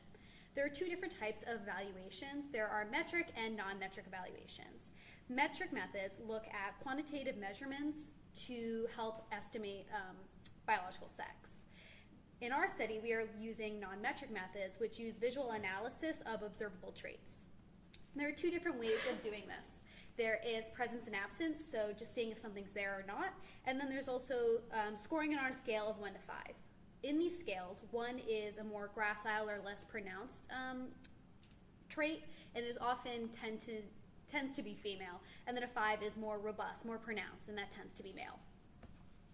So for our study, we used the Dirkmaat and Sims collection at Mercyhurst University, and we looked at 30 different skulls. And to be evaluated in this study, we had to ensure that the skull had no trauma to the cranial elements that we were looking at, and then we also wanted to have a known biological sex of the individual. And another thing to note is that we did not know the biological sex as we were scoring, so we didn't have any bias that way. And then, as you can see, the majority of our sample was white men aged 50 to 80 years old. And while it would be ideal to have a more balanced sample in terms of biological sex, this is the sample that we had access to for this preliminary study. So, and the goal of this presentation is more to show you the technique and process of indicating biological sex rather than like the final results. So Walker 2008 method, as we mentioned before, has 5 non-metric cranial traits that we look at, and these are all sites of muscle attachments, which is why they can be really pronounced. A score of 1, as we said, means that the trait is not pronounced and most likely female. A score of 5 indicates the trait is extremely pronounced and most likely male. So just going through them, we have first up the nuchal crest, which is on the back of the crania. And for a 1, it is smooth with almost no projections. Meanwhile, a 5 can have almost a little hook on the end. And the next is the mastoid process, which is right next to your external auditory meatus, or your ear hole. And then for a 1, compared to that EAM, or external auditory meatus, it is short and narrow, while a 5 is much longer and wider. The supraorbital margin, or this kind of little area above your eye orbit, or your eye hole, I guess you could say. A 1 is an extremely sharp border, while a 5 is thick and round.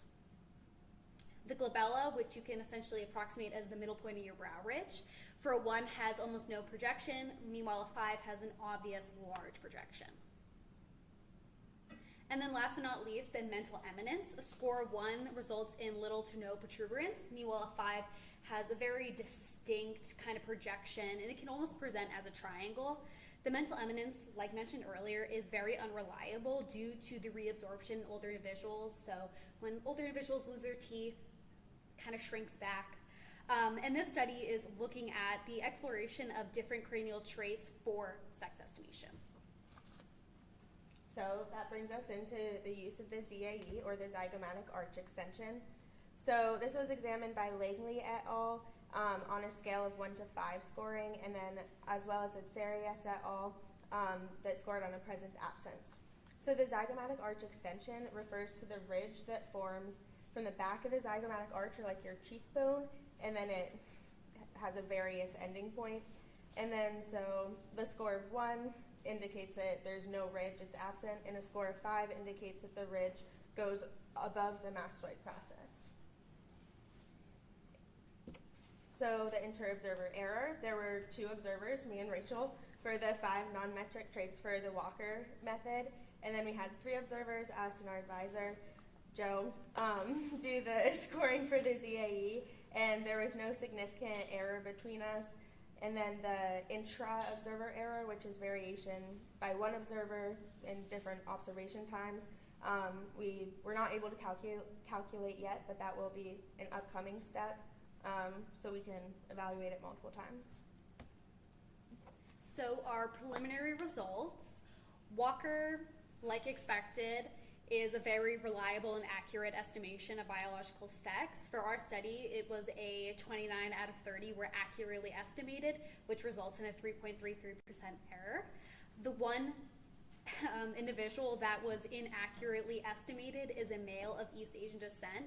There is known little sexual dimorphism between individuals of East Asian descent, which is likely why it resulted in this. And then Langley et al., the ZAE scoring method, resulted in 23 out of 30 individuals being correctly estimated, which results in 23.33% error. One of these individuals was the same individual that was misidentified before. So what does this mean for us? Does it answer our question? It tells us that Walker is really reliable, and then going back to our earlier question from earlier, whether the ZAE can provide an accurate estimation of biological sex, we found that on its own, it's not the most reliable thing in the world.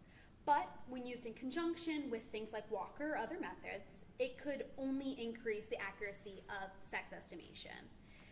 This is because in this study, we are only studying 1 trait, the ZAE. Meanwhile, in Walker, there are 5 traits being used. So if we compare the ZAE with the mental eminence, which is known unreliable within Walker, the ZAE becomes more reliable than that. All right, and then some future research and future steps that we want to take. So we first want to conduct the statistical analyses for the use of the ZAE, and this will allow us to quantitatively compare the 2 traits, the mental eminence and the ZAE. And then we will do this by replacing the mental eminence within Walker, which, if you remember, is the most unreliable trait. And then we'll re-estimate our sample with the ZAE. And then we'll do this in hopes to make Walker even more reliable and more accurate. And then eventually we might even be able to test out other sexual dimorphic traits and substitute into Walker as well. And then also these results are in agreement with an article that was actually published today by Atsarias et al. That further goes into the ZAE. We just want to say a special thanks to everyone that helped us, Joe, Sydney, the Mercier University, Dirkmaat, and Sims collection, and the donors that are a part of it, as well as the 21st Annual Tom Rich Symposium. Thank you.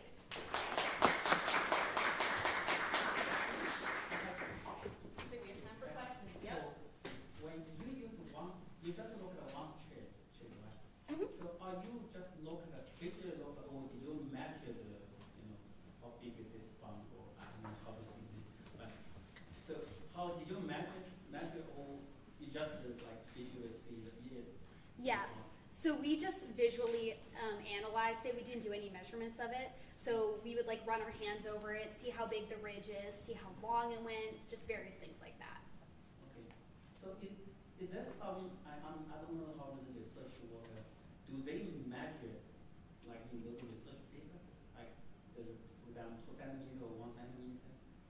Do they measure it in those? I think right now the original Langley paper was also just observable, like a non-metric measurements, but maybe like a future research step will be the precise measurements of it. The other thing I hear, I don't know here, even you have you have those metric measurement, but the different bone based on age it can be overall can be small, can be bigger. How can you normalize them to some scale would be? I think would be pretty interesting. Yeah. Yes. I think the other thing here, the trade, so they have 5 trades, right? So in that case, would this school combine the 5 trades for that 1 4 number, like 4, another 5, we add then 9 and combine together, would be more accurate or? So I don't know, yeah, the way Walker's done is you score them all on 1 to 5, and then it does a bunch of like statistical equations within the software program, and that gives you kind of like a percent accuracy, like, oh, it's 95% likely to be male. But if we were able to find a way to replace the mental eminence with a more reliable one, like the ZAE, it would only make it more accurate after that. Maybe last, I'm curious, why male have those little biologically? Do you know? I think it's just because men typically or tend to have bigger muscle attachments, which makes those bits more pronounced. Do you have any other questions? All right, thank you.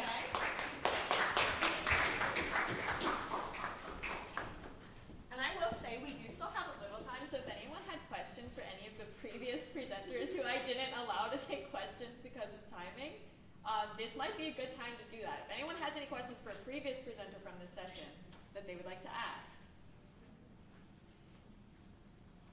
All right, fair enough. All right, thank you guys. That was the last session for today. We will be doing our poster session and art exhibit tonight. That is from 6 to 8 p.m. So please feel free to come back and join us for that. We would love that. And thank you very much.